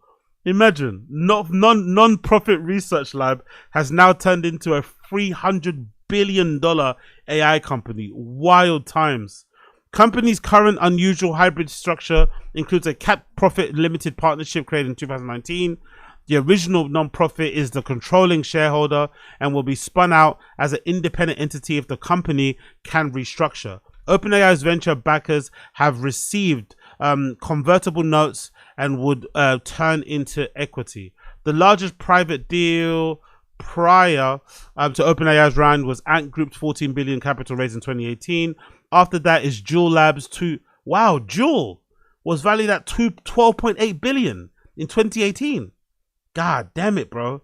Some people must have got burned with that because Juul basically died when they took away all the flavors, didn't it? I think Juul was valued at $12.8 billion at one point. Wow. Oh, sorry, they raised $12.8 billion. DD Global, $10.8 billion round following year, according to PitchBook. Then comes Databricks, $10 billion, and OpenAI's $10 billion round in 2023. SoftBank and other investors are betting that ChatGPT's explosive growth can continue. OpenAI said on Monday that ChatGPT now has 500 million weekly users. Wow. ChatGPT now has 500 million weekly users. To be fair, I feel like nowadays I see way more people, and I feel like I receive way more screenshots of people, instead of going to Google, using ChatGPT as a way to answer questions, you know, or Grok and shit on Twitter, like to find out things. Because I guess sometimes with Google searches, some stuff that's paid for comes at the top of the list. Sometimes most of the links that you're getting are links to Reddit and not actually information that kind of clarifies what you want to know. I know they've built in an AI thing, I think it's Gemini, into their search engine, so you do get sometimes the answer at the top. But I've seen a lot of people who are reverting to using ChatGPT as their default sort of like search engine answer of questions type of thing. OpenAI said Monday that ChatGPT now has 500 million weekly users, up from 400 million last month. OpenAI also expects revenue to triple to 12.7 billion by the end of this year. CEO Sam Altman wrote on Monday in a post on X that though the ChatGPT launch was one of the craziest viral moments I'd ever seen, he added that we added 1 million users in 5 days. The company added 1 million users in the last hour. Whoa. And so that must be, I wonder if that played a part in the evaluation. That one feature, that image generation, and the way it captured everyone's imagination and all the fucking Studio Ghibli fucking edits. I wonder if that's what kind of ramped up the valuation. That one feature literally kind of, you know, took them to the fucking moon. The generative AI market is poised to top 1 trillion in the revenue within a decade. Companies from Google and Amazon to Anthropic and Perplexity are racing to announce new products and features, especially the race to build AI agents intensifies. OpenAI last week announced some key changes in C-suite, in C-suite, with CEO Sam Altman shifting his focus away from day-to-day operations and focusing more on research and product.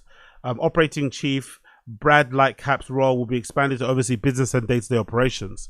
OpenAI's fundraising comes after CoreWeave became the pure play AI company to make its public debut. Though it's been a tough start after slashing IPO price, the stock is unchanged in its first day on the market. Mark Klein, CEO of Sur Capital and investor in OpenAI, told investors his firm is earning call earlier in the month that the next wave of anticipated IPOs in this portfolio included at some point in time OpenAI. Wow, OpenAI they're gonna turn for profit and they're also gonna IPO. They're gonna make so much money. If you got stocks in OpenAI, you're gonna be fucking eating well. Or if you end up buying stocks when they IPO, you're gonna fucking be eating well. So probably a good bet. Probably a good bet seeing how things are going. But yeah, it's interesting because I remember there was a point in time where I felt like there was articles being written about Sam Altman asking for $1 trillion. I think that's what he actually valued OpenAI at. So I guess maybe they must have lowered it a little bit. Maybe it's in part due to DeepSeek's success and the other AIs or large language models like Grok and shit coming up and doing bits and bobs. I wonder if that kind of affected them. But still, 30 billion, bro. Fucking crazy. Big up Sam Altman, big up OpenAI. Let's see how that goes. Let's see who wins the AI race. But so far, I've seen on my side of social media, on my side of the internet, people are implementing and using these AI clients a lot easier, a lot smoother. I don't feel like people are as scared as they once were. The trepidation is almost gone, and people are kind of embracing that whole side of things. So let's see how it rolls. Let's see how it rolls. Continuing on. Yo, this article courtesy of TMZ is fucking crazy, man. But it's also somewhat understandable in a way. It's insane, but understandable. The headline says as follows. Gene Hackman and Betsy Arakawa, bodies still unclaimed more than a month later. You heard that right. Gene Hackman and his wife Betsy's bodies have been unclaimed by their families months after they passed.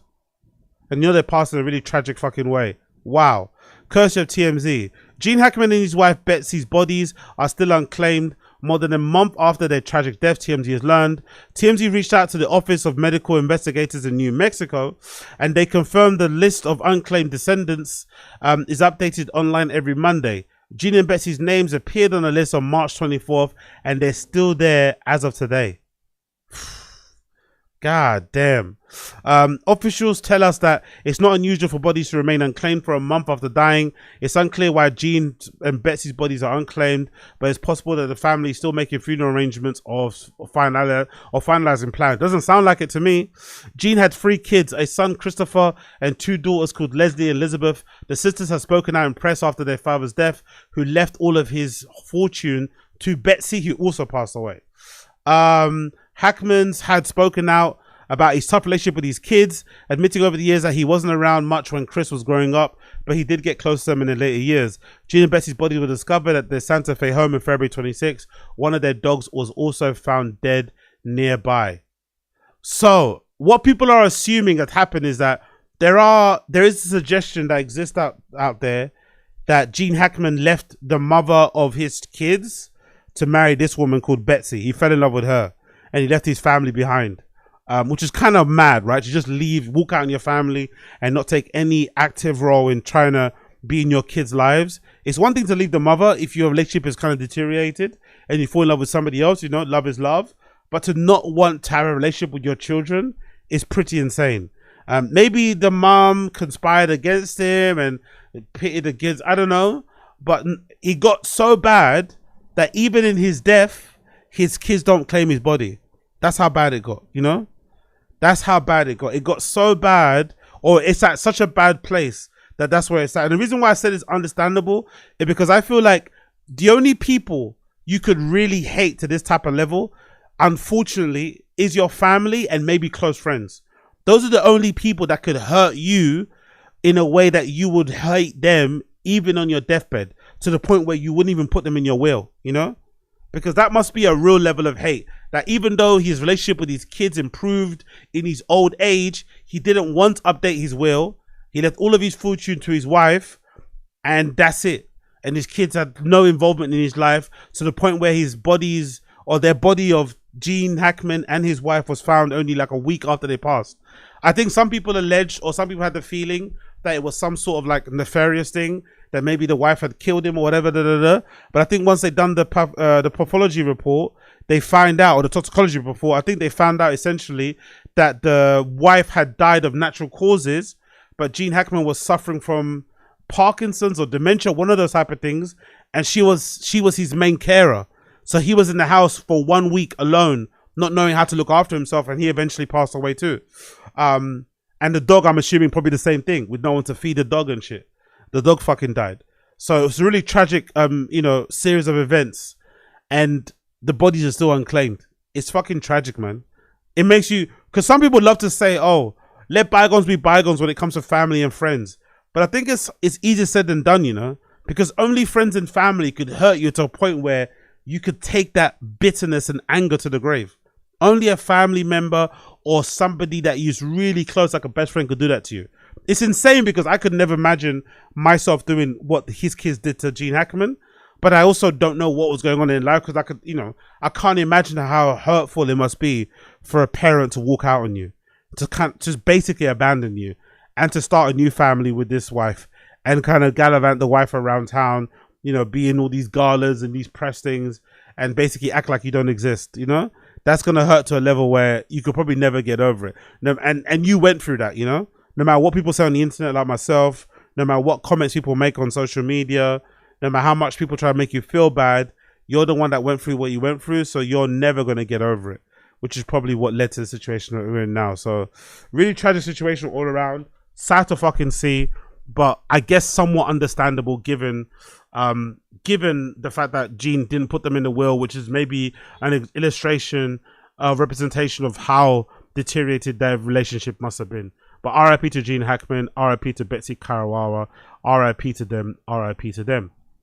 So, let's talk about some controversial things.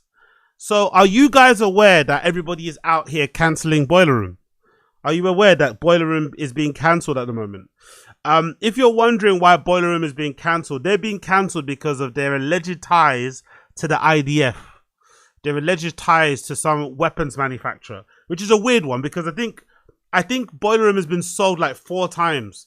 The original owner, Blaze something, because I used to go Boiler Room when it first started, when it was in the peanut factory in Hackney Wick. Big up the peanut factory, big up the OGs. They used to go to Boiler Room when it was in an actual boiler room, right? So I remember that guy, tall guy, curly hair, kind of posh. He started Boiler Room.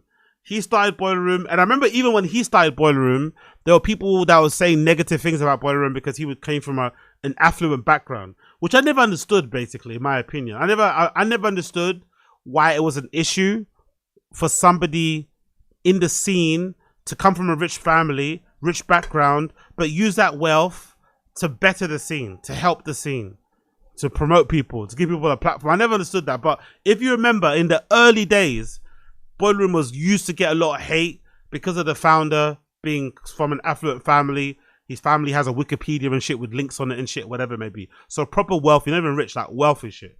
All right, cool. For some reason, people get over it.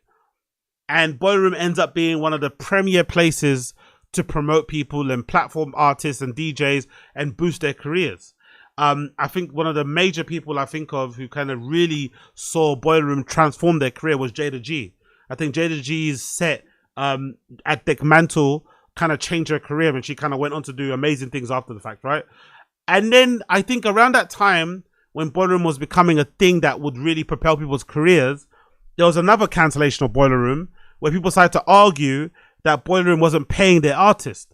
And they're getting all this promotion by Ray-Bans and advertisement and deals with all these other liquor companies and shit, but they're not paying their artists and DJs.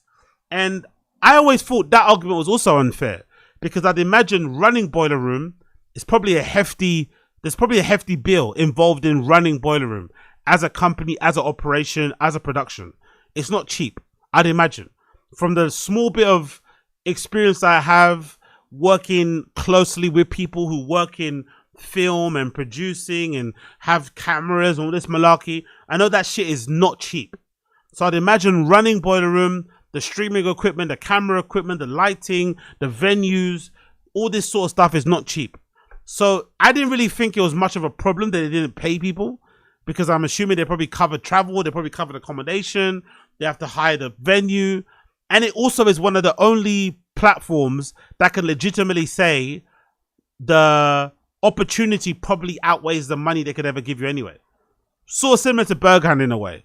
Like playing in these type of places, it's actually more beneficial for your career to just play on that platform and have a mix on Boiler Room than it is to get money for your set. I'd assume. But if you're an artist, you're struggling, you're coming up, not, you know, I'm not here to tell you that you shouldn't ask for money and you shouldn't deserve the money because you need to eat and, you know, you have an art, you have a talent, people should pay for your services. But I never got that cancellation. Oh, they don't pay. Okay, cool. Then Boiler Room started paying people a nominal fee, I feel like. I don't know how much it was, but it was some sort of nominal fee. Then people got over that. Then Boiler Room got sold to Dice. I think that was the first sale.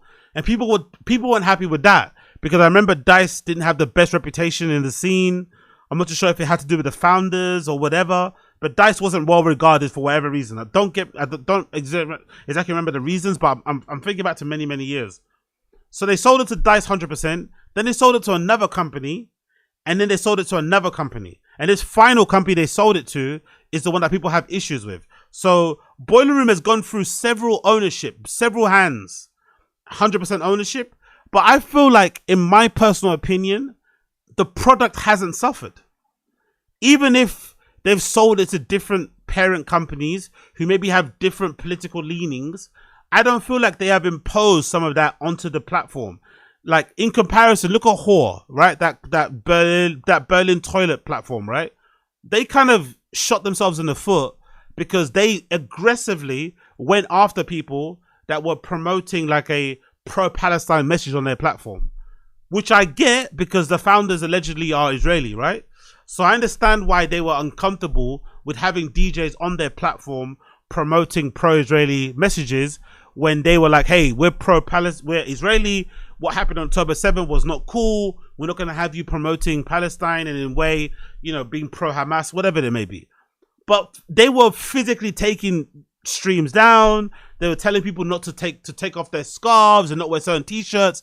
That was a bad move, right? So they let their own politics influence who they booked and how they expressed themselves on their platform, which killed them, which is why effectively Whore is kind of dead now.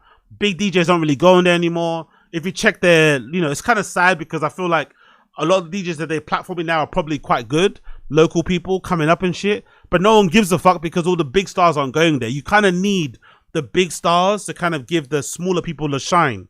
You know, if you have a Dixon playing on a Boiler Room, it's going to make people check out some of the smaller quote unquote people that play for that are in Shanghai, that play in Mexico, all that sort of shit.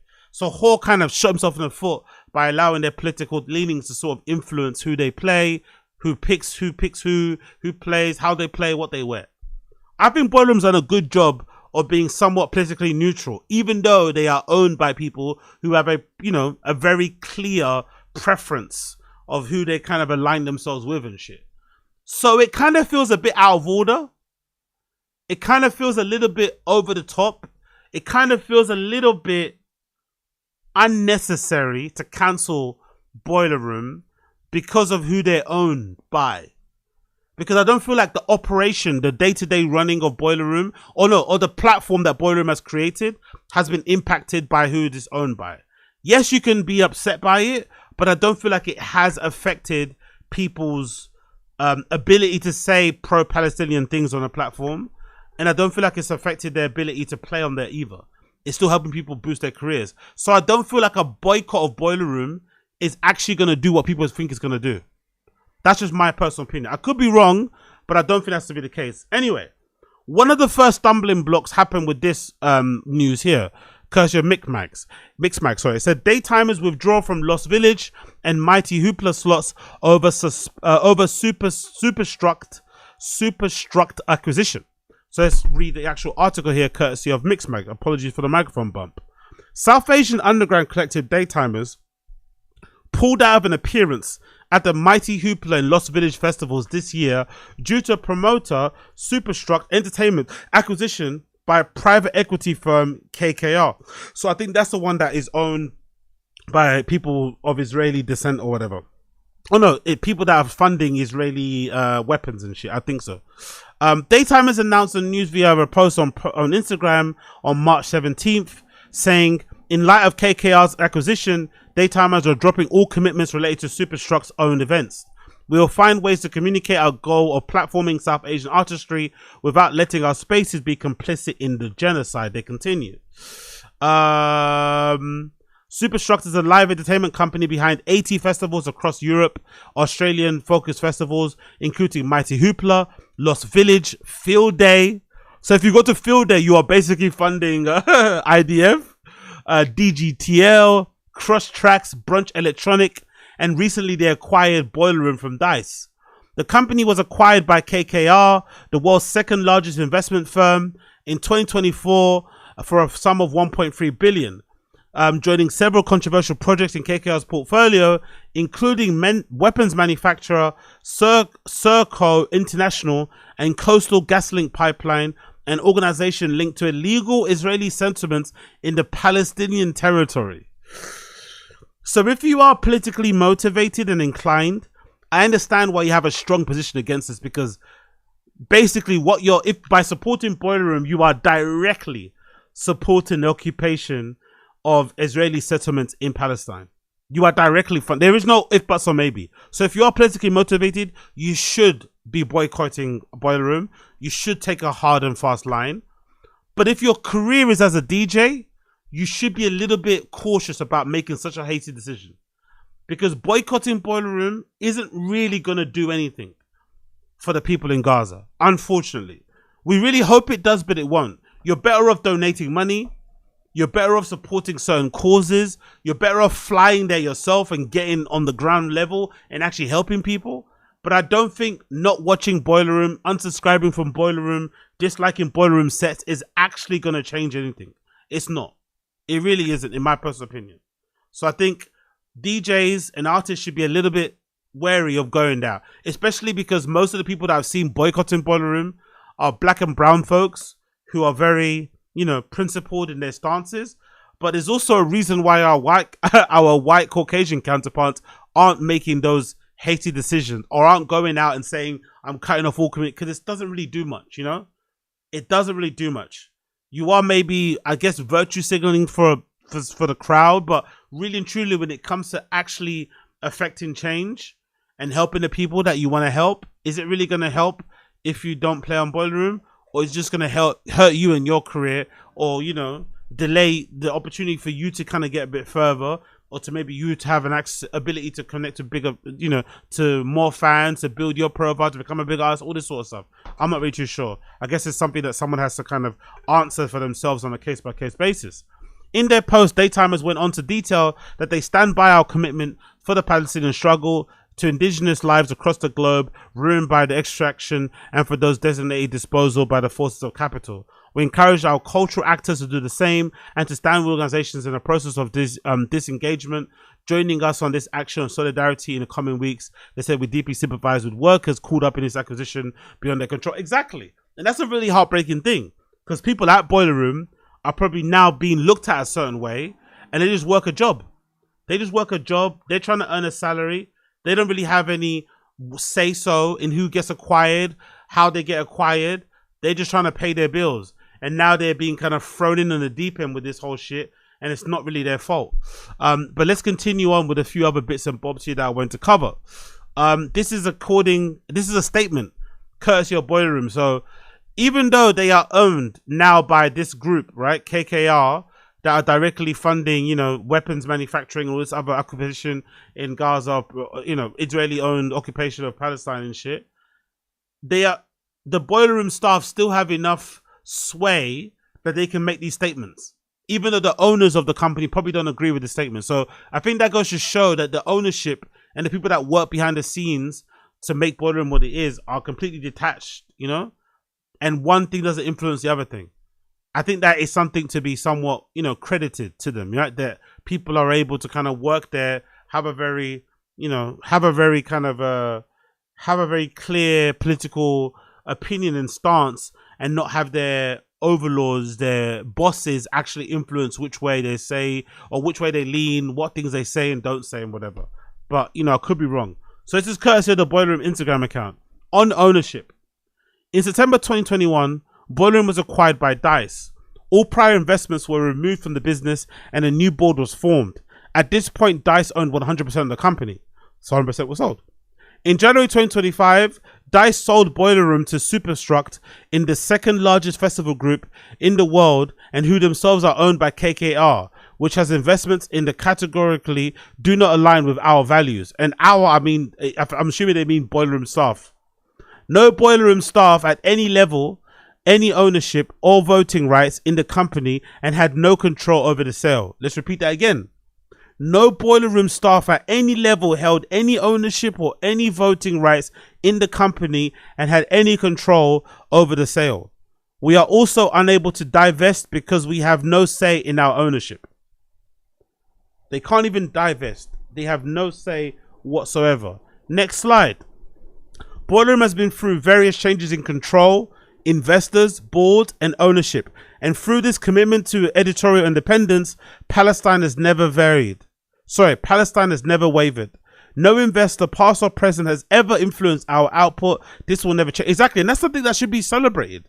Despite them changing ownership hands for 3 or 4 times and the original owners having no part in the daily running of Boiler Room, they are still able to be completely independent from the owners and just do their own thing. I guess it makes sense business wise if they're already running a pretty, you know, smooth ship and the money's still coming in, the ads are still coming in. It makes no sense for whoever buys it to start meddling, even though, you know, it's likely to happen because if someone invests money into you, they have every right to have a say so in how you operate, you'd imagine. But it does say a lot about how they're structured, that they're able to just do their own thing without it being influenced by who actually owns Boiler Room outright. It continues. We will always remain unapologetically pro-Palestine. We continue to adhere to BDS and PACBI guidelines regarding artist programming and brand partnership and engage with Palestinian artists and organizers in order to formalize our internal policies in line with this commitment. We uphold international law and human rights for all, regardless of identity, which I fucking love. Editorial mission.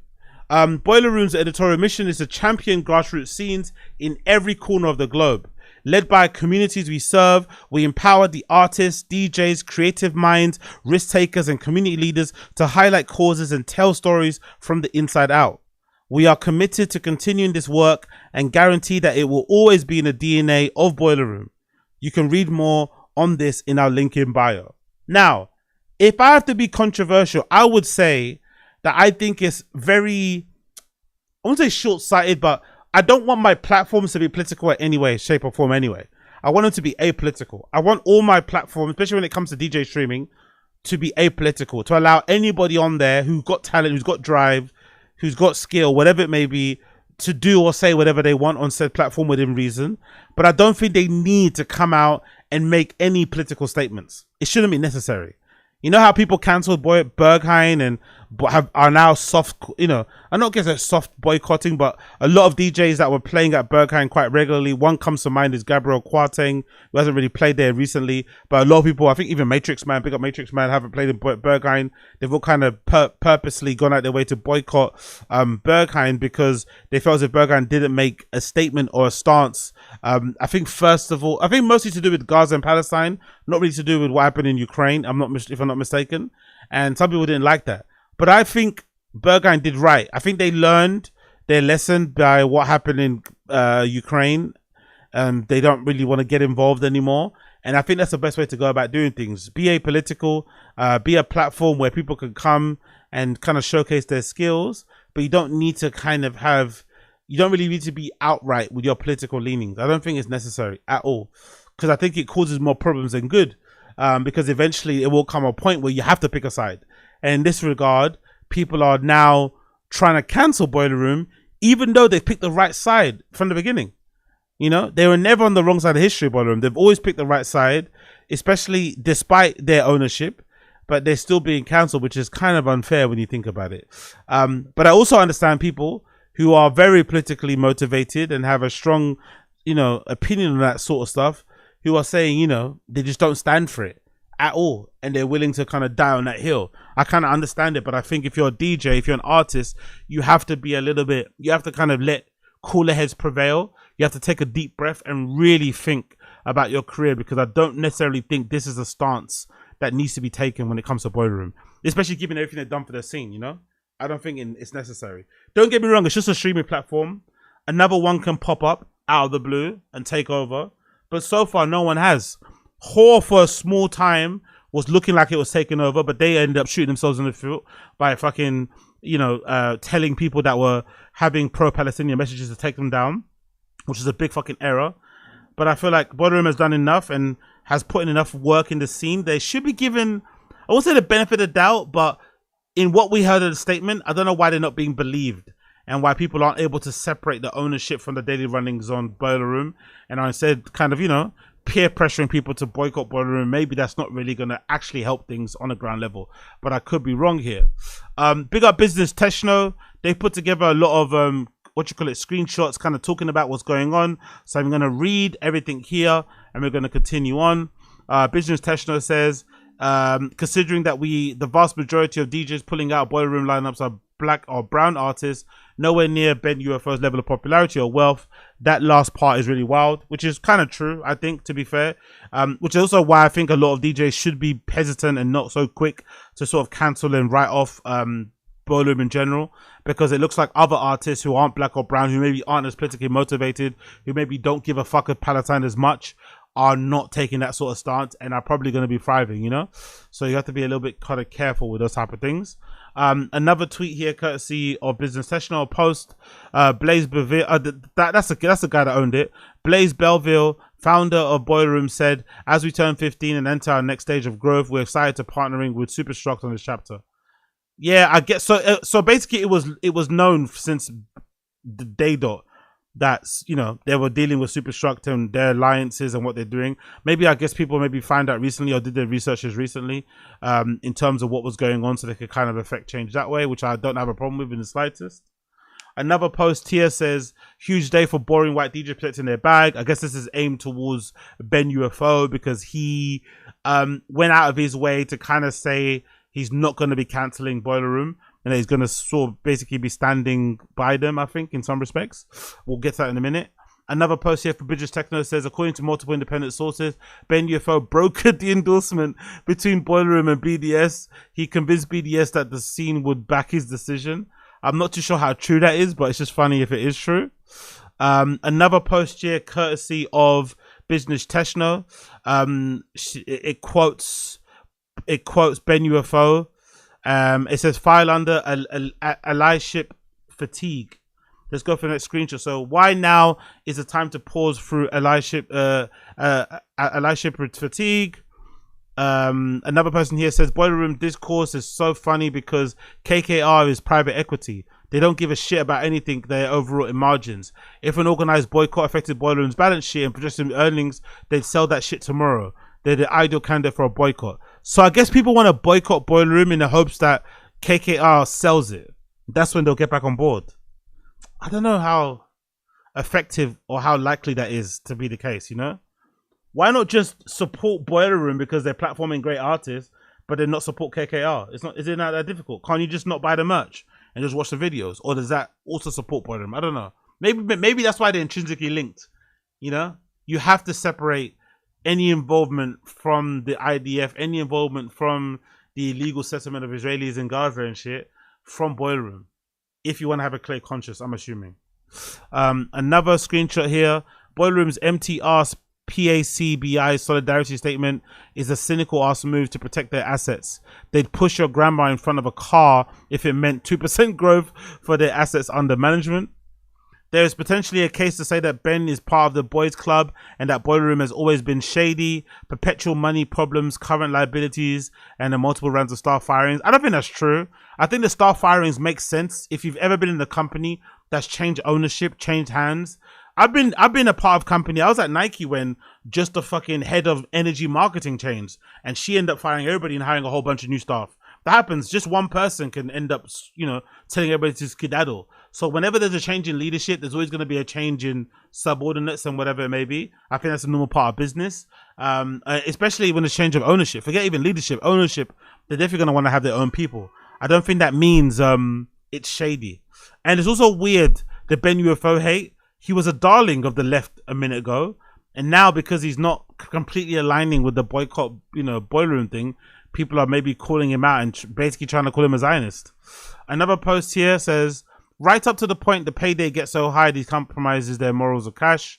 Boiler room hoard themselves out to corporate investors' interests a long time ago. This is just another inevitable and wholly foreseeable outcome of doing so, along with things like chilling effect of morality clauses and corporate ethos policies. If Ben wasn't a financial beneficiary of the platform, he'd have no problem disowning it or out of hand, rather than using dog whistle tactics in the op-ed. Myopic purity politics is straight out of the Bright Bar. In short, he's an articulate quisling. Not some neutral moral standpoint crying for reason. Again, I think this is a bit unfair. If you care so much about Boiler Room's ability to launch careers of Palestinian artists, maybe use your huge beloved record label to do the same. Would be refreshing change to pace after nearly 20 years of 90% releases from white artists. Okay, that's a good point. But I also think that's what Boiler Room is meant to be doing, no? It continues. This is more screenshots taken, I guess, from Ben UFO's Instagram page.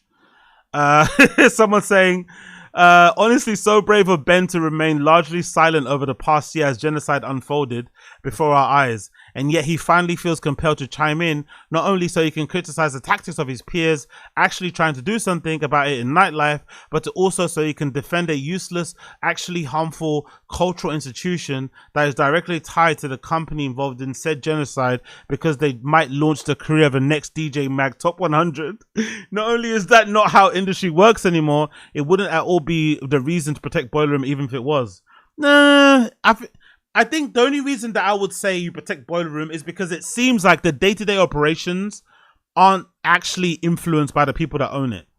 So they're still willing to platform pro-Palestinian artists. They're still willing to platform whatever people on there and not have, a lot of sway, more sway than they should probably have more say-so in who actually plays and what message that they spread on their platform, but they don't. They kind of let the people that run Boiler Room run it instead of the people that own it to run it, which I think goes to show that, the platform is somewhat politically neutral, you'd assume.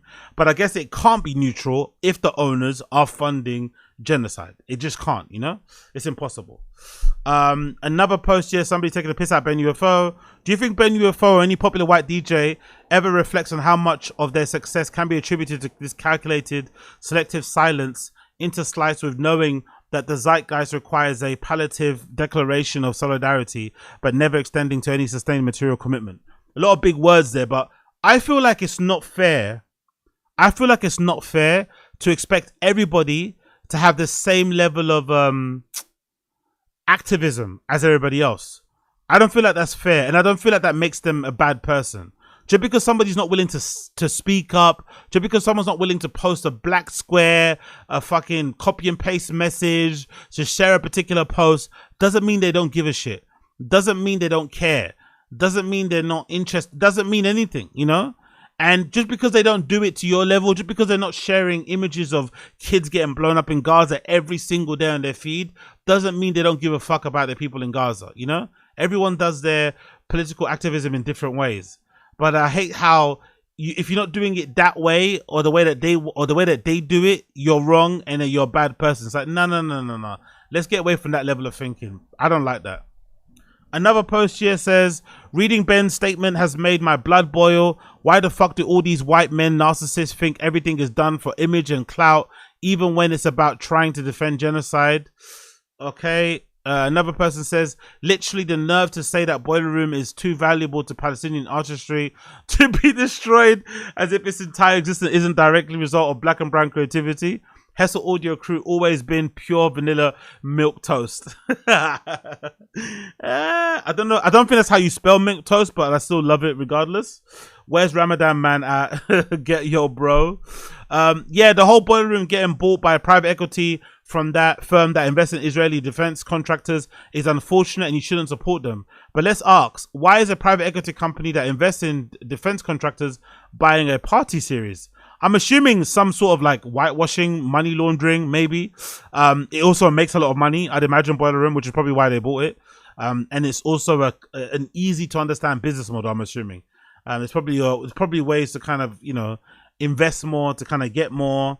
There's a way to kind of, yeah. I'm assuming that's probably why they invested in it. It's probably that.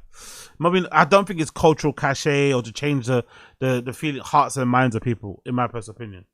Another person says, the thing that drives me crazy about people being unwilling to abandon the ship from Boiler Room is that they literally have nothing proprietary and would become as irrelevant as whore the second good DJs stop laundering their reputation. No one has a monopoly on film DJ performances. But that's the thing. I don't think people are not backing off of Boiler Room completely because they feel like it's a cultural institution that needs to be safeguarded. I think they don't really feel like the reason behind it is worthwhile. You know, that's it. I don't think they actually have I don't think they think it's a strong enough reason for them to ditch Boiler Room completely just because they are owned by an investment firm that has ties to the IDF or the, you know, whatever else we mentioned before. I don't feel like they feel like that's enough. They probably feel like there needs to be more meat on the bone for them to actually cut Boiler Room off completely. And I'm not going to lie, I kind of tend to agree. I understand why some people would. I don't think it's enough for everybody to kind of completely cancel Boiler Room because it seems like the day-to-day runnings or operations of Boiler Room aren't impacted by the ownership. I'm not too sure that should matter, but it shouldn't. It should, you know? Start your own lot radio. Start your own mix series. Start your own party. The only thing you have to gain in following Boiler Room to co-opt you is a shortcut to a wider audience. One that probably won't be very receptive or open-minded audience anyway. No, that's not true. I think that's not fair. You can't say that Boiler Room is a shortcut to fame, but then also say that Boiler Room fame is not worthwhile and it's not really going to be whatever you think it's going to be. No. We've seen Boiler Room literally transform people's career. Like I mentioned, Jada G, always a great artist, but her career got 10x by her performances being recorded on Boiler Room during Dick Mantle. We know that to be the case. Even Whore did it. The Lady Machine. I didn't know much about the Lady Machine prior to Whore, and I feel like the Lady Machine and a few other people, I can't remember who, off the bat, their careers got launched off the back of fucking Whore. So these platforms do help people. It's unfortunate how much they do. There's a reliance too much on these platforms and a lot of DJs doing their own thing, but those platforms do fucking help. Let's not lie. They do really, really help. Let's continue. Boiler Room posts that Yuki Matsu video every time they get into trouble. Leave that man alone is fucking hilarious. And then I want to actually show you the statement that Ben UFO put out there because I feel like that statement's the one that really fucking upset people. I'm not too sure why, to be honest, because, you know, I guess he's just trying to protect his back, which makes complete sense, but people did not like that statement at all in the slightest. So let me actually get that up for you so I can show you Wagwan. Big up everybody tuning in that's locked in. I appreciate you. If it's your first time, make sure you smash that like button. Help a brother out. You know, that'll be greatly appreciated. Smash that fucking like button down below. I'm out here putting in work for you motherfuckers. I think it's nearly going to be a 5-hour stream.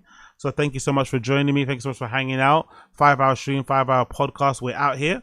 So this is the statement courtesy of Ben UFO's Instagram account.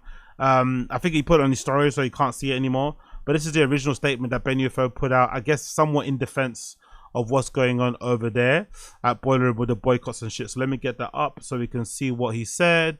That's the first slide. Let me get the second slide loaded. That's the second one. Boom. Let's see what Ben UFO was saying in support or of defense or in defense of Boiler Room. He said, yesterday, the BDS movement website posted this article relating to Boiler Room and their sale to KKR. A lot of people sent me messages about boycotting the platform, having been involved with DJs for Palestine campaign in 2018, a time when these issues were largely ignored and undiscussed in the European scene. So he's telling you, I've got skin in the game. I was about this fucking DJs for Palestine shit before some of you guys even knew Palestine fucking existed, you know? He's letting his nuts hang. He's saying it with his chest, Ben UFO. Cool. He continues. KKR and their divestments from the relevant companies in their portfolio is presumably the goal of any protest against Boiler Room, who are a blip in their portfolio and whose staff are 2 steps removed from the running of this enormous investment company. The reality of working in music in 2023 is that private equity is everywhere. That's true, by the way, because if you're going to cancel Boiler Room, you have to cancel Field Day. And if you cancel Field Day, you probably have to cancel a bunch of other festivals out there. And even probably clubs. Even probably clubs that have shady owners who may or may not have fought for the IDF, who may or may not have direct links to the Israeli government, who may or may not be responsible for the genocide of the Palestinian people.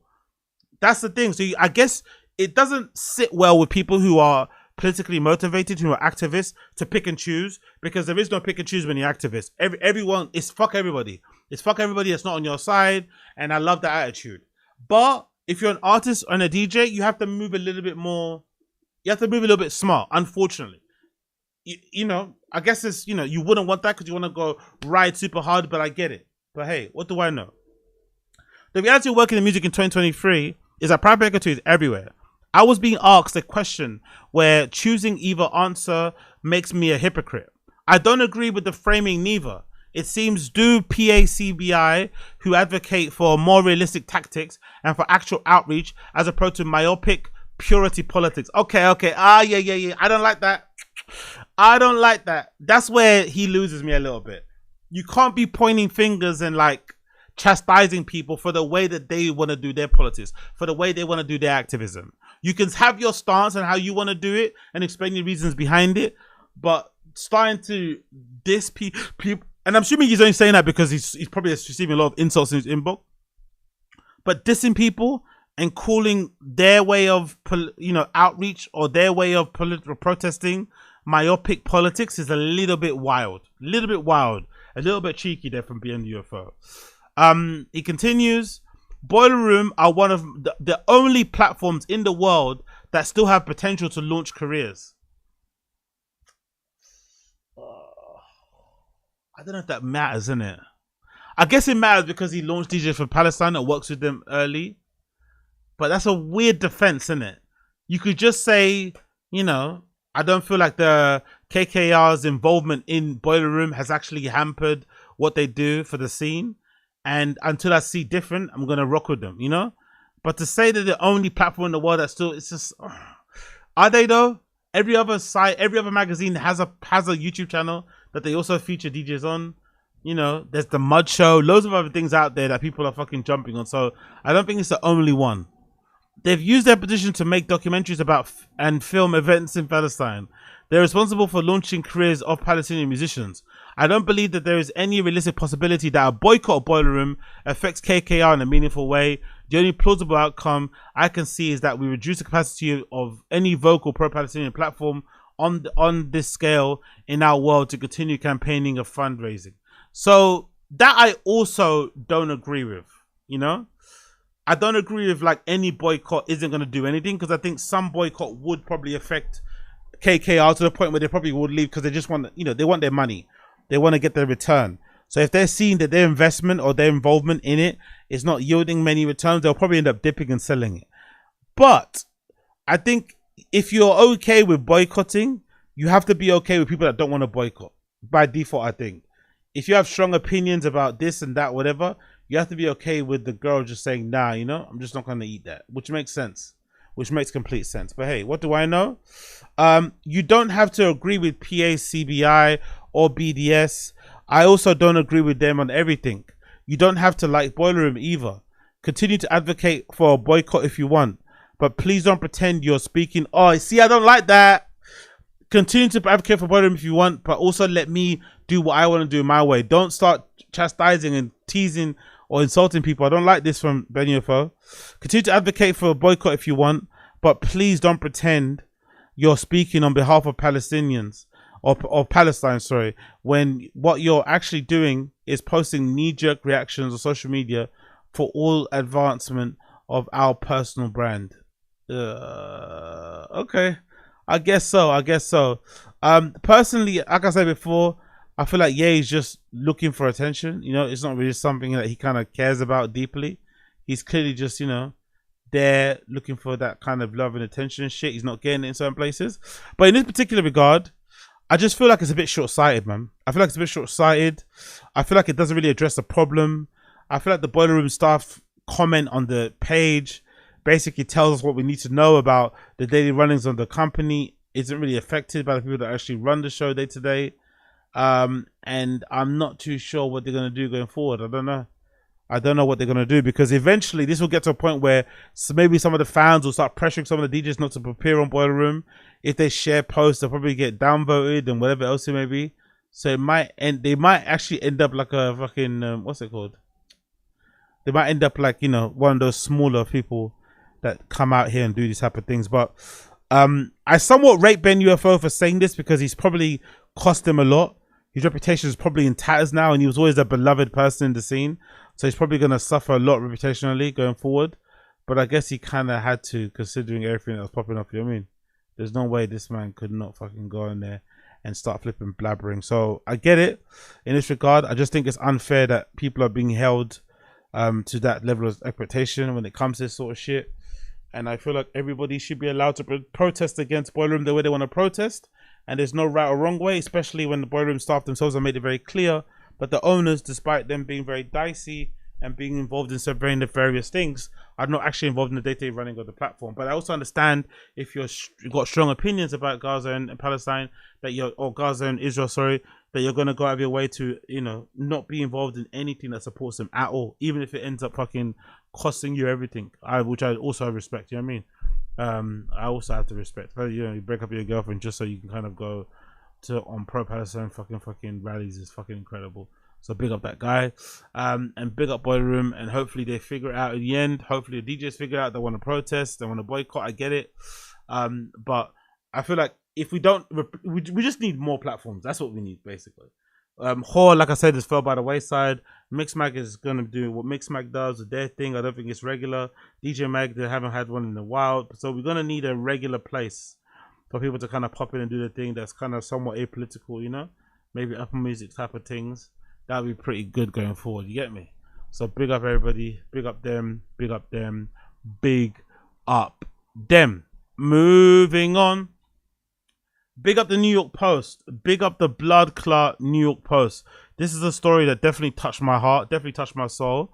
So I thought I had to share this with you guys. The headline says as follows: why snorting cocaine from your key is bad for your health and home security, says Locksmith. By the way, this locksmith is so anti-fun, is so anti-a good time. He needs to shut the fuck up, okay?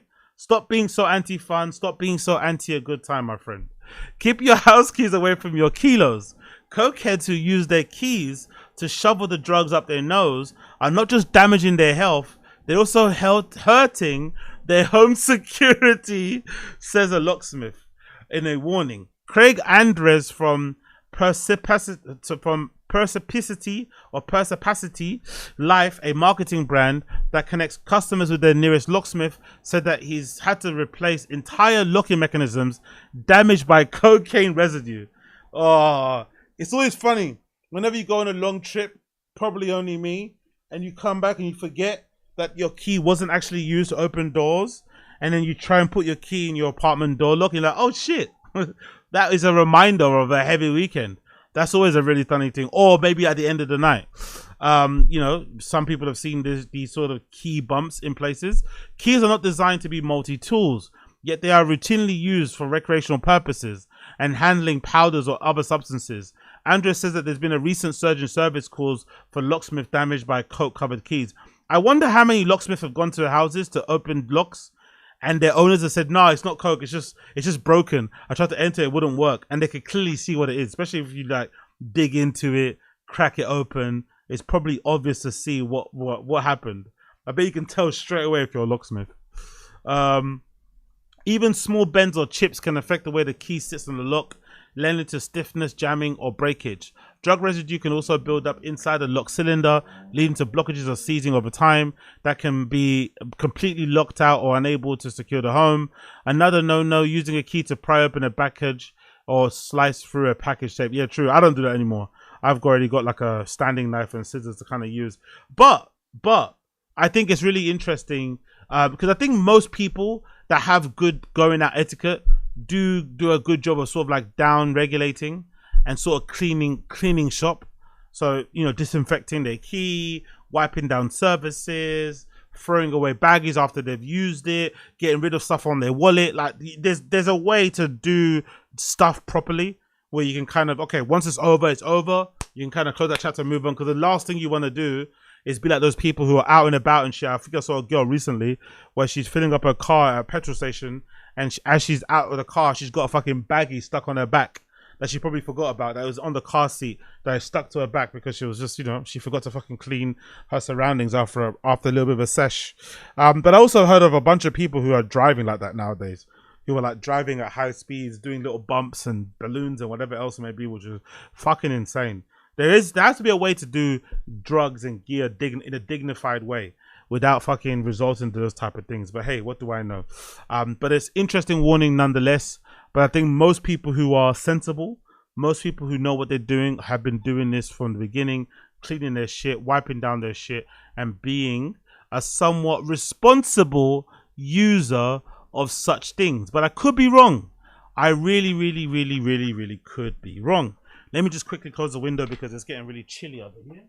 The sun is shining, but it's not actually warm, which is annoying. You gotta love it. You gotta love it. The sun is shining, but it's not actually warm. That's the perfect way to live. Warm sunshine weather. It looks bright out there, but it's not actually warm. It looks bright, but it's not actually warm. Big up the New York Post. Moving on.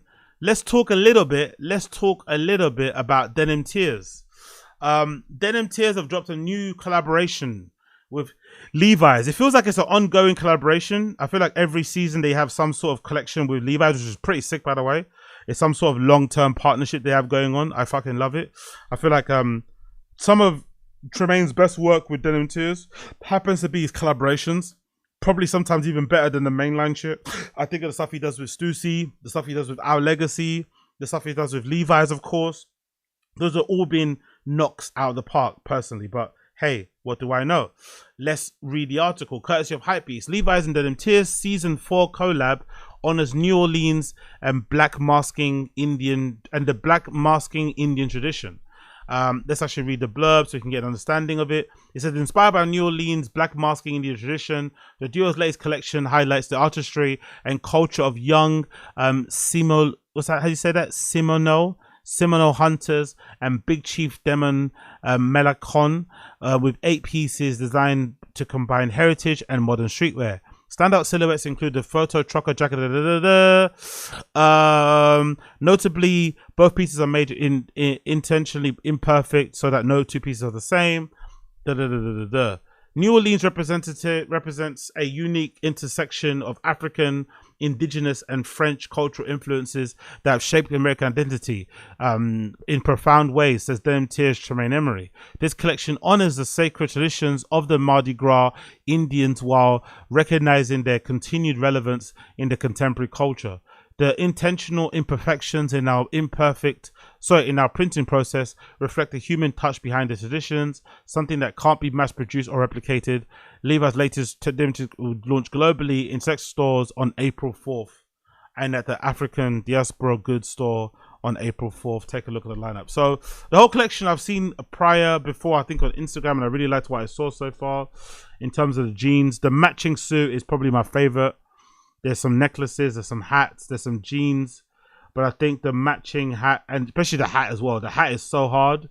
That floppy hat, the suiting, the matching fucking suit jacket is absolutely fucking incredible. But that floppy hat, which is kind of giving me that big Jack Moose style, I felt sort of a hat for summer, is definitely something that I definitely fucking want to wear going out and shit. There's also a denim do-rag that looks fucking phenomenal. A nice track jacket or of some sort going on there as well. Let's actually see some more. Let's see. Let me actually go on their page, because I think I saw more images courtesy of the actual Denim Tears Instagram account. That kind of gave us a bit more of a clearer image of what they're fucking doing here. Big up Denim Tears. As you can see here, you got the jeans, you got the jackets. Really fucking cool shit. There's also a video. Let's play this actually from the collaboration. What's the video saying? Denim Tears and Levis. You see more that stuff going up down below, say comfortable.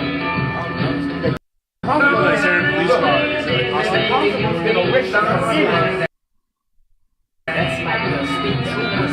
Oh, but the comfort.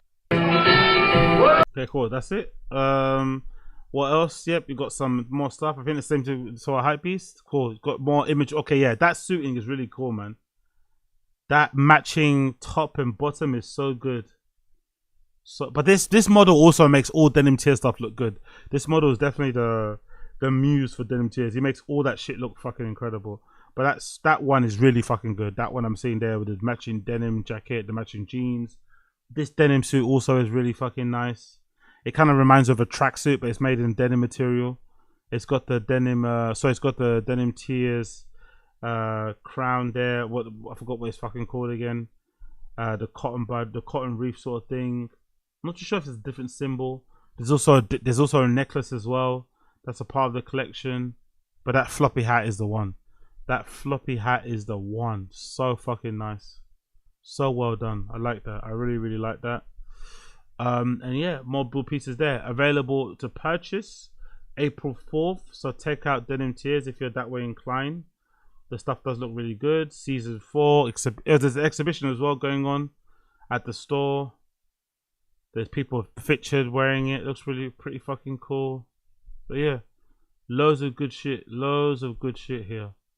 I ain't mad at it. I ain't mad at it in the slightest. The denim do-rag is really nice, by the way. That denim do-rag is super, super hard. Super tough. I ain't mad at that denim do-rag at all.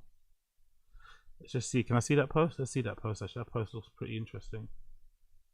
Okay, we've got some more images here, courtesy Hovey's actual profile. Let me actually see some more of this shit, because I think this gives us best image of what's going on here. Yeah, that floppy hat looks fucking phenomenal, as does the denim jacket. You got some behind the scene footage of the actual shoot itself. Yeah, denim jacket looks phenomenal. You can I guess carry the hat crossbody through to the strings. Yep, the hat with the jeans tucked into the boots is also a really good styling look. The denim do-rag is fucking hard as fuck, I'm not gonna lie. Yeah, really, really hard. Really, really cool. I like everything about it. I like everything about it. I like everything about it.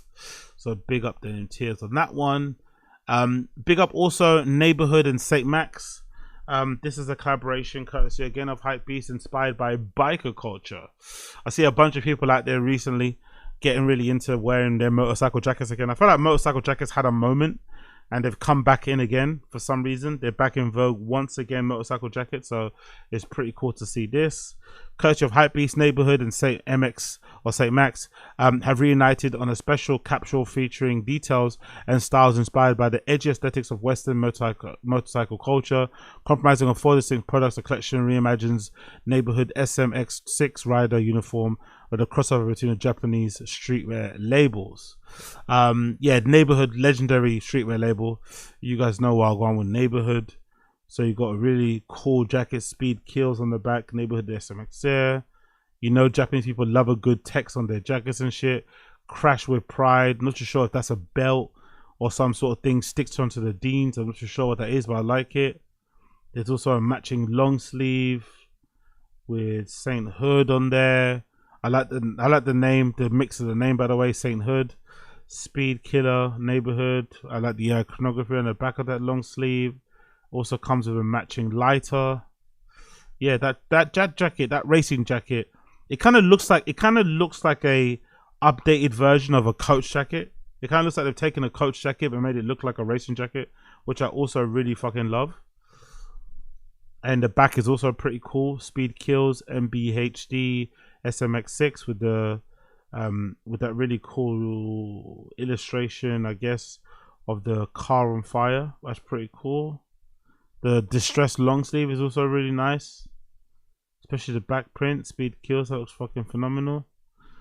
There's the belt that I saw earlier. So interesting little styling tip. Instead of wearing the belt in the belt loops, it's kind of hanging off. I'm not too bad at that. So it's basically a styling thing. with it looks like the neighborhood font is Comic Sans or something. Not really to font that's font. Maybe that font I like, but this kind of Comic Sans font, no thank you. No thank you. And it also comes with a matching lighter too. Cool. What's the light? Oh, okay, look at the back of the light. That's pretty cool actually. The back of the light has got the iconography on the back as well. That's not too bad. That ain't too bad at all. So big up neighborhood, big up SAINT Mxxxxx or SAINT Mxxxxx, I don't know how you pronounce that. Love to see it, love to see it, love to see it. Also big up blood clot John Geiger, big up John Geiger. You guys know how much I love my John Geiger 004s.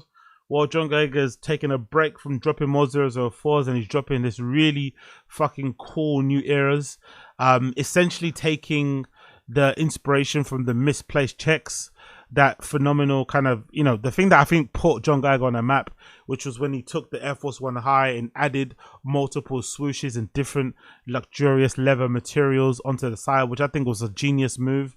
I was actually surprised he never got a Nike deal off the back of that, but hey, we move. But that shoe did fucking numbers. The all white high top, the black high top, like I remember wanting that shoe so fucking bad when it originally dropped.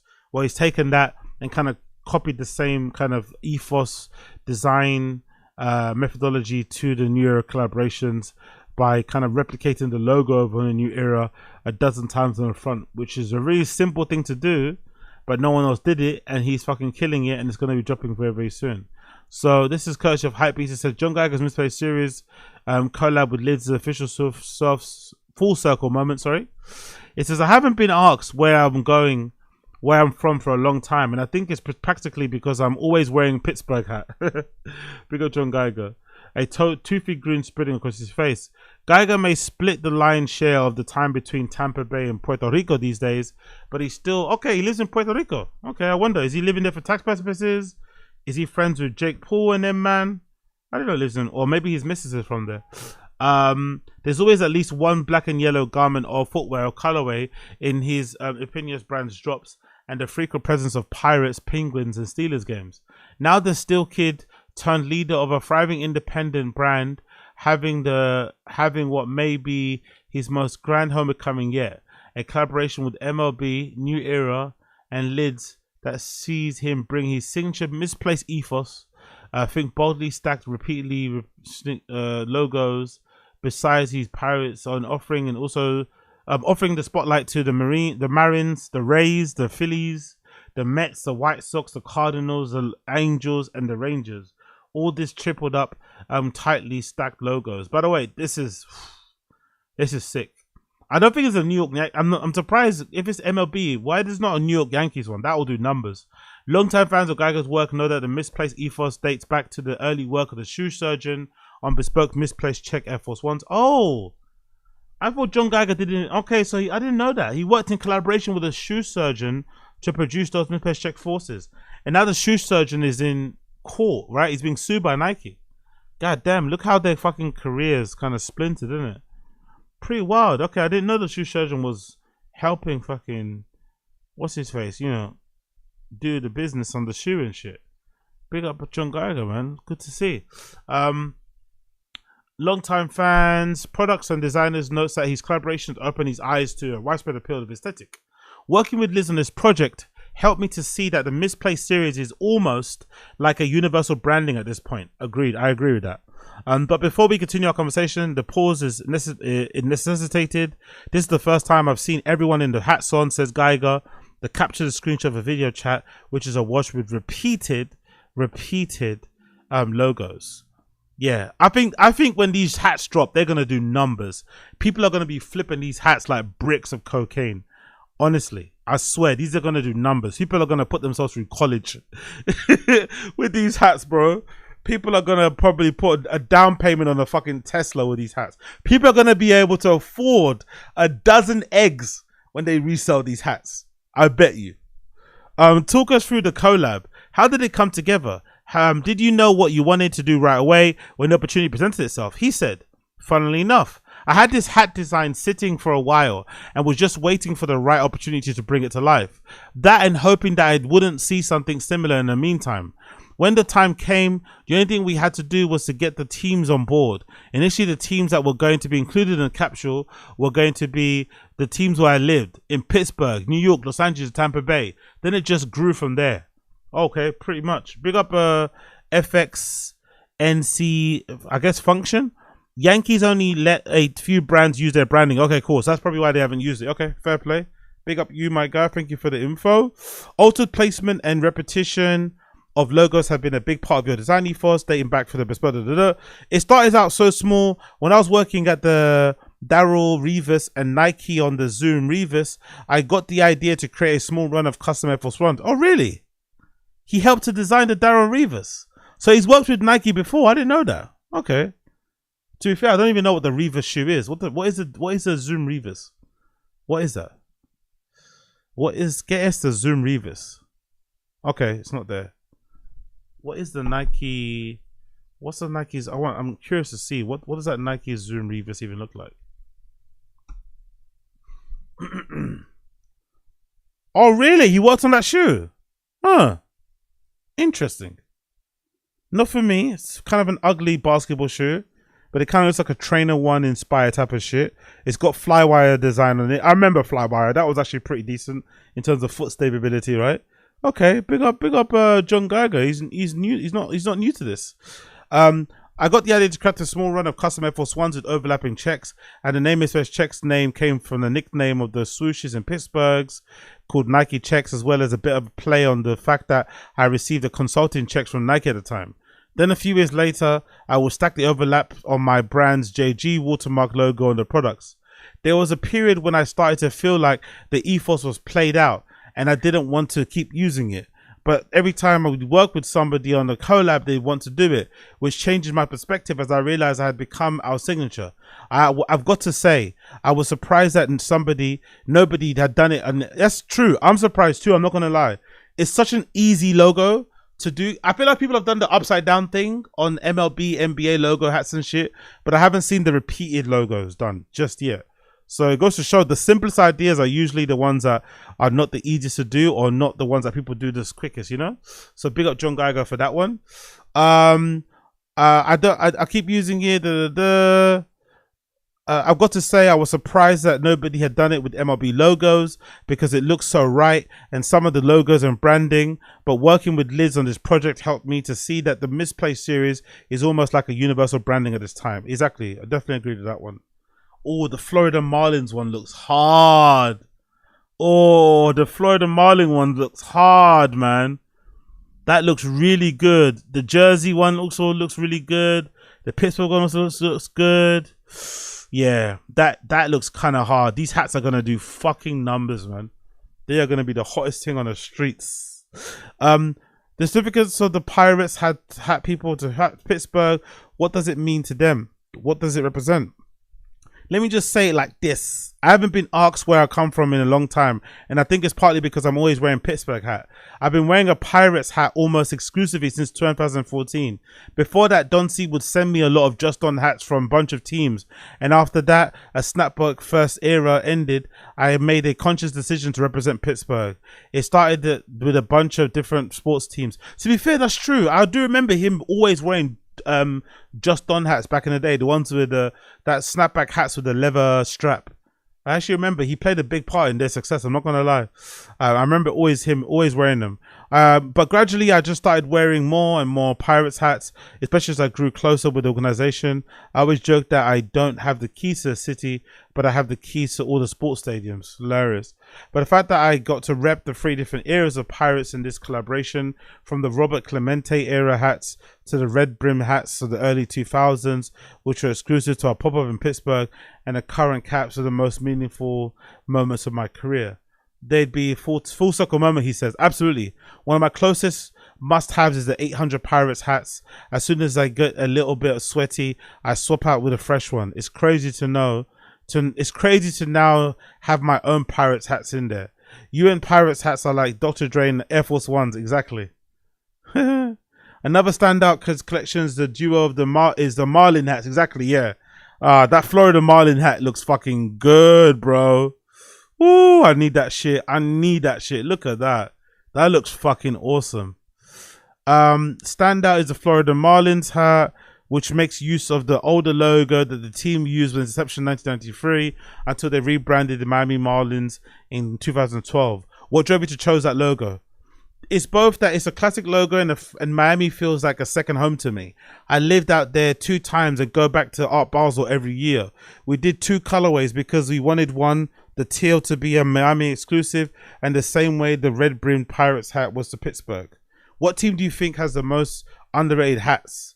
Man, I love the old Marlins logo, so I'd have to say the Marlins or the Tampa Bay Rays. Their hats and the founding team to now have always been so solid. Okay, I love it. I love it. Looks really good. Can't wait to see them when they eventually drop.